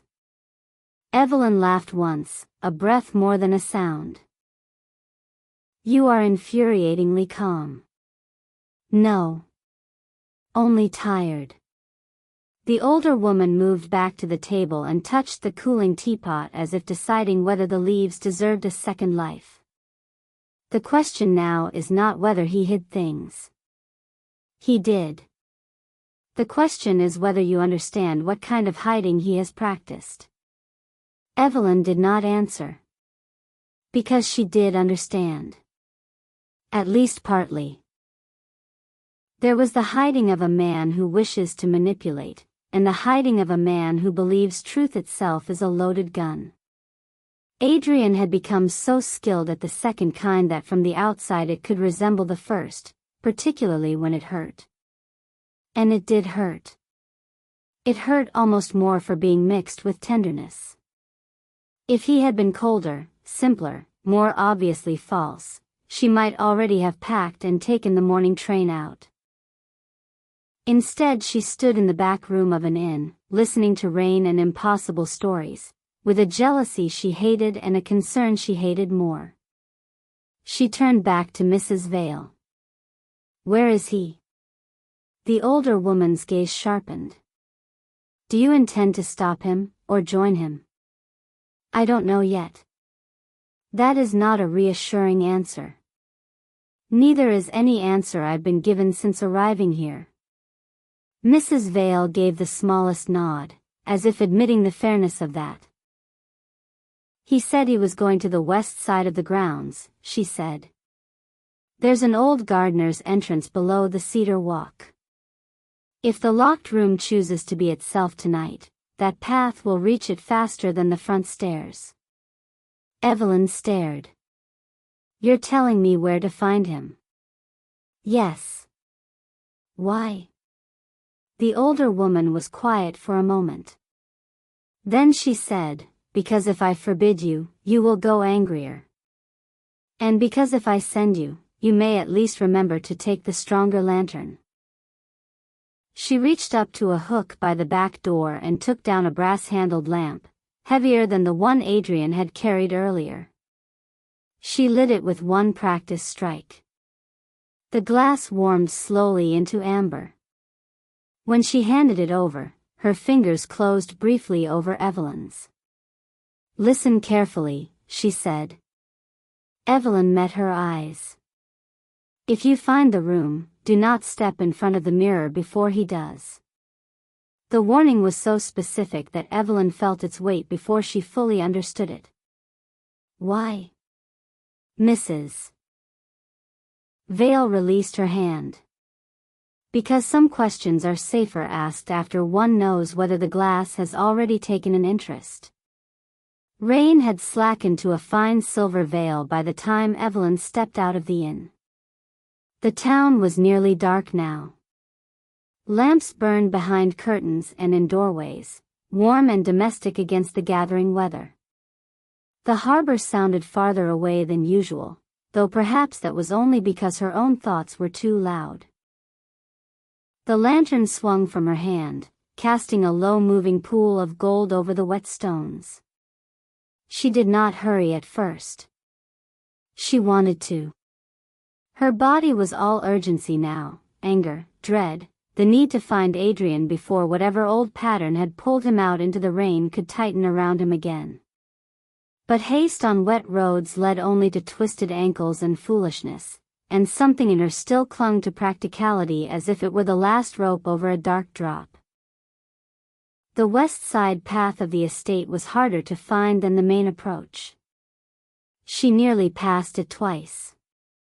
At last she saw the break in the wall, half hidden by cedar boughs and bramble, and slipped through it into the grounds beyond. The estate changed in the rain. Not visibly, exactly. The shape of it remained. Trees. Walls. Neglected beds. Stone paths sunk under moss. But sound behaved differently there. Water dripped in uneven rhythms from branches. The house breathed around corners. Even the sea seemed to draw closer and recede at once, its presence a constant murmur just beyond the trees. Evelyn followed the narrow path downhill, lantern held high. The cedars closed over her, black and fragrant. Wet needles brushed her sleeves. Once something moved to her left with a quick rustle that made her stop, heart pounding, only for a fox to flash across the path and vanish between the trunks. She told herself the jump in her pulse was ordinary. She told herself many things. The gardener's entrance emerged suddenly from the dark, a low stone arch half sunk into ivy, its iron gate hanging off one hinge. Beyond it, a service path ran along the western wall of the house toward what must once have been storerooms and deliveries. Here the ground was more treacherous, broken by roots and old drainage gullies. Twice she nearly slipped. At the rear corner of the house she found a door ajar. Lantern light moved within. Adrian. She knew it before she called his name. Somehow the quality of his presence had become as distinct to her as any scent or sound. Not safety exactly. Not after all she knew. But something her body recognized before reason made its objections. She stepped inside. The passage beyond was narrow and low-ceilinged, lined with shelves warped by damp and long emptied of their original contents. The air smelled of stone, old paper, and rain carried in on clothing. The moving light had gone around a turn ahead. Adrian. Her voice traveled and came back altered. A pause. Then his voice, farther inside. Evelyn. She followed the sound into a broader service corridor that met the main spine of the house near the old west stairs. He was there, standing by a table strewn with ledgers and loose papers, lantern set beside him. He looked as though he had expected many things tonight. Her was not one of them. Rain dark hair at his temple. Coat open. Mud on one knee where he must have knelt over some drawer or trunk. The sight of him, absurdly, almost undid her. "What are you doing here?" he asked. She stopped 3 paces away. "That line has grown tired." "So have I." Something in the answer cut through her anger before she could stop it. She set Mrs. Vale's heavier lantern on the table with a muted thud. "Your mother told me where to find you." A flicker crossed his face. "That seems unwise of her. She thought I might come angrier if unsupervised." "That sounds exactly like my mother." There it was again, that dry note, as if he could not help but place a splinter of ordinary humor between himself and collapse. The sound of it, small as it was, hurt. Evelyn looked down at the papers. "What are these?" He glanced at them as though only just remembering their existence. "Estate inventories. Repairs. Shipping records." Private correspondence, where the private part mostly consists of tax avoidance. "And the interesting part?" He hesitated. "A list of names." Her gaze snapped up. "The names your father was looking for." "Perhaps." He lifted a single folded page from the table and held it out. "I was waiting to be sure." Evelyn took it. The paper was brittle with age, the ink browned but legible. It was not a letter. More a memorandum, perhaps, written in a precise hand and unsigned. At the top was the date, March 12, 1958. Below it, a short list of surnames, 6 in total. One of them was Maris. Her fingers tightened. "What is this?" "A transfer record of some kind," Adrian said. "Not money." "Custodianship, maybe. Or guardianship." The wording is incomplete because the lower half was torn away decades ago. Evelyn read the remaining lines twice, then a third time. "The materials are not to remain in the chapel vault." In light of the succession complication concerning the Maris line, the key is to pass to the present holder only on proof of direct descent. No mirror is to be covered once. The line ended there, ripped through. Evelyn looked up slowly. "The Maris line." "Yes. My family was involved in this." "Yes." His face gave nothing away. That, more than almost anything, ignited her. "And you had this before tonight?" A pause. "Yes." The word landed like a slap. "How long?" 3 days. The room went very still. "You found this 3 days ago?" "Yes." "And said nothing?" "I wasn't certain it referred to your family." "The name is right there." "I know." "You knew?" "Yes." The repetition, so calm, so stripped of defense, made her angrier than argument could have. Evelyn set the paper down carefully, because if she did not place it carefully she might tear it in half, and she needed the record more than she needed the satisfaction. "You brought me here," she said, voice low. "You let me keep walking into this house, into this story, while holding proof in your hand that my family belonged to it. I did not bring you here." The correction was quiet and exact. It was also true, which only made everything worse. "No," she said. "You just chose how blind I would remain once I arrived." He flinched. This time unmistakably. Not outwardly enough to satisfy a cruel person. But enough. "I was trying to be sure." "No. You were trying to control the order of damage." He looked at her then, really looked, and whatever he saw in her face made the tiredness in his own deepen into something like defeat. "Yes," he said. There was no defense in it. No evasion. Only the bare acceptance of the charge. And because he accepted it, because he did not wriggle or turn noble or ask to be understood before he had earned the right, the next thing she wanted to say tangled in her throat. She hated that. "I spoke to your mother," she said instead. His jaw tightened. "That must have been restful. She told me about the photograph." Silence. "She told me about the room appearing and disappearing. About the mirror showing you older versions of yourself. About the glove. About you following women in blue coats through churchyards." He looked away. The lamp between them hissed softly as a drop of rain struck the hot metal cap. "You had no right," he said. "To know? To hear it from her?" Evelyn stared in disbelief. "That is your objection?"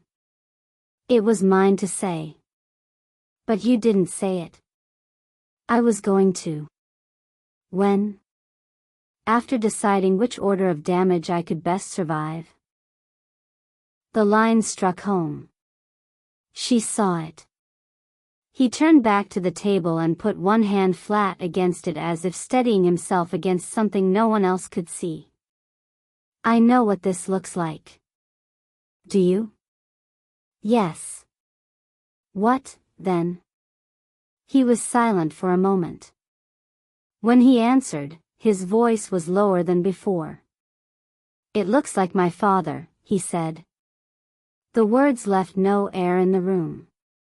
Evelyn's anger did not vanish. But it changed shape. Of all the things she had expected. Defensiveness, explanation, even coldness, she had not expected that. He went on before she could respond. "It looks like a man deciding what truth to release because he believes that timing excuses injury. It looks like someone keeping another person near while withholding the thing that would most alter how she sees him. I am not stupid, Evelyn. I know what that resemblance costs." Rain moved faintly through the broken gutters beyond the wall. For a long moment she could say nothing. Then, because the pain in him did not erase the pain in her and she would not let it, she said, "Knowing what it resembles did not stop you." "No." "Why?" At last he lifted his head. And because the room was narrow and the lantern light low and his face stripped now of all its practiced composure, the answer, when it came, felt more intimate than touch. "Because every time I tried to tell you the whole of it," he said, "I could already see the moment after." She frowned. "What moment?" "The one where you looked at me differently." There it was. Not the mystery. Not the house. Not the mirror. Something simpler and crueler. Evelyn should have found it manipulative. Perhaps part of her did. But another part, more treacherous, more truthful, recognized at once the nakedness in it. Not a ploy. Not pretty enough for that. Just fear dressed in ordinary language because it had lost the strength to remain hidden. "You assumed I would leave," she said. "I assumed," Adrian replied carefully, "that whatever this became between us would not survive the whole truth arriving all at once." The silence that followed seemed to alter the dimensions of the corridor. Whatever this became between us. Not what there was. Not what he wanted. Only what it had become, as if both of them had crossed some line without formally naming it and were now standing in the consequences. Evelyn looked away first.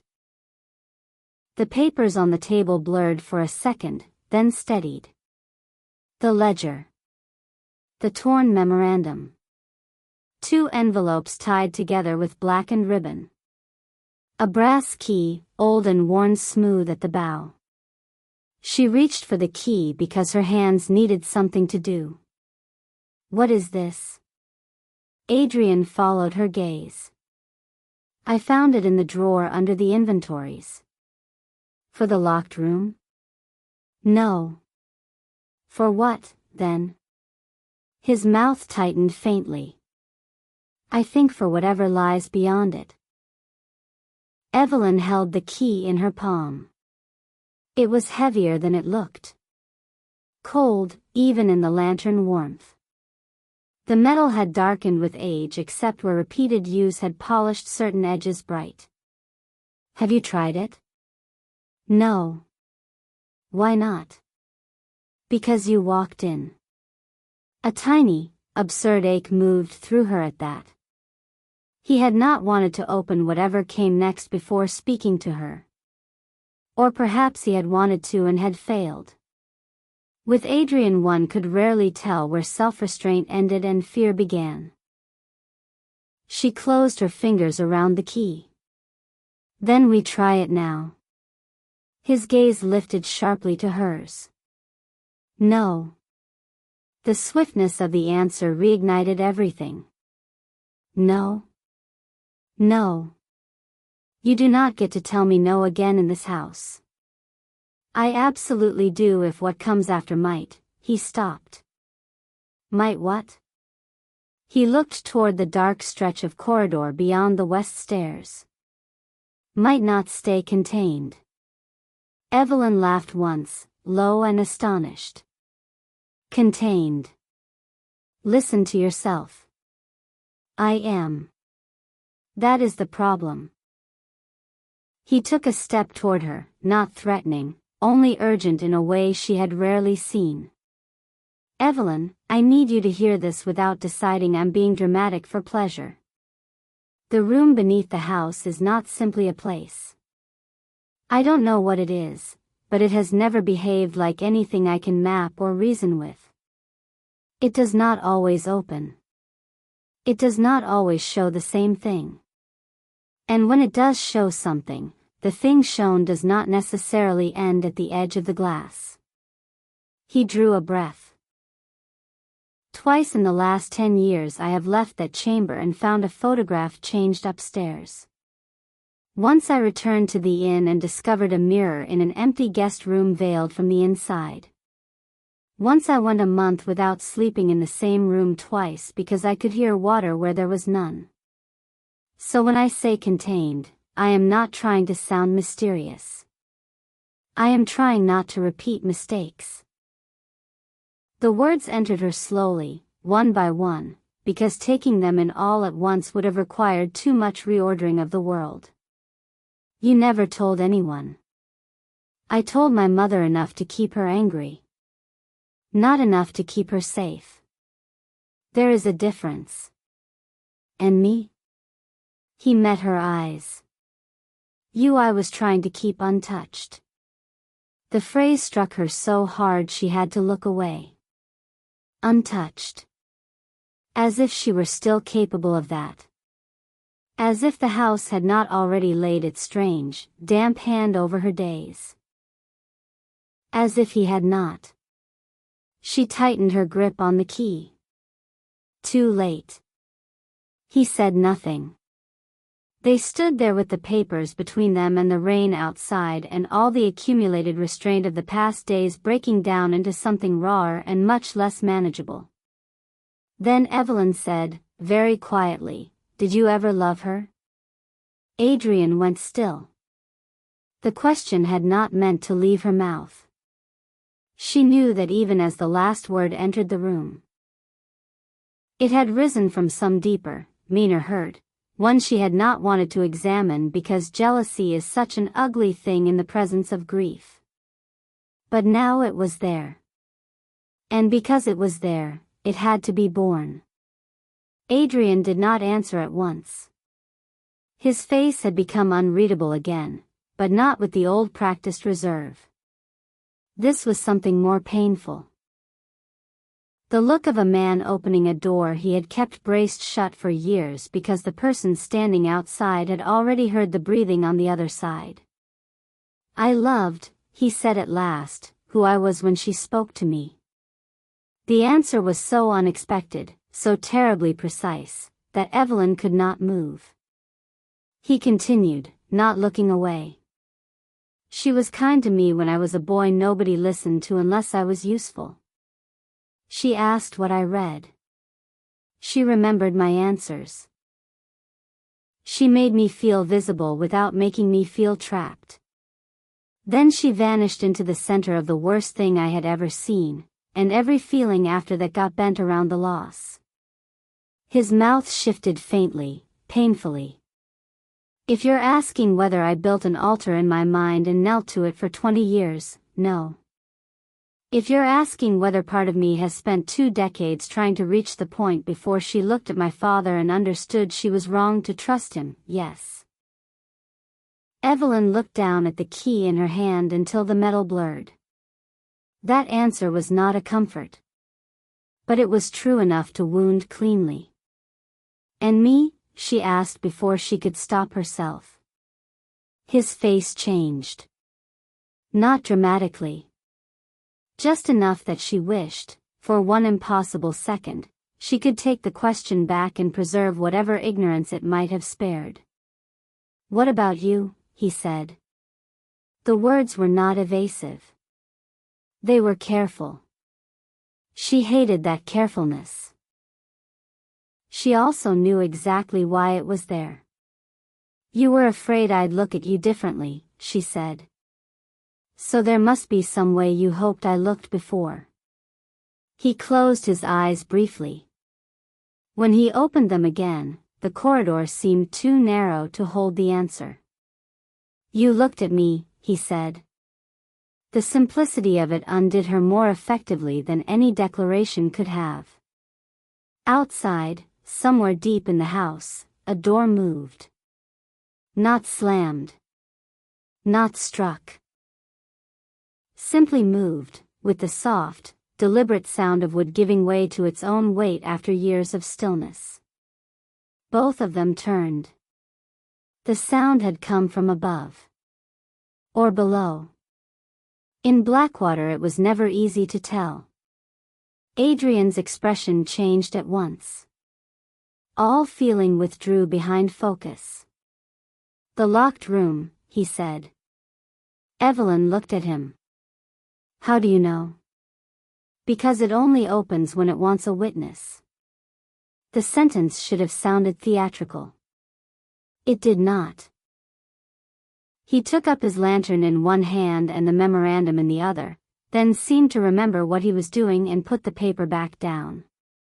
His gaze dropped to the key she still held. "Give me that." "No." "Evelyn." "No." For one beat they simply stared at each other. Then, to her surprise, something almost like relief flickered across his face. Not because she disobeyed him. Because she had stopped being handleable. "Fine," he said. "Then stay behind me. I'm not a child." "No. But you are new to the geography of disaster." He moved before she could answer. They climbed the west stairs together, his lantern throwing moving arcs of light across the cracked plaster and the old water stains on the walls. At the first landing the house seemed to breathe around them. A draft moved downward carrying a scent she recognized now at once as belonging to the deeper parts of Blackwater. Stone, cold mineral damp, and something faintly metallic beneath it, like rainwater left too long in iron. The corridor on the second floor lay open before them. The locked door at the end stood ajar. Not wide. Just enough. As the front door of the house had stood the day she found it. A welcome or a warning. In Blackwater, it was impossible to tell. Neither of them spoke. They walked toward it slowly. The house was silent now in a way that made silence itself seem like an action. Even their steps felt muffled, as if the corridor had laid something soft and unnatural over the old boards to prevent sound from escaping. At the narrow table beneath the window, the silver-framed photograph remained where it had always been. But as they passed, Evelyn saw at once that it had changed. Not the positioning. Not the light. The image itself. Margaret still stood on the front steps in her pale dress, one hand lifted against the sun. The man beside her was still there, half faded at the edge. But the shadowed figure in the doorway behind them was no longer in shadow. He stood plainly now. Older than 10. Younger than Adrian as he was now. Dark coat. Hand at his side. Face unmistakable.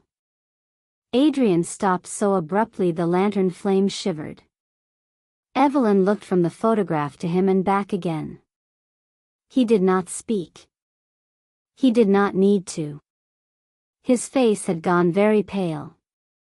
That wasn't there before, she whispered. No. The word barely moved. He stepped to the table and lifted the frame with a hand that was steady only by force. For one terrible second she thought he might smash it against the floor. Instead he only stared. On the back, below the faded June. Don't forget, new writing had appeared in ink not yet fully darkened. You came back. Evelyn felt the entire length of her spine go cold. Adrian turned the frame over again as if the movement might alter what it said. It did not. He set it down with care far greater than the object deserved. Then he looked at the open door. No more delays, he said. The words were not for her. Or not only for her. They were spoken with the sound of someone arriving at a point beyond which waiting had become its own form of cowardice. He pushed the door fully open. Beyond it lay not the bedroom Evelyn had once expected, nor the familiar corridor, nor even the narrow stone passage he had described before. Instead there was a staircase she had never seen, curving downward inside the wall itself, built of worn black stone and lit by no visible source except the lanterns they carried. Adrian stood at the threshold. For a second he did not descend. His shoulders were tense in a way Evelyn had never seen before. Not with fear alone. With recognition. Then he stepped onto the first stair. She followed. The staircase seemed longer than it should have been. It turned twice and then a third time, descending far deeper than any cellar ought to sit beneath a coastal house built on cliffs. The air grew colder with every step. Not merely underground cold. A still, old cold, untouched by seasons. At the bottom they emerged into a passage whose stonework did not match any part of the house above. The walls were built from enormous blocks fitted so tightly the seams between them looked less made than grown. Moisture shone faintly over the surface, but no water dripped. No mold spread. The passage smelled ancient and strange, like unopened earth. Adrian lifted his lantern higher. Letters had been cut into the stone over the arch ahead, just as Mrs. Vale described. Not Latin. Not any alphabet Evelyn recognized. The characters seemed almost to lean under the light, their curves and angles forming something too deliberate to be decorative and too obscure to be language in any ordinary sense. At least this part hasn't changed, Adrian murmured. You say that as if it's a comfort. It isn't. They moved forward. The passage widened into the chamber at last. Evelyn had thought herself prepared, because one always thinks that before seeing the thing itself. One imagines that description, however strange, has already done the work. It never has. The room was larger than she expected and simpler. No theatrics. No ancient candelabra or chained books or ceremonial nonsense to let the mind push the place into fiction. Only stone. A low ceiling ribbed with age-blackened beams that could not possibly belong to the same period as the walls. A narrow table against one side, holding a bowl of green-black water and 3 small objects she could not yet make out. And at the far end, set upright in a carved recess taller than a man, the mirror. It was not beautiful. That was the first thing that struck her. Not ornate. Not glowing. Not the sort of object legend would flatter. It looked more like a wound cut into the shape of reflection. Dark glass, slightly uneven, its surface seeming to hold more depth than a mirror should. The edges were rough where they met the stone, as though the thing had been set there not for display but for containment. Adrian stopped several paces before it. Evelyn remembered Mrs. Vale's warning and halted behind him. For a moment neither spoke. Their lantern light played over the glass. Nothing reflected back. Only darkness. Then, slowly, the surface changed. Not all at once. No melodramatic flare, no ripple like a pond. Just a gradual thinning of the black until some other depth became visible beneath it. Evelyn gripped the key in one hand and the lantern handle in the other. At first she thought she was looking at the corridor above. Then she understood she was seeing not the present corridor but another version of it. Brighter. Summer light at the windows. Dust motes slow in the air. The photograph table absent. The wallpaper less faded. A woman entered the frame of the glass. Margaret. Not in white or spectral glamour. In an ordinary dark skirt and blouse, hair pinned badly as if in haste, one glove missing. She moved quickly, looking over her shoulder once before kneeling by the wall where the locked room door should have been. She pressed her hand against the paneling, then reached beneath the narrow table and seemed to find a hidden catch. A strip of wood shifted. A seam appeared. She found it herself, Evelyn whispered. Adrian said nothing. In the mirror Margaret opened the concealed door and slipped inside. The image held on the empty corridor for several seconds after she vanished. Then another figure entered. Samuel Vale. Even blurred by the age of the vision, his resemblance to Adrian was unmistakable and brutal. Not identical. Harder in the mouth. The eyes flatter. The charm, even at a distance, visible as a style of movement rather than any expression. He came to the hidden door, found it already open, and smiled in a way that made Evelyn's skin prickle. He went after her. The glass darkened. Neither of them moved. Then another image formed. The chamber itself. Not as it was now. Brighter, though lit from no source she could identify. The table by the wall held papers, maps, and what looked like a narrow wooden box bound with brass. Margaret stood on one side of it, Samuel on the other. They were arguing. No sound came through the glass, but the fight was plain in their bodies. Margaret rigid with disbelief and fury, one hand flat over the papers. Samuel leaning toward her with open palms, performing calm, the old deceit of men who need to appear reasonable while cornering someone. He reached for her wrist. She pulled away. He said something sharp. She answered with a single sentence that changed his face. Adrian took one involuntary step closer to the glass. What? Evelyn looked at him. What did she say?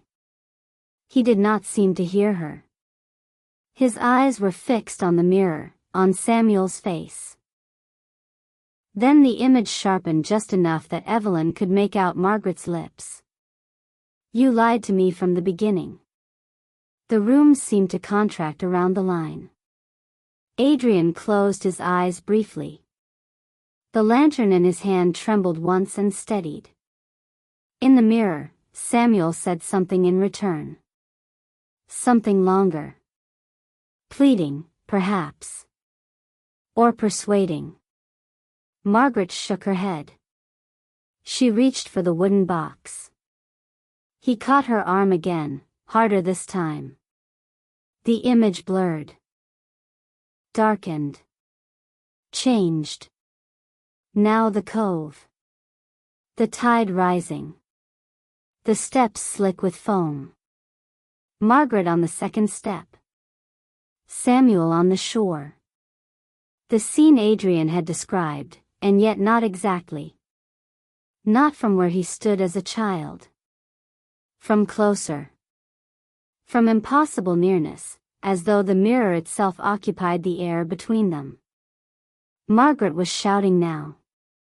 Though the glass still offered no sound, Evelyn could feel the force of it in the movement of her body. She held the box against her side with one arm. Samuel reached toward her. Not with tenderness. With urgency sharpened into possession. Then everything happened at once. A wave struck the lower steps. Margaret turned slightly, lost her footing, and fell backward into the black water. Samuel lunged. Too late. Evelyn gripped the lantern so hard the metal bit into her palm. The glass showed the water closing over Margaret's shoulders, then head. 1 second. 2. Samuel staring, frozen. Then Margaret rose. Not exploded from the sea. Not flung by current. She rose as though some floor beneath the water had lifted her. Her hair streamed dark against her face. The wooden box was gone. Her expression, when she looked at Samuel, was not rage. It was certainty. Even without sound, the words on her mouth were clear enough. You shouldn't have brought me here. Adrian made a sound then, not a word, not quite. The involuntary breath of someone hearing memory confirmed from outside himself. Margaret climbed the steps. Samuel retreated. 1 step. 2. She reached the top. And then the mirror did something it had not done before. It split. Not physically. The glass remained whole. But the image divided, as if two versions of what came next occupied the same surface and refused to reconcile. On the left, Margaret kept walking towards Samuel until the frame darkened and lost them both. On the right, she stopped and turned, looking not at him but past him. Toward something unseen. Toward the edge of the image itself. Toward whoever watched. Toward the mirror. Toward them. Then the right side filled with black water. The left with the corridor above. And in the corridor stood Adrian. Not the boy of 10. Not the man beside Evelyn now. An older Adrian, as in the photograph. Coat dark with rain. Face drawn and fierce and exhausted. One hand pressed to the wall beside the hidden door as if he had just come through it. He looked directly out of the glass. At them. At himself. Then he said something. This time, sound came.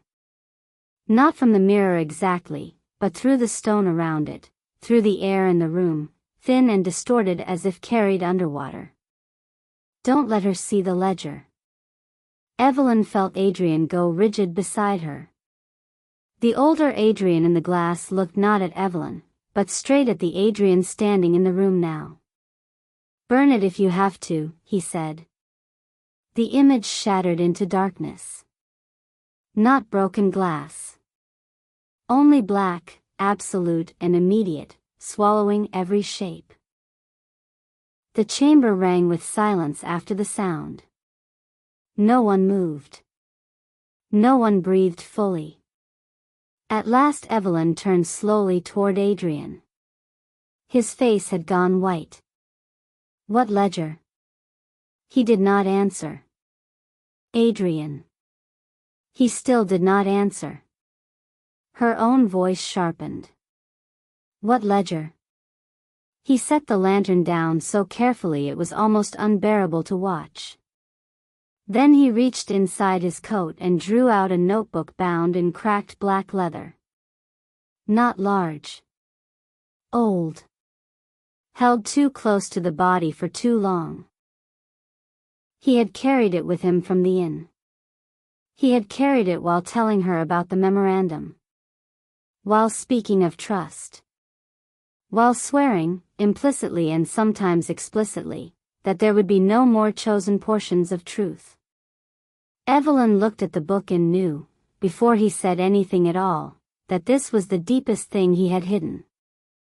Not the mirror. Not the room. Not even the photograph. This. The ledger. He held it out to her and his hand was not steady. It was in the box, he said. Her heart kicked once, hard. The box Margaret had at the cove. Yes. You have it. I found it in the chamber when I was 26. Every word altered the room. You found it 2 years ago. Yes. And said nothing. I told my mother enough to make her hate me for it. That is not the same. No. Evelyn did not take the ledger. Not yet. She looked at his face instead, because there were no defenses left in it now, and she wanted to understand what kind of man a person became when he had carried a thing like that in secret for 2 years. What is in it? His mouth tightened once before he answered. Margaret's handwriting. Samuel's, in places. Lists of names. Records copied from somewhere deeper still. Notes about the mirror. Notes about your family. Notes about me. The last 2 words entered her like ice. What do you mean, notes about you? Adrian laughed once under his breath, a sound so stripped of humor it was almost grief. I mean, Margaret wrote as if she expected me to matter. Evelyn stared. She met you when you were 10. Yes. And she wrote about you. Yes. Why? At that, he finally looked away. Because she believed the room was showing her pieces of what came after. The chamber seemed to tilt. What came after what? After her. After the cove. After Samuel. After Blackwater had already done whatever it does to time and memory and inheritance. He swallowed. She wrote that the mirror did not always show future or past. Sometimes it showed the person through whom the thing would continue. Evelyn could not speak. He still held out the ledger. At last she took it. The leather was colder than the key had been. Worn at the edges, the spine partly split, one corner watermarked as though it had once been soaked and dried badly. A ribbon, once blue, now faded almost gray, marked a page near the center. Open it, Adrian said. His voice had gone quiet in a way that made quiet itself feel dangerous. Evelyn opened the cover. On the first page, in a hand she recognized from the note in the photograph frame, was written. If this reaches the wrong hands, burn it unread. If it reaches the right ones, forgive me for not knowing which was which. Below that, the pages began. Not diary entries, not exactly. More like working notes from a mind moving too quickly and under too much strain. Dates. Sketches of the passage. Copied names. Half-thoughts. Sentences underlined twice. Some pages torn out. Others smeared with water or damp fingers. Margaret's voice emerged through the handwriting with alarming intimacy, not because she wrote beautifully, though she did, but because fear had stripped her prose of pretense. Samuel says the records are estate accounts, but he reads too carefully for accounts and lies too easily for concern. The chamber is older than the house. Perhaps older than the chapel. Perhaps older than the cliff path itself. There are names inside the wall. Not buried, exactly. Preserved. The mirror has shown me 3 things in as many nights: the sea at low tide, a child standing in the corridor with his shoes muddy, and myself leaving with the box. If these are not ordered in time, then time is not the point. Evelyn's eyes flicked upward involuntarily. Muddy shoes, she whispered. Adrian said nothing. She read on. Samuel believes there is proof here that several local families were entrusted with custody when the Blackwater line failed. He thinks in terms of leverage. I am beginning to think leverage is the least dangerous thing in this room. A boy named Adrian knows more than he ought and less than is safe. He watches doors the way other children watch storms. I told him to stop climbing the seawall in wet weather. He told me the sea only punishes carelessness, not curiosity. I hope he is wrong. The page shook once in Evelyn's hands. She turned to the marked ribbon. There the writing had grown more hurried. June 17th. The glass gave me his face again, older this time. Not Samuel's. The boy's, though not the boy. I do not understand whether the house is promising him to itself or warning me through him. If there is any justice in inheritance, it should skip the kind and fall only on the greedy. But houses rarely distribute pain with moral elegance. I think the Maris line is not incidental. I think one of ours was asked to keep the key because we were already damaged enough to mistake burden for duty. I think Samuel knows this and believes I will help him open what ought not be opened again. The next line had been pressed so hard into the paper that it left grooves on the page beneath. I was a fool to trust a man who looked most sincere while deciding what not to tell me. Evelyn closed the book for a second because she could not bear the echo of it. Not yet. Not while Adrian stood close enough for her to feel his breath in the cold chamber air. When she opened it again, she turned several pages at random. Some described the corridor and hidden catch. Some listed names, among them Maris again, Vale, Blackwater, Shore, Bell, and 2 others she did not recognize. One page contained only this: If the room remains after me, do not let the boy come here alone. Another: He thinks I am kind. I am only paying attention. May God forgive us for how little it takes to make a child loyal. That line cut so deep and clean Evelyn had to grip the ledger with both hands. Then she reached the final written pages. The handwriting there was less steady. Water had blurred parts of the ink. June 21st.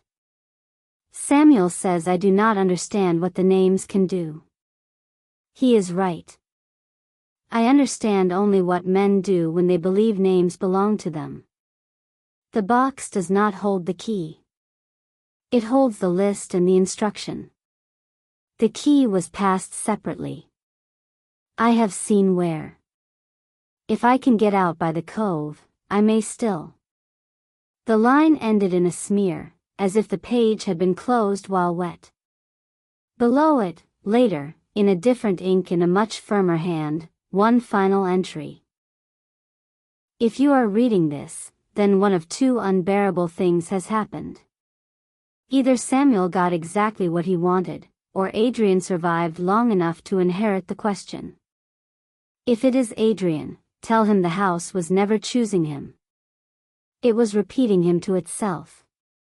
There is a difference, though I no longer know if it matters. No signature. Only the abrupt end of the page. Evelyn lowered the ledger slowly. The chamber held them both inside its cold, waiting air. The mirror remained black, giving nothing now. The bowl of water on the side table had not moved, but she could not stop looking at it, as if at any second it might begin reflecting some other room not present. She knew, she said at last.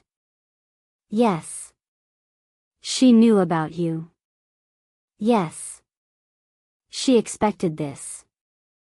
I think she expected some version of it, Adrian said. Whether she expected me specifically or only the shape of what the room would do to a life, I can't tell. Evelyn looked at the page again. The house was never choosing him. It was repeating him to itself. What does that mean? His face altered with something like bitter recognition. It means perhaps I was never special to it. Only useful. A pattern already cut deep enough to keep reappearing. No, Evelyn said before she thought better of it. He looked up. And because she had spoken too quickly, because instinct had moved before caution, she had to continue. If the room were only repeating you, it would not warn you. It would not send your face ahead into photographs and mirrors and corridors. That isn't repetition. That's pursuit. The word entered the chamber and seemed to stay there. Pursuit. Adrian's expression did not change, but something in him went still in a deeper way than before.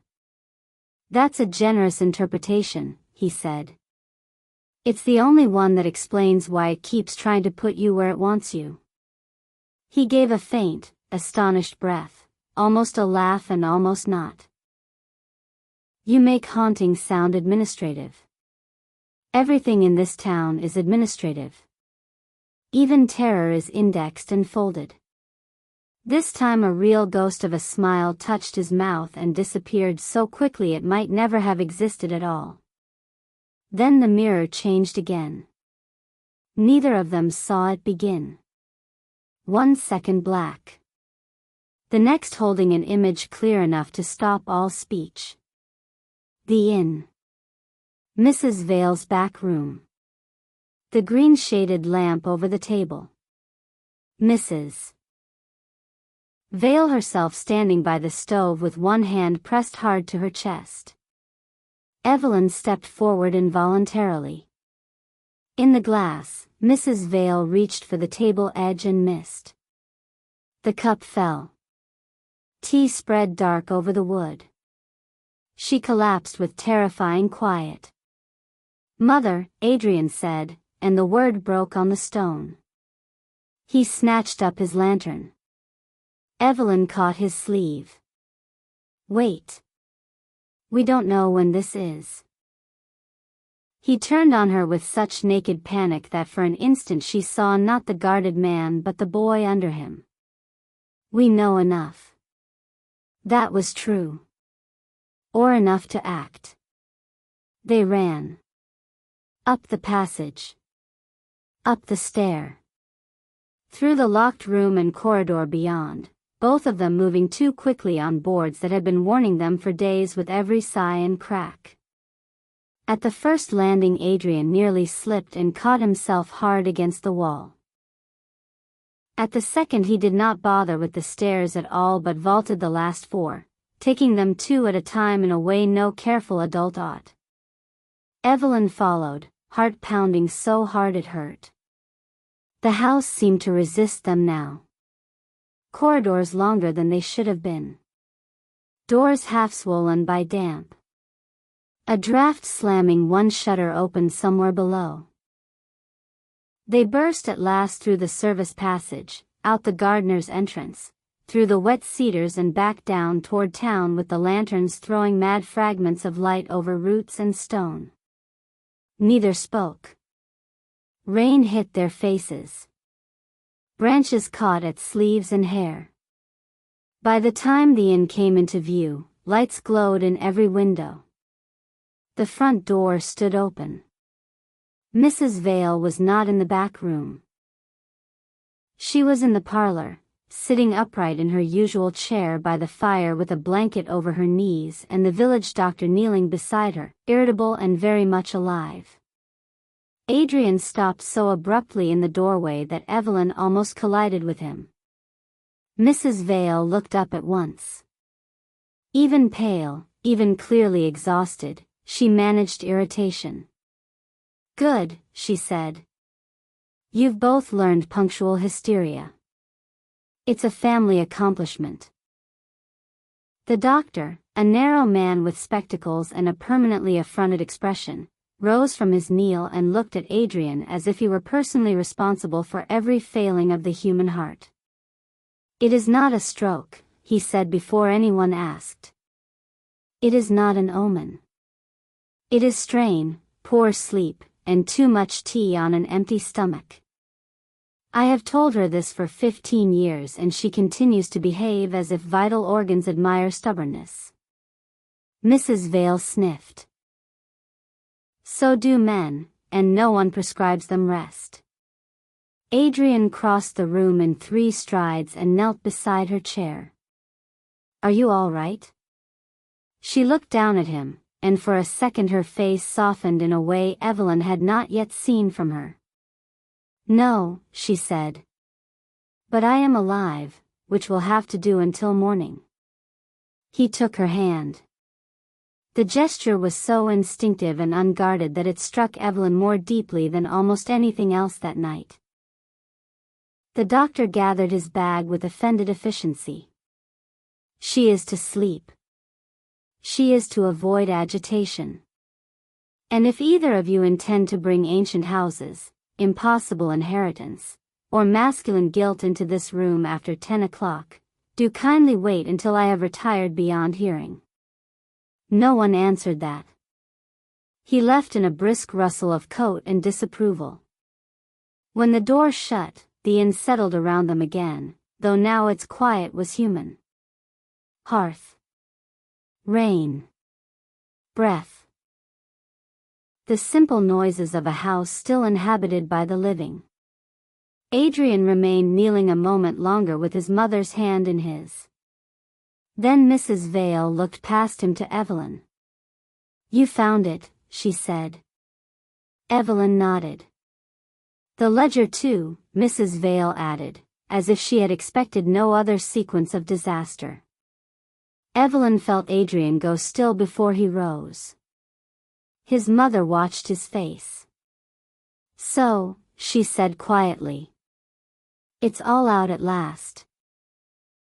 "No," he replied, and the word hung with strange heaviness in the warm room after the cold chamber. "Not all." Evelyn looked at him. Something in his tone had changed again. Not panic. Not guilt. Something like decision sharpened by dread. Mrs. Vale heard it too. "What else?" she asked. Adrian turned toward the fire, and in the shifting gold light his face seemed older than it had an hour before. "The mirror showed us you," he said to his mother. "Then it showed nothing. Then it showed the corridor. And before the image broke, there was someone standing behind the table." Mrs. Vale's fingers tightened over the blanket. "Who?" He looked at Evelyn once before answering.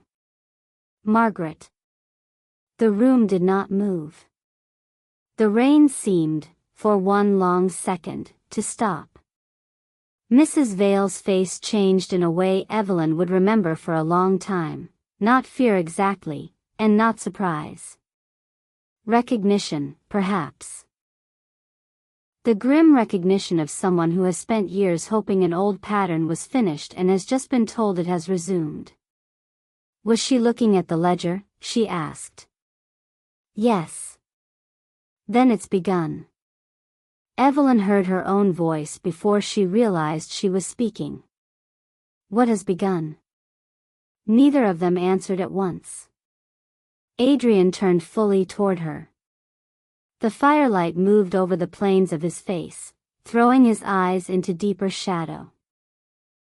At last he said, what my father was trying to open never finished opening. It only paused. Mrs. Vale closed her eyes briefly. And now? Evelyn asked. Adrian looked at the ledger in her hands. Now, he said, it knows you're here.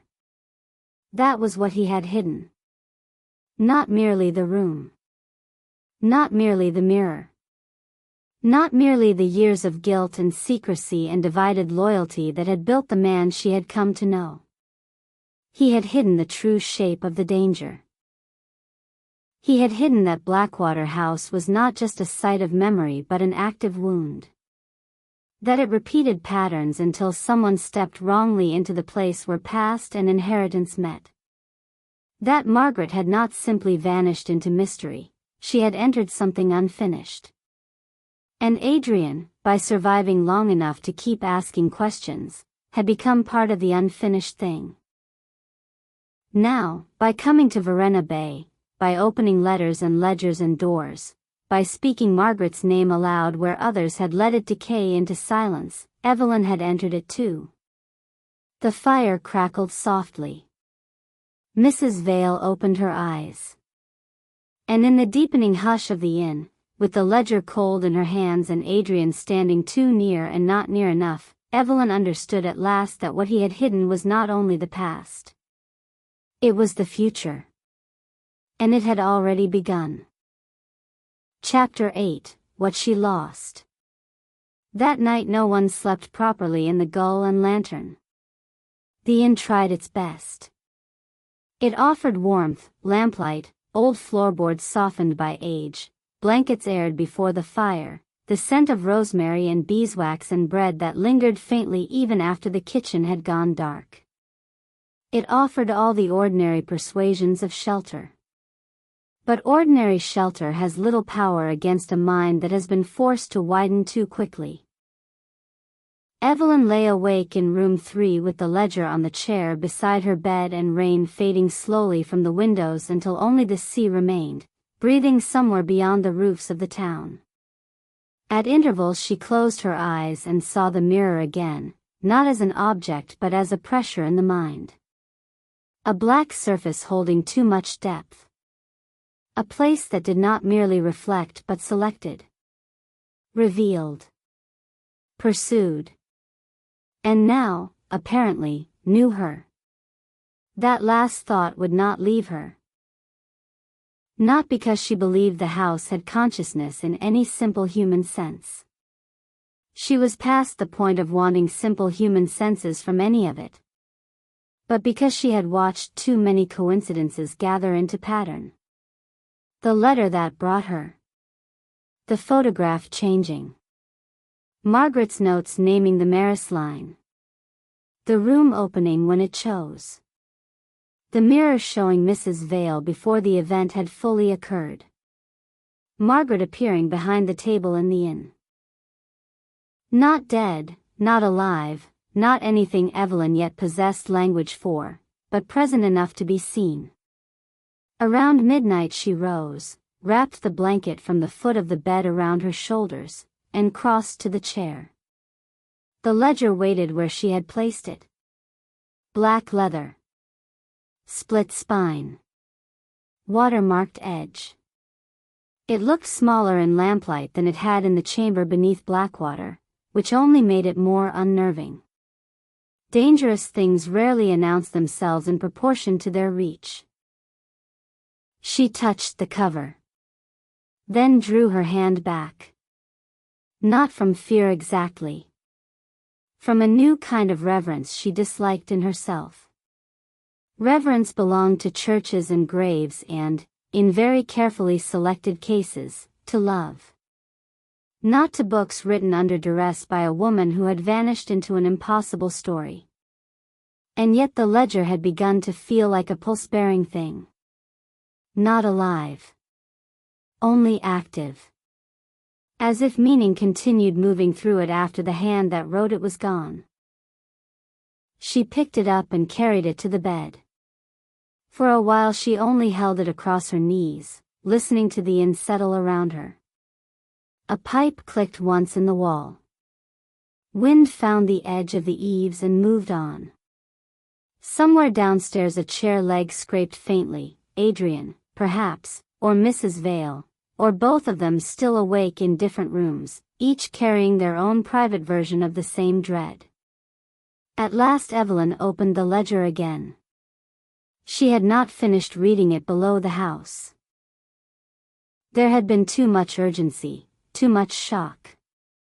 Now, with the lamp close and the bed curtains half drawn against the room, she turned back to the middle pages and began slowly. Margaret's entries did not become easier with rereading. They became worse, which is not the same thing. The early pages still carried discipline. Dates. Names. Copied phrases from records she had found in the house. Observations about Samuel Vale delivered with the dry intelligence of a woman who knew she was being lied to and had not yet decided whether the liar was clever enough to be worth the trouble.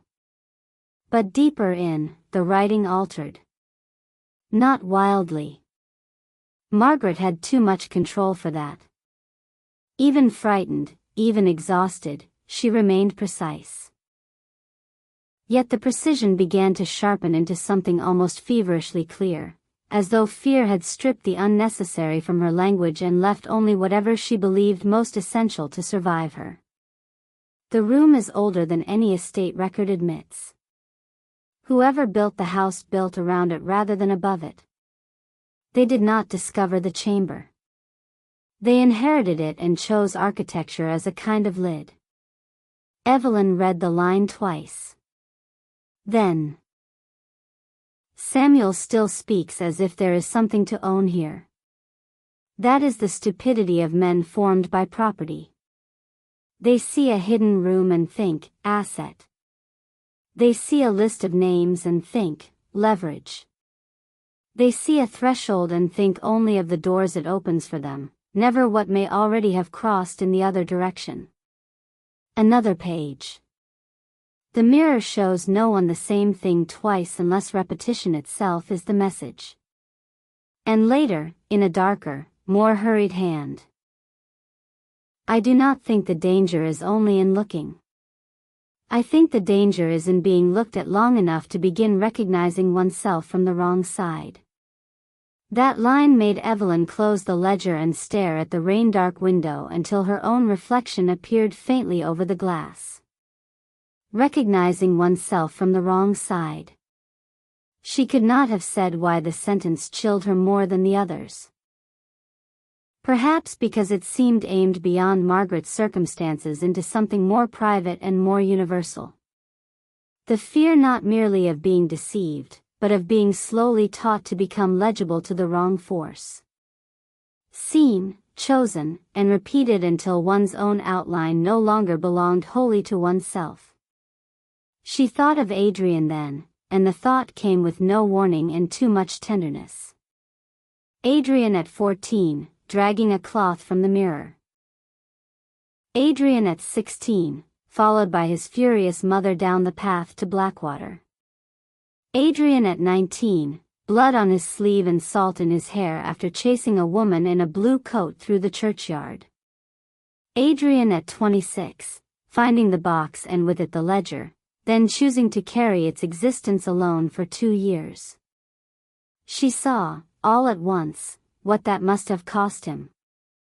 And because she saw it, anger ceased to be simple. It remained. She would not let it be sentimentalized away. He had hidden the ledger. Hidden her family's place in the inheritance of Blackwater. Hidden the possibility that Margaret had written about him, expected him, and understood his role in the house before he was old enough to understand it himself. Hidden not once in panic but over and over in sustained, deliberate silence. That was real. So was the loneliness that silence had been built from. The two truths did not cancel each other. That, more than anything, exhausted her. Near 2 in the morning she finally slept, not by choice but by depletion. And dreamed of water. Not drowning. Not panic. Worse than panic. Calm. She dreamed she stood in the corridor outside the locked room while tidewater moved soundlessly over the floorboards, rising inch by inch without wetting her hem. At the far end of the hall Margaret stood with one bare hand against the wall and said, almost conversationally, "The wrong thing was never that he lied. The wrong thing was that I wanted the lie to become true." Then Adrian appeared where Margaret had stood, older and younger at once, holding the black ledger in both hands. When he opened it, the pages were mirrors. When he turned them toward her, she saw not herself but room 3 in the inn, empty except for the bed and the open window and the sea visible too close beyond it, as if the whole town had slipped nearer to the cliff in the night. She woke with her hand outstretched toward the chair and the dawn not yet risen. The window was closed. The room remained where it should. But the ledger was no longer on the bed. It lay open on the floor beside the chair, pages stirred by no visible draft. For a full second she could not breathe. Then reason, practical and slow, forced its way back through the shock. She must have let it slip. In sleep. In half-sleep. The movement of blankets could have knocked it loose. And yet, the page it lay open to was not one she remembered reaching. A later one. Much later. Written in a steadier hand than the frantic entries near the end. No date at the top. Only a single line centered near the upper third of the page. What is inherited is not always blood. Sometimes it is attention. Evelyn stared. Below it, a short paragraph. If the next one is a woman, she may see differently. The men go looking for use. A woman might still mistake it for memory, which is the closest thing to mercy this house has ever offered anyone. Her own pulse seemed suddenly loud in the room. The next one. A woman. Not certainty. Not prophecy. Only a possibility preserved in ink long before Evelyn had ever heard of Verena Bay, and that was somehow worse. Prophecy can be rejected. Possibility has a way of entering the mind and arranging itself beside choice until the difference between them becomes unbearable. Someone knocked then. Not loudly. 2 soft taps. Evelyn closed the ledger at once, absurdly guilty, as though the words inside it had become intimate in the reading. Yes? It's me, Adrian said through the door. The sound of his voice at this hour should not have affected her. It did. She crossed the room and opened the door. He stood in the dim corridor carrying a tray with 2 cups and a small blue pot between them. No coat. Dark sweater, sleeves pushed up as usual. Hair damp, though whether from rain or washing or some exhausted attempt to wake himself she could not tell. He looked as though he had not slept at all. I brought coffee, he said. That's not tea. No. You're giving up on pretenses. That depends what you mean by pretenses. He glanced past her shoulder toward the room, then back to her face. Something in his expression shifted almost imperceptibly when he saw the ledger in her hands. You were reading. Yes. He waited.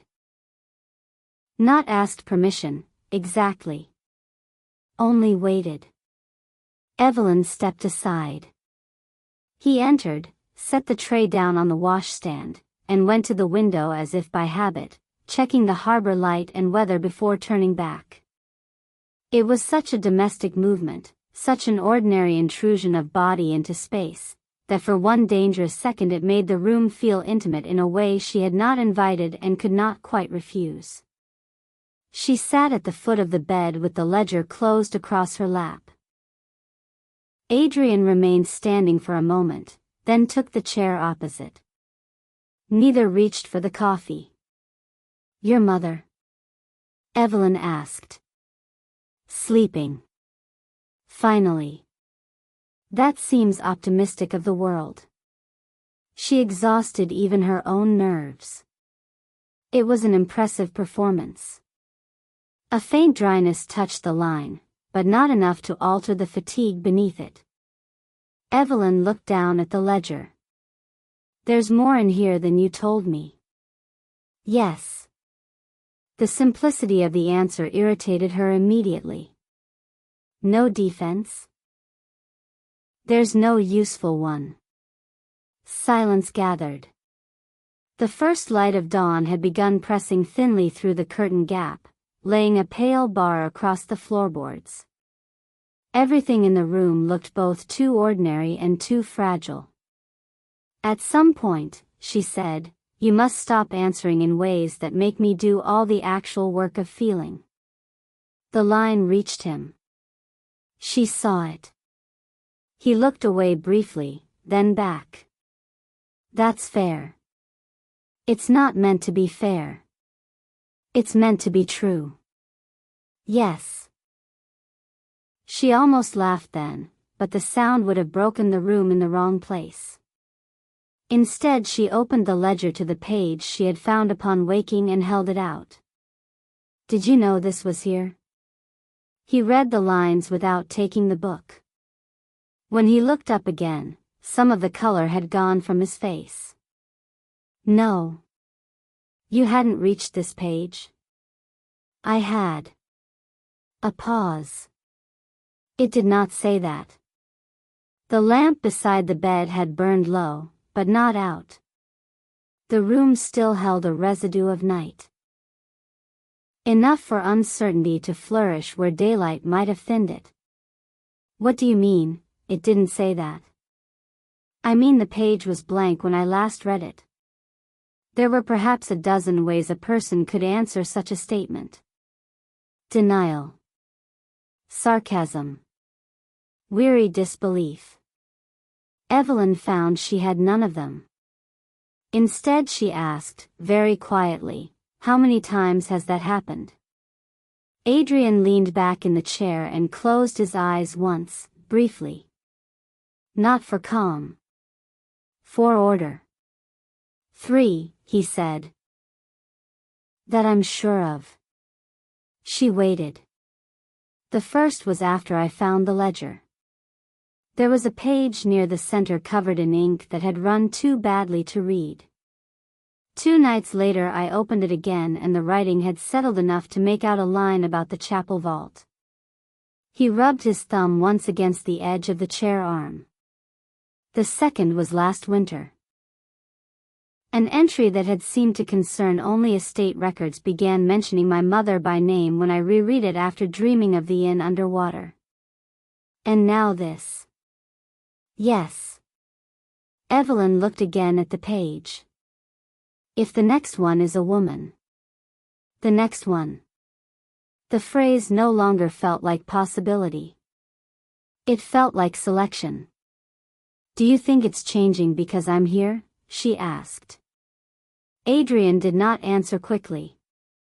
"Yes," he said at last. "I think everything is changing because you're here." The words should have sounded accusatory. In his voice they did not. They sounded closer to dread. She closed the ledger.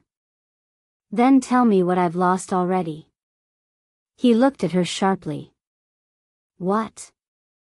"If this thing," she touched the cover, "if Blackwater, if whatever old wound this town has built its life around is shifting because I arrived, then something has already been taken.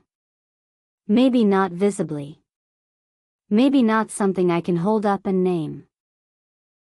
But these kinds of places do not open themselves for free. Adrian was silent. His face had grown very still. Say it, she said. I don't know. That isn't true. He took a breath. I don't know all of it. Then say what you do know. Outside, the church bell struck 7 in measured, patient notes. Morning entered the room against their will. Adrian looked at the coffee tray as though the cups might help him if he stared long enough. When my father first started going to Blackwater in earnest, he said, he stopped sleeping properly. That isn't uncommon. No, Adrian's gaze lifted. Then he stopped recognizing ordinary things at ordinary times. He would come home and ask my mother why a chair had been moved, when it had stood in the same place for 10 years. He accused the postmistress of opening letters she had not touched. Once he asked me whether I had been standing in the orchard at dusk when I was away at school. Evelyn felt a slow unease deepen. He was losing his mind. Perhaps. Or perhaps something in the house had loosened his grip on sequence. He began experiencing memory as if it were concurrent. Not flashbacks. Not confusion exactly. More like intrusions. A conversation from a week before would arrive to him with the force of the present. A place he had not yet gone would feel familiar enough to anger him. Adrian's mouth tightened faintly. He started saying he had to keep his attention straight, as if attention were a physical object that might otherwise be stolen. Evelyn's fingers tightened around the ledger. And that is what you think I'm losing? Attention. Yes. She stared. Not memory. Attention first. Then memory bends around whatever attention can no longer hold in place. The thought should have seemed abstract. It did not. She understood it at once with terrible intimacy. How one's own mind could begin slipping sideways, not by forgetting a whole life but by losing the ability to trust what one had noticed, in what order, under what conditions. The erosion not of facts alone but of confidence in one's own witnessing. She thought of waking to find the ledger on the floor and not knowing if she herself had dropped it. She thought of the dream where Margaret said the wrong thing was not the lie, but the wish that it become true. She looked at Adrian and knew she had not dreamed that line before sleeping. Had she? The uncertainty was so slight it might have been nothing. That made it terrifying. He saw the thought cross her face. It may not be that, he said quickly. You just said yes. I said yes because I refused to comfort you with ignorance. Wonderful. How noble. His expression altered. Pain, annoyance, exhaustion, something darker than all three. I am trying very hard not to repeat the shape of him, he said. Then stop deciding which fear I can survive. The words struck home. They always did when aimed there. For a while neither of them spoke. At last Adrian reached for the coffee and handed one cup to her. His fingers brushed hers only briefly. Warm. Real. Human. The smallness of the touch hurt. I read more after you went upstairs, he said. Why didn't you say so immediately? Because I was deciding whether to be useful before being hated. That almost made her smile, which annoyed her. What did you find? He drew a folded sheet from his pocket. Not old. One of the inn's notepapers, covered in his handwriting. I copied the relevant sections. My mother suggested preserving the original pages for more handling in case they decide to become an opera. Evelyn took the sheet. His handwriting was clear and unsentimental, the script of a man who valued legibility over flourish. There were 4 copied excerpts. The loss is never where they think to look first. The sea takes bodies. The room takes order. The mirror takes sequence. But what remains afterward always calls itself the self, which is how people live with it. Another. If the successor is of the Maris line, the first sign may be doubling. Thoughts felt before spoken. Rooms remembered before entered. Objects found moved but not lost. Do not let them believe this is harmless. Another. The house does not devour everyone equally. It prefers those who try to make meaning from it. Curiosity is not innocence here. It is an opening. And the last. If she comes, tell her not to mistake recognition for love. Evelyn read the final line twice. Then again. Her hand had begun to shake. Not visibly at first. Only enough to ripple the paper. Where was that? The back of the final page. You copied it. Yes. And then what? I removed the page. She looked up. You did what? He met her eyes. I cut it out. The room went silent again. Why? Because I was afraid you'd see it before I could decide whether it was warning you away from the house or from me. The honesty of the answer left no surface on which to rest. Evelyn set the coffee cup down untouched. Do you hear yourself? Yes. You cut pages out of a dead woman's ledger because you were afraid of how I'd interpret a sentence. Yes. And you think saying yes is enough? No, his voice had gone low. I think nothing is enough now. She rose too quickly. The room shifted around the movement. Adrian stood at once, but did not come toward her. Anger, hurt, the ugly little pulse of jealousy left over from their talk the night before, fear of the ledger, fear of herself inside its orbit. All of it moved through her at once until she no longer knew which feeling belonged to which injury. Every time I begin to understand you, she said, there is another door behind the one I just opened.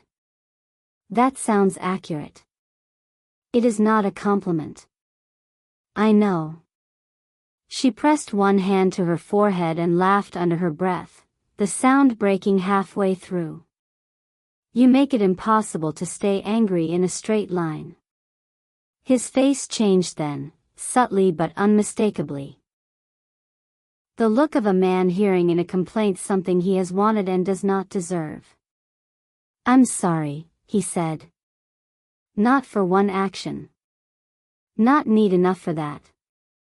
For the whole accumulating structure of himself, perhaps, and all the ways it had injured her before either of them named what had begun.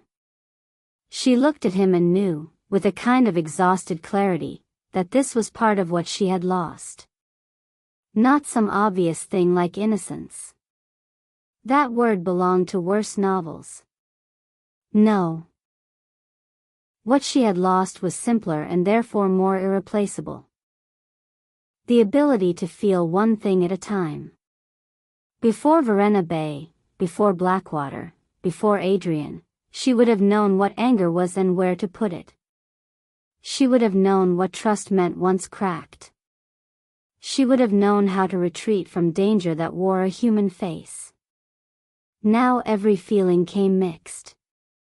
Concern poisoned anger. Desire weakened caution. Sympathy made judgment feel treacherous. And behind all of it, like a tide under the floorboards, the growing suspicion that she could no longer trust the order in which thoughts arrived. That was the theft. Blackwater had not taken certainty from her all at once. It had taken the clean architecture of emotion. And Adrian, whether he meant to or not, stood in the center of that ruin. He saw something of it in her face. "What did you dream?" he asked suddenly. The question startled her. "What?" "You looked at the page as if you'd met part of it already." Evelyn held still. Then, because the room was beyond politeness, she told him. Margaret in the corridor. The rising water. The ledger with mirrored pages. Adrian older and younger at once. And Margaret's line, "The wrong thing was never that he lied. The wrong thing was that I wanted the lie to become true." He listened without interrupting. When she finished, the morning had brightened enough that the harbor beyond the window appeared in full, low-gray detail. Boats. Wet roofs. The church tower dark against the thinning mist. "That line isn't in the ledger," Adrian said quietly. "No." "And you hadn't read it elsewhere?" "No." He was silent. The silence stretched too long. "What?" Evelyn demanded. He looked away, then back. "There's a similar sentence in one of the missing pages." Her mouth went dry. "What missing pages?" He held her gaze. "The ones my father tore out before I ever found the ledger." She stared. "How do you know what was in them if they were missing?" "Because the mirror showed one to me once." This time she laughed, but only because otherwise she might have thrown the coffee cup against the wall. "Of course it did." Something almost like helplessness moved across his face. "I know how that sounds." "No," she said. "You don't. You haven't the faintest idea how any of this sounds from outside your skull." That hit him harder than she expected. For a second he simply stood there, looking at her with such raw tiredness that she regretted it even before he spoke. "Then tell me," he said. "Tell me what it sounds like from outside." The invitation disarmed her because it contained no defense. So she told him. "It sounds," she said slowly, "like you have lived so long with Blackwater that you have started organizing yourself around its logic. It sounds like every impossible thing becomes plausible if it resembles something you already fear. It sounds like you expect me to trust your distinction between warning and manipulation even after you've proven you can't always tell the difference yourself. It sounds like you want me near enough to understand you and far enough that you won't have to watch what this place does to me." He took that without looking away. And because he took it, because he did not deny or soften or turn it back upon her, the room changed again. Not into comfort. Into something more dangerous. Mutual clarity. "Yes," he said at last. "It sounds like that because some of it is true." Evelyn looked down. There was nothing to do with a truth spoken that plainly except suffer it. After a while she said, "What did your father lose?" Adrian leaned back against the washstand, arms folded loosely, gaze on the floorboards. "By the end," he said. "Proportion. Sleep. The ability to enter a room without first checking the mirrors. The distinction between being watched and being remembered. Some part of his conscience, though that may have predated Blackwater." A pause. "And eventually my mother." She looked up.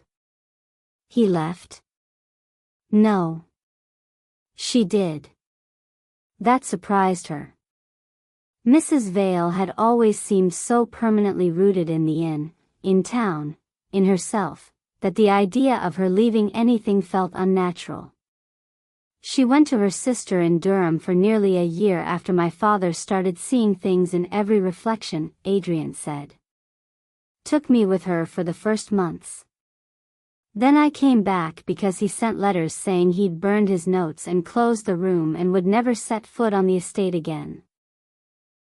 His mouth altered by a fraction. He lied. The simplicity of the line struck them both. Evelyn sat down again, suddenly tired in the bones. What happened to him? Adrian's eyes lifted to hers. He drowned, he said. She had not expected that. Not after all the rest. In the bay? Yes. Accident? A long pause. He walked into the water at dawn in February and did not come back. No note. No witness close enough to say whether he intended it. Only a boy on the upper road who saw a lantern moving on the beach below before sunup.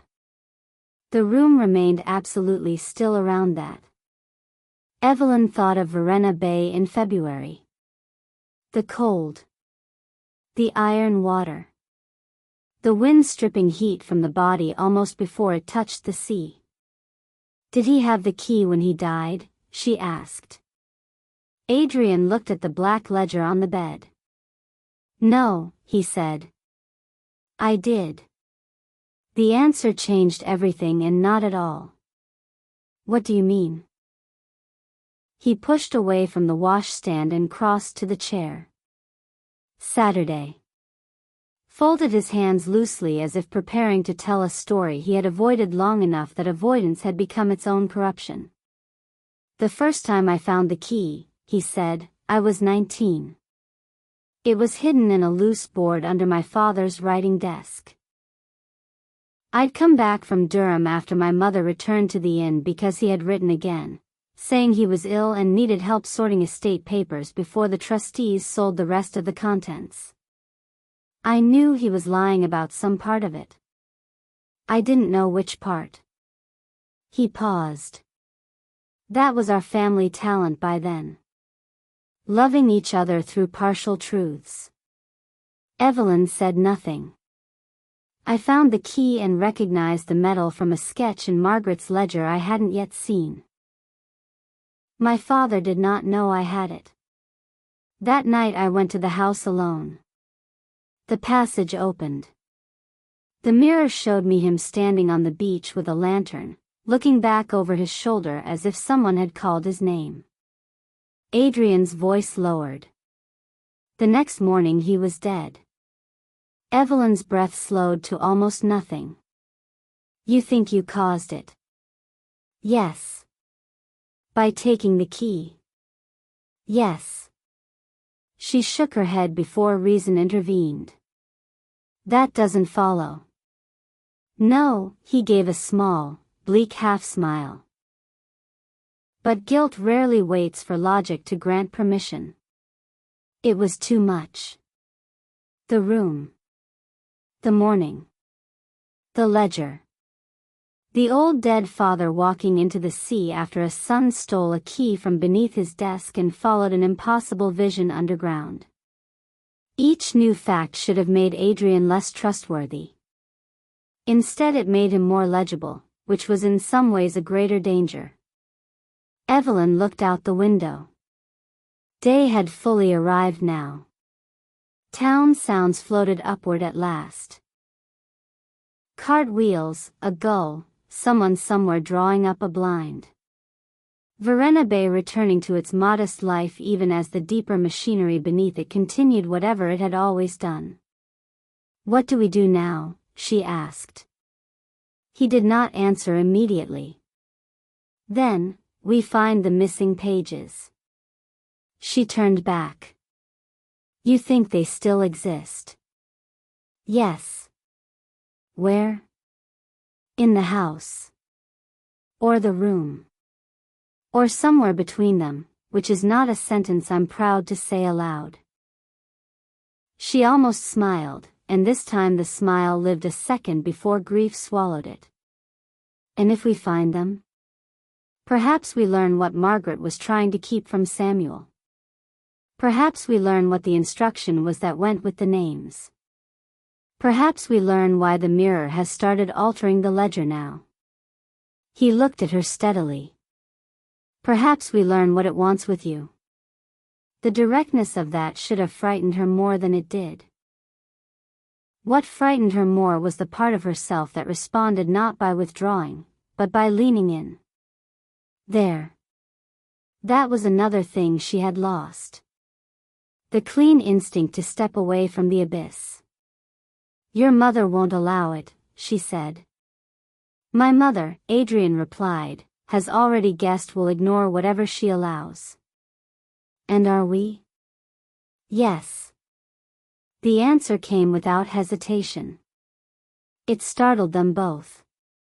A small, dangerous quiet opened between them. Not the house's quiet. Not the inn's. Something more human. The silence that forms when two people recognize they are about to choose the same ruin for different reasons.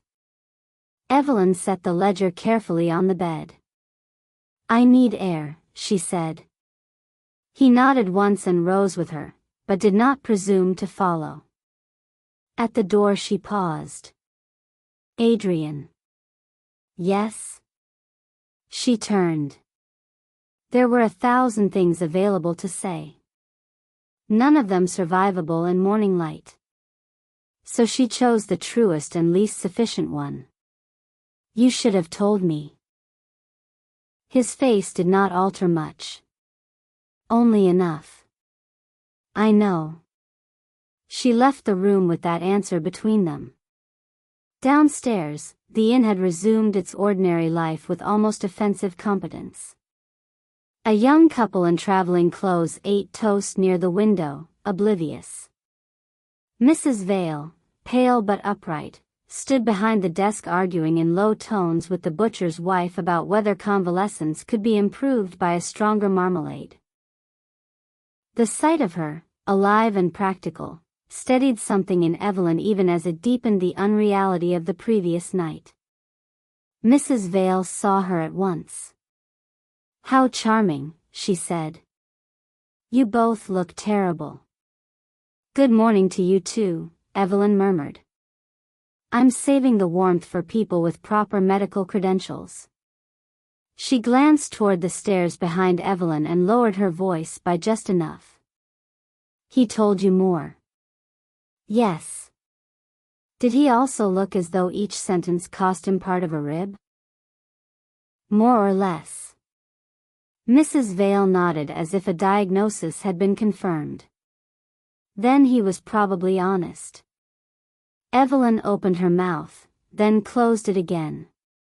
There was no use explaining to Mrs. Vale that honesty had ceased to be a single category. The older woman read enough in her face to set aside the marmalade war and lean slightly on the desk. What did you lose? She asked quietly. It was not a casual question. It startled Evelyn because it assumed the loss, named it, and trusted her to know it without further explanation. Sequence, she said before thinking. Mrs. Vale's eyes sharpened. Yes, she said. That's where it starts. The confirmation sent a faint chill through Evelyn. You knew. I feared. Mrs. Vale's tone gentled by a degree. There is a difference, though perhaps not one you can use this morning. Evelyn looked toward the window. The harbor lay gray and ordinary beyond it. A man in a cap carried fish crates across the quay. A child in a red scarf skipped past, dragging a stick along the railings to hear it sing. Everything moved so terribly, beautifully, as if nothing impossible had happened in the night. I dreamed of Margaret, Evelyn said. Mrs. Vale was quiet. Did she say anything useful?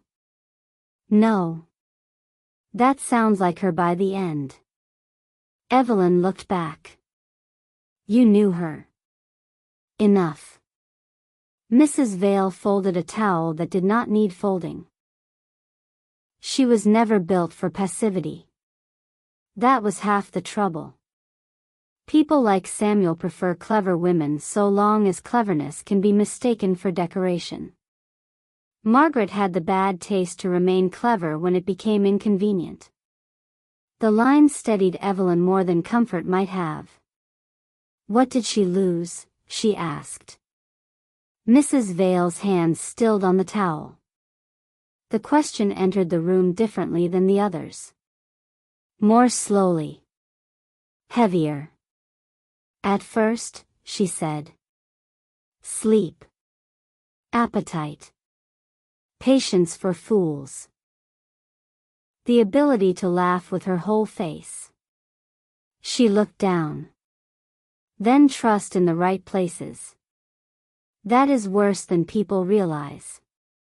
Once a person has been lied to deeply enough, they begin misplacing their faith.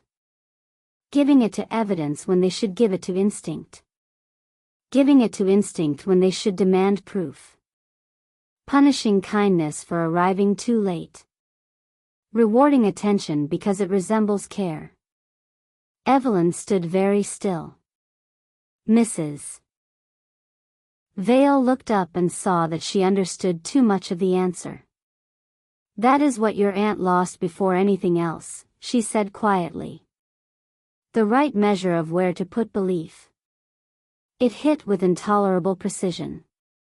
Because that, more than sequence, more than certainty, more even than sleep, was what Evelyn had begun to feel slipping under her hands. The right measure of belief. In the house. In the ledger. In dreams. In Adrian. In herself. She had come to Varenna Bay looking for a vanished woman and an old truth. Somewhere between the cove and the mirror and the sound of Adrian's voice in dim corridors, she had lost the confidence that belief could still be allocated cleanly. And perhaps that was why she walked out of the inn, not toward the station, not toward escape, but toward the harbor wall where he had first named Blackwater without a question mark. The sea lay heavy and dull beneath the overcast sky. Fishing boats rocked gently at their moorings. The tide was on its way out, exposing dark strips of stone and weed along the lower wall. She stood there with both hands on the wet, cold stone and let the salt air clear what little it could. After a few minutes, footsteps sounded behind her. She did not turn. She knew them now. Adrian came to stand beside her, not close enough to touch, not far enough to deny the space between them had become charged. I guessed you'd come here, he said. That suggests a confidence I'm not sure you've earned. No, he said. Only pattern recognition. The dry line almost made her smile. Almost. They stood in silence for a while, watching the water push and withdraw against the quay.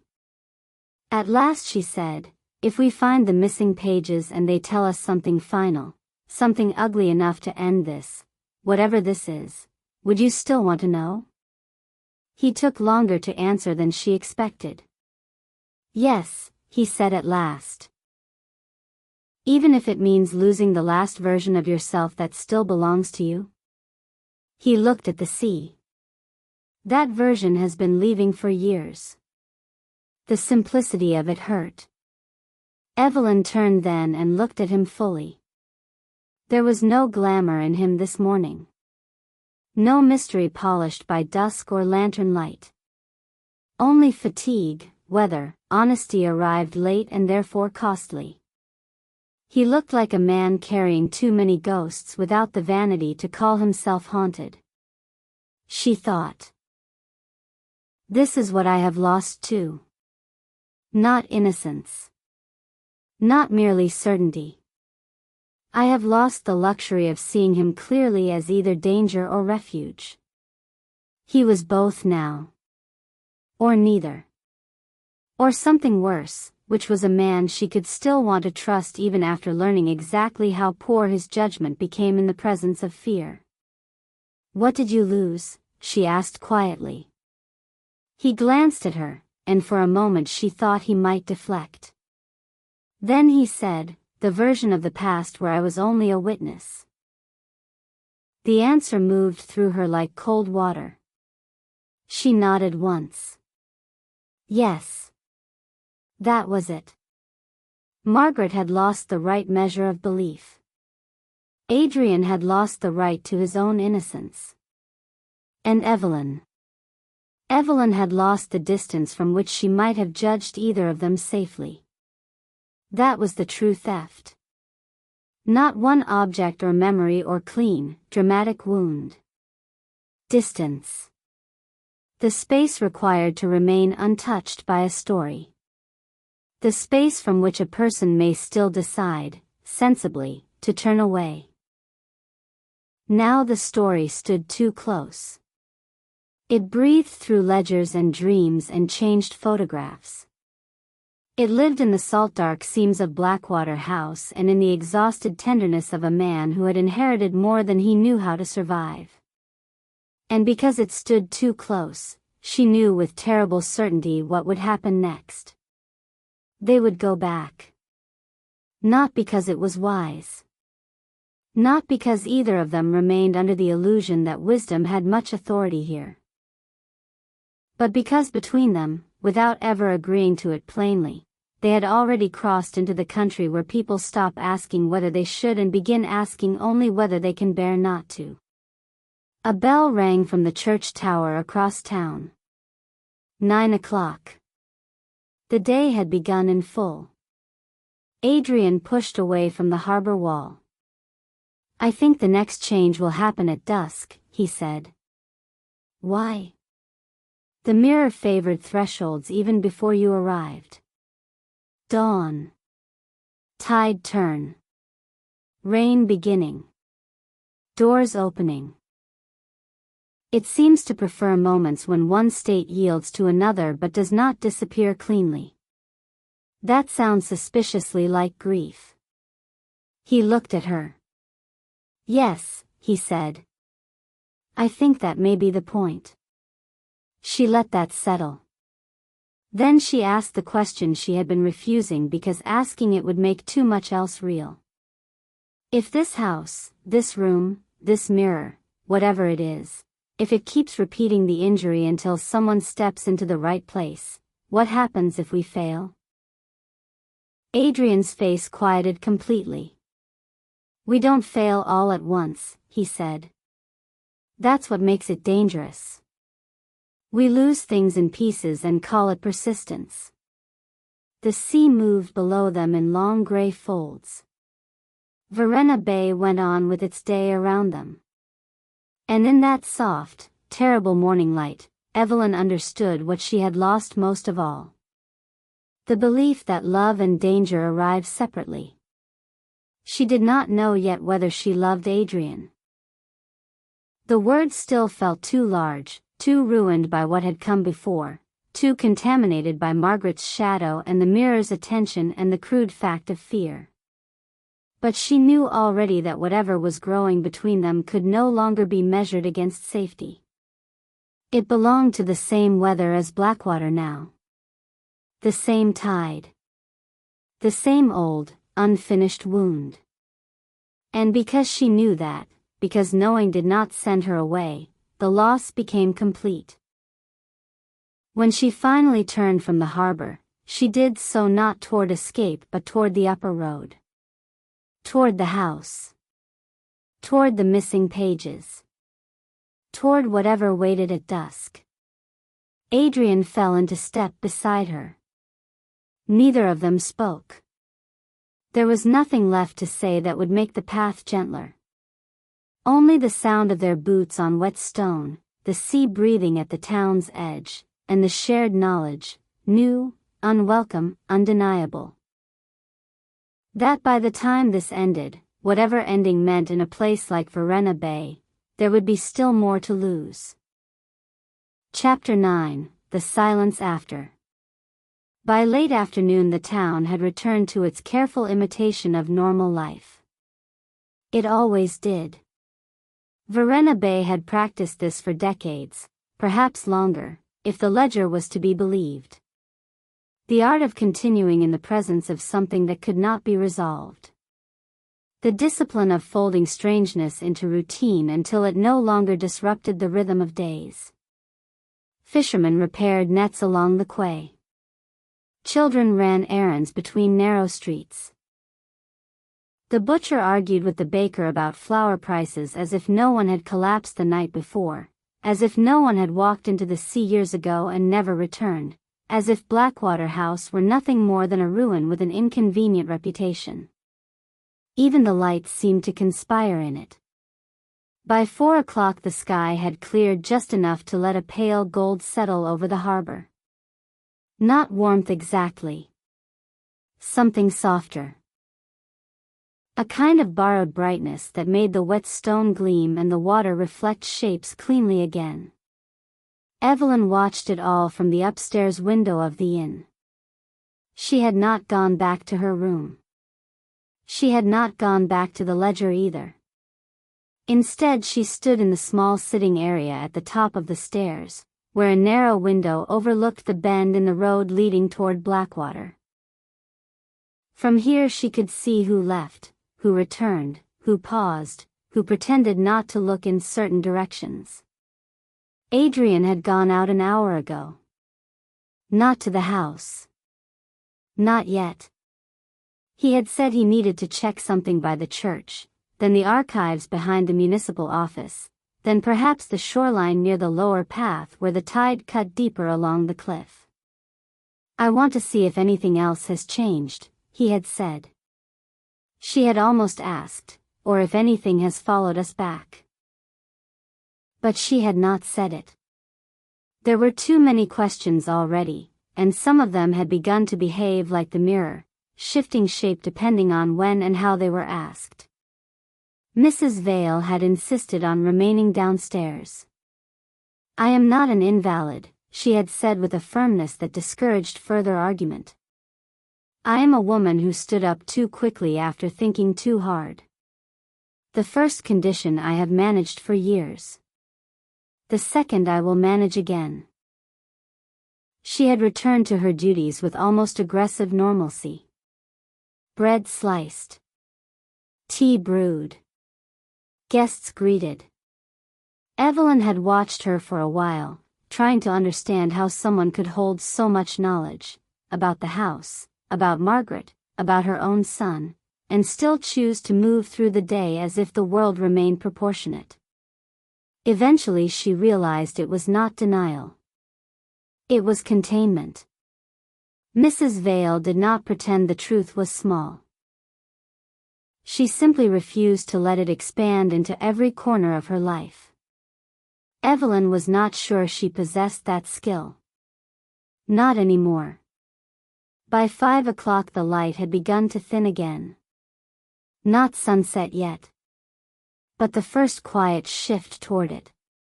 Threshold. Adrian's word. The time the mirror favored. Evelyn left the window. She went to her room, closed the door, and sat on the edge of the bed. The ledger lay where she had left it that morning. She had not touched it since. That alone felt unnatural. A book like that did not invite distance. It demanded return. She placed her hand on the cover. Waited. Nothing moved. Nothing shifted. It was only leather beneath her palm. She opened it again. Not to the marked page. Not to the beginning. But somewhere in the middle. The writing there was calmer than the pages before the cove. Structured. Margaret in control of her thoughts again, or at least convincing herself that she was. There is a silence here that does not belong to absence. It belongs to something finished and waiting to be acknowledged. Evelyn read the lines slowly. Silence. Not emptiness. Something after. Something that remained when everything else had been stripped away. She turned the page. Samuel believes silence is his ally. He thinks if he keeps enough from me, he can control the outcome. He does not understand that silence is not empty space. It fills itself with whatever we refuse to name. Evelyn closed her eyes briefly. Adrian. The way he had chosen what to say. The way he had waited, measured, withheld. Not out of cruelty. But not without consequence. She turned another page. If I do not return, it will not be because I did not see the danger. It will be because I believed I could outthink it. A pause in the writing. Then, smaller, more tightly pressed. And because I trusted someone I should not have trusted. Evelyn's throat tightened. Not just because of Samuel. Because of herself. Because trust had already begun to blur in ways she could not fully map. She closed the ledger again. The room had grown darker. She had not noticed when the light shifted. That, too, unsettled her. Time was beginning to behave differently. Not dramatically. Just enough. Enough that she could not be entirely certain how long she had been sitting there. Enough that the edges of moments softened, blurred into each other. She stood quickly. Too quickly. The room tilted for a second, then steadied. She crossed to the window. The sky had deepened into a muted blue-gray. The first lamps in the street below had been lit. Dusk. Already. She turned back toward the bed. The ledger lay exactly where she had left it.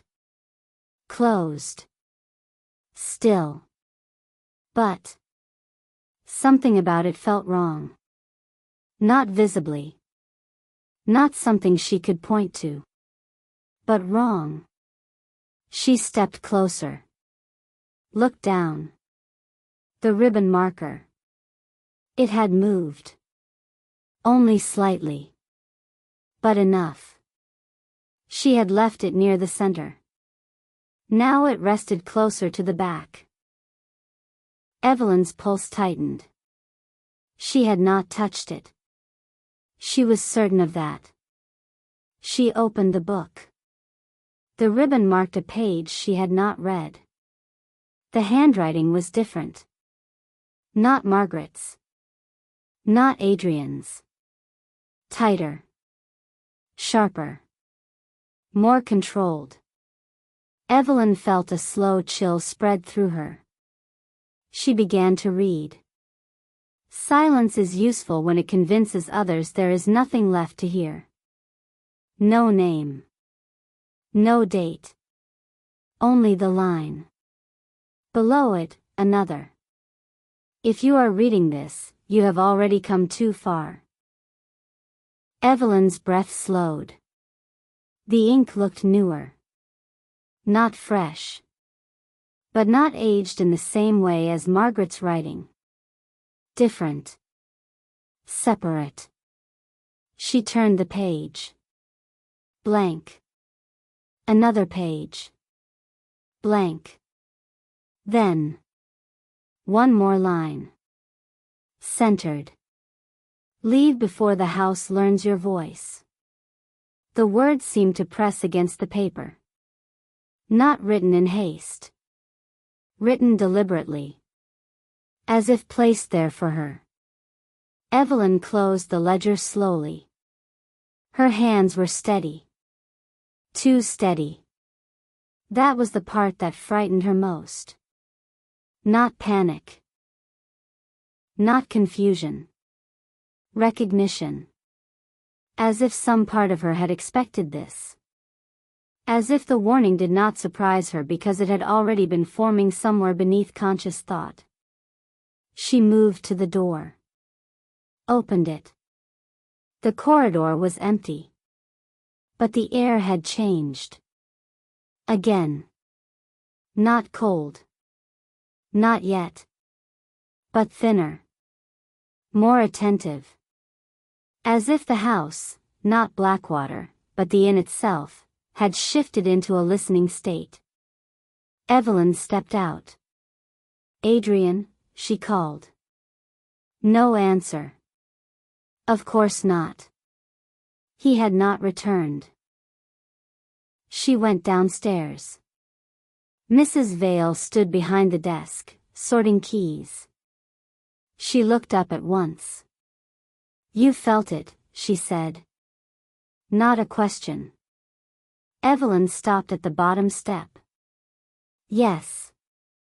Mrs. Vale nodded once. "Good. Good. It means you're paying attention." "That's not reassuring." "It isn't meant to be." Evelyn crossed the room. "There's writing in the ledger," she said. "Not Margaret's. Not Adrian's." Mrs. Vale's hands stilled. "Show me." Evelyn handed it over. The older woman opened it carefully. "Read." Her expression did not change. But something in her posture tightened. When she finished, she closed the book and returned it. "Then it has begun speaking directly." The words settled heavily. "What does that mean?" Evelyn asked. "It means you are no longer an observer." "I gathered that." Mrs. Vale met her gaze. "It also means," she said, "that whatever happens next will not wait for you to understand it first." Evelyn felt a flicker of irritation. "I don't need understanding. I need clarity." "You won't get it." The answer was immediate. Absolute. Evelyn stared at her. "Then what do I get?" Mrs. Vale considered. "Choice," she said at last. "Choice between what?" "Staying and losing more," she said quietly. "Or leaving and never knowing what you've already lost." The word struck cleanly. No embellishment. No softness. Just truth. Evelyn looked down at the ledger in her hands. Then back up. Did Margaret have that choice? Mrs. Vale's expression shifted. Slightly. "Yes," she said. "And she stayed." "Yes." "Why?" A pause. Then. Because by the time she understood what she was losing, Mrs. Vale said, she had already lost too much to leave it unfinished. Silence. Deep. Evelyn turned toward the door. The sky outside had darkened further. Dusk settling fully now. Threshold. She could feel it. Not just see it. The shift. The moment where one state gave way to another. And did not return unchanged. Adrian had not come back. That mattered. More than she wanted it to. She stepped outside. The air was cooler now. The harbor lights reflected in the water. The town moved in quieter patterns. Evening routines replacing the day. Evelyn walked. Not toward the station. Not toward the church. Toward the upper road. Toward Blackwater. Halfway there, she saw him. Adrian stood near the bend, where the path narrowed before the trees. He was still. Not waiting. Listening. He turned as she approached. "You felt it," he said. "Yes." They stood facing each other. No distance between them now. No careful space. Only the shared understanding that whatever came next would not allow for separation. "There's writing in the ledger," she said. "I know." Her breath caught. "You know?" "I saw it too," he said. "Before I left." "Why didn't you tell me?" "I wanted to see if it would change again." "And?" "It didn't," he said. "Not yet." Evelyn studied his face. There was something different in it. Not fear. Not exactly. Focus. Sharp. Intent. "What did you find in town?" she asked. "Nothing useful," he said. "Which is useful in itself." "That doesn't make sense." "It means whatever is happening isn't tied to records anymore," he said. "It's tied to us." The word settled. Heavy. Unavoidable. Evelyn looked past him. The trees beyond the bend. The path leading up. The house waiting. "We go back," she said. Not a question. Adrian nodded. Yes. No hesitation. No argument. They walked together. The path darker now. The air colder. The silence deeper. Not empty. Waiting. As they passed through the gate, Evelyn felt it again. That shift. That awareness. Not watching. Not exactly. Knowing. The house rose ahead of them. Black against the dim sky. Unchanged. As always. And yet. Not the same.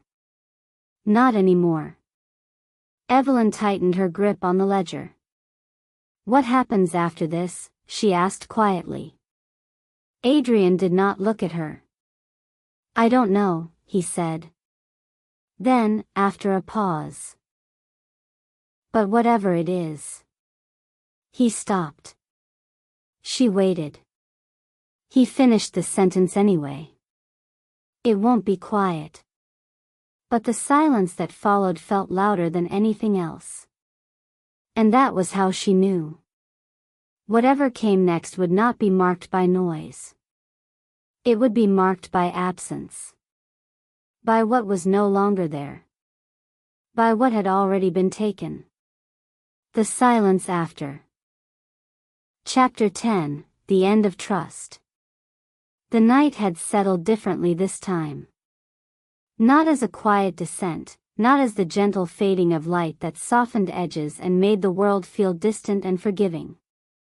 This night arrived with intention, as if it had been waiting for them to reach this exact moment before allowing itself to exist fully.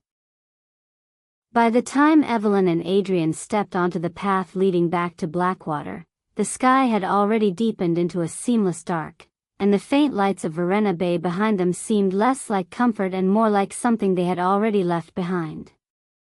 Neither of them spoke. It was not silence born of uncertainty anymore. That had belonged to earlier days, to cautious conversations and half-formed suspicions. This silence was something else, something heavier, something final. It did not ask questions. It did not seek answers. It simply existed between them, filled with everything that had already been said and everything that could no longer be undone. Evelyn felt the shift before she saw the house. It came as a subtle tightening in her chest, a quiet awareness that something ahead had already noticed them. Not watched, watching implied movement, intent, a direction of attention. This was different. This was recognition. As if they had stepped back into a place that had never truly forgotten them, and now acknowledged their return without surprise. Blackwater emerged slowly from the darkness, its shape resolving not in detail but in presence. It did not loom. It did not threaten. It simply stood, exactly where it had always been, as if nothing that had happened inside it had ever been unusual or worth remarking upon. That, Evelyn realized, was what made it unbearable. If the house had looked ruined, if it had carried visible signs of decay or violence or even abandonment, she might have found some way to separate it from herself. To treat it as something external, something damaged and therefore containable. But it wasn't. It was whole. And that meant whatever was wrong with it was not something that had happened to it. It was something it had always been. Adrian stopped a few steps from the door, though Evelyn was not sure whether he realized he had stopped. His body seemed to have made the decision before his mind caught up with it, the instinct to pause surfacing at last after years of walking forward without hesitation. "You can still leave," he said quietly. The words might have meant something once. Earlier, perhaps. Before the ledger. Before the mirror had begun to change. Before she had seen the way truth bent and reformed itself depending on who was looking. Now, they felt almost distant.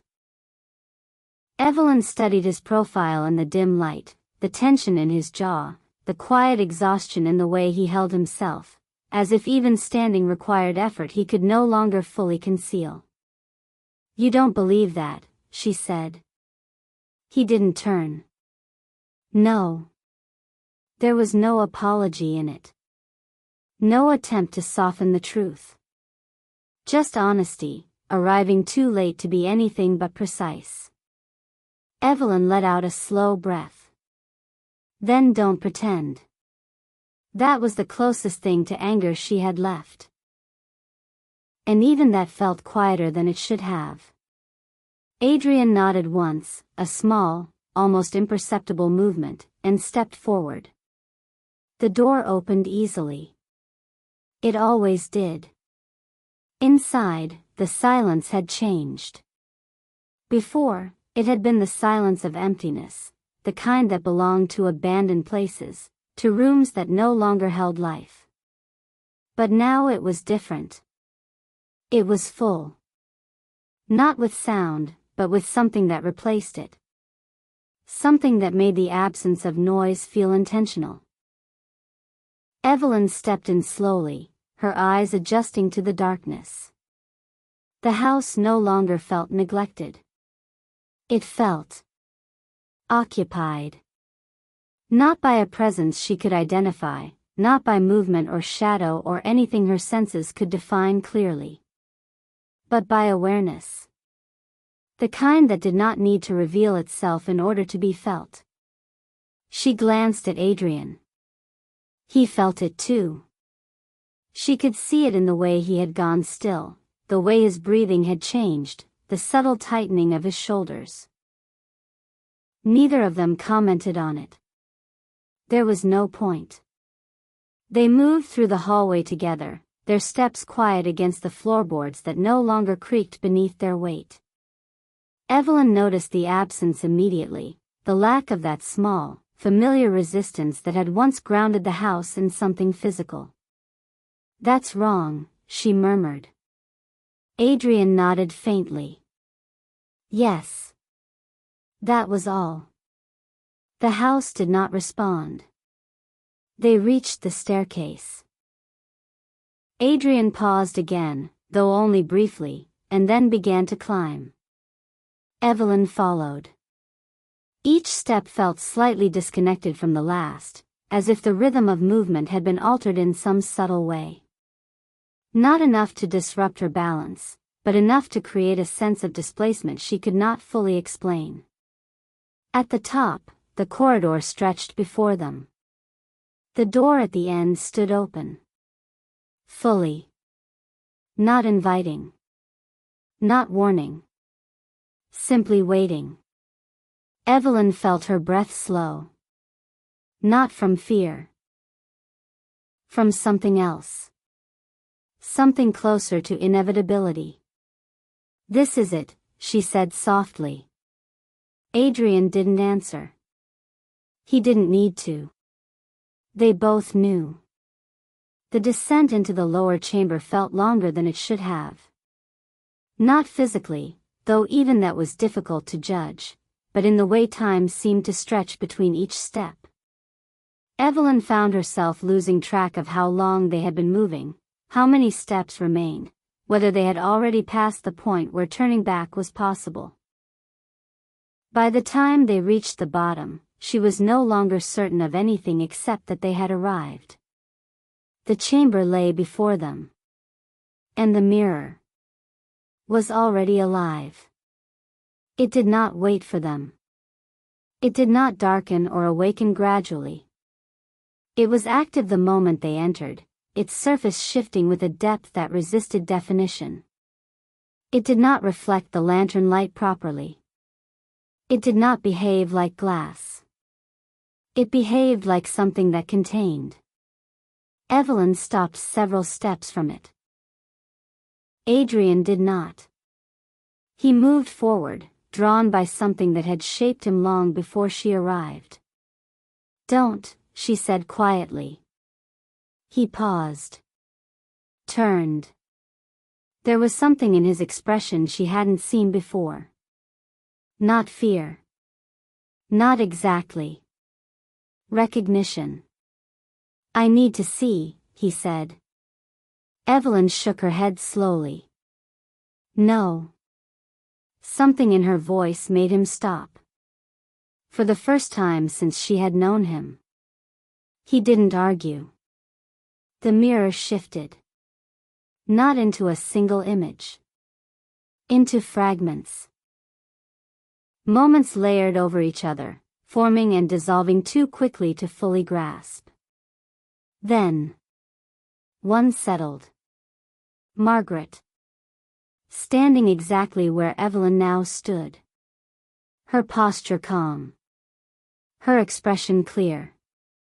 Not confused. Not afraid. Certain. Evelyn felt the weight of it settle into her. Margaret had not been lost. She had not been taken. She had arrived at something. And stayed. The image deepened. Margaret's reflection changed. Not into something monstrous. Into something resolved. "I thought it was truth." The voice did not come from the room. It came from somewhere within the image itself. Within the memory. "I thought if I understood it." Margaret's gaze shifted. Not toward Adrian. Toward Evelyn. "I could survive it." The image fractured. Now. Adrian. Younger. Standing alone. Looking. Always looking. Then older. Closer to now. Still there. Still searching. Still believing. And then. Alone. Completely. Evelyn felt something inside her tighten. Not fear. Understanding. The mirror changed again. Now. Her. Evelyn stood in the reflection. Still. Calm. Certain. But not the same. Not hesitant. Not questioning. This version of her. New. And in that moment. Evelyn understood everything. Not the house. Not the mirror. Not the origin of what lay beneath it. But the pattern. Margaret had stayed because she believed truth would save her. Adrian had stayed because he believed understanding would undo what had been done. And she had come believing she could separate truth from the people who carried it. That had been her mistake. Evelyn stepped forward. Into the space directly before the mirror. Adrian moved instantly. "Evelyn, don't. Stop." He did. Because something in her voice had changed. Evelyn looked at her reflection. At the version of herself that no longer doubted. No longer hesitated. No longer needed answers. "I'm not you," she said quietly. The reflection smiled. Not kindly. Not cruelly. Knowingly. Evelyn felt something shift inside her. Not break. Settle. She turned. Looked at Adrian. "You lied to me." He didn't deny it. "Yes. You decided what I could handle." "Yes. You made me trust you." Silence. Then. "Yes." Evelyn nodded slowly. "And I believed you." That was the moment. Not the mirror. Not the house. Not Margaret. That. Trust. She felt it leave. Not violently. Not suddenly. Quietly. Like something withdrawing. And in its place. Something else. Clear. "I'm leaving," she said. Adrian stared at her. For the first time. Truly uncertain. "You can't." "I can." His voice broke. "Evelyn, if you walk away." "It ends," she said. He shook his head. "No." She met his gaze. "For me," she said. That was the difference. Not truth. Not outcome. Choice. Adrian stood still. Because he understood. He had made his choice years ago. And she was making hers now. Evelyn turned. Walked toward the stairs. Behind her. The mirror went dark. Not fading. Ending. Adrian didn't follow immediately. He stood there. Alone. Looking at the place where she had been. At the version of himself he could no longer deny. At the truth he had tried to control. And failed. Then. Slowly. He turned. Followed. Not to stop her. But because there was nothing left to do but leave. Together. And separate. Outside, the night had settled completely. The town lights glowed below. The sea moved as it always had. Unchanged. Endless. They stopped at the edge of the path. For a moment. Nothing. Then Evelyn said. "It doesn't end." Adrian nodded. "No. But it stops here." He looked at her. And this time. He understood. Yes. She didn't look back.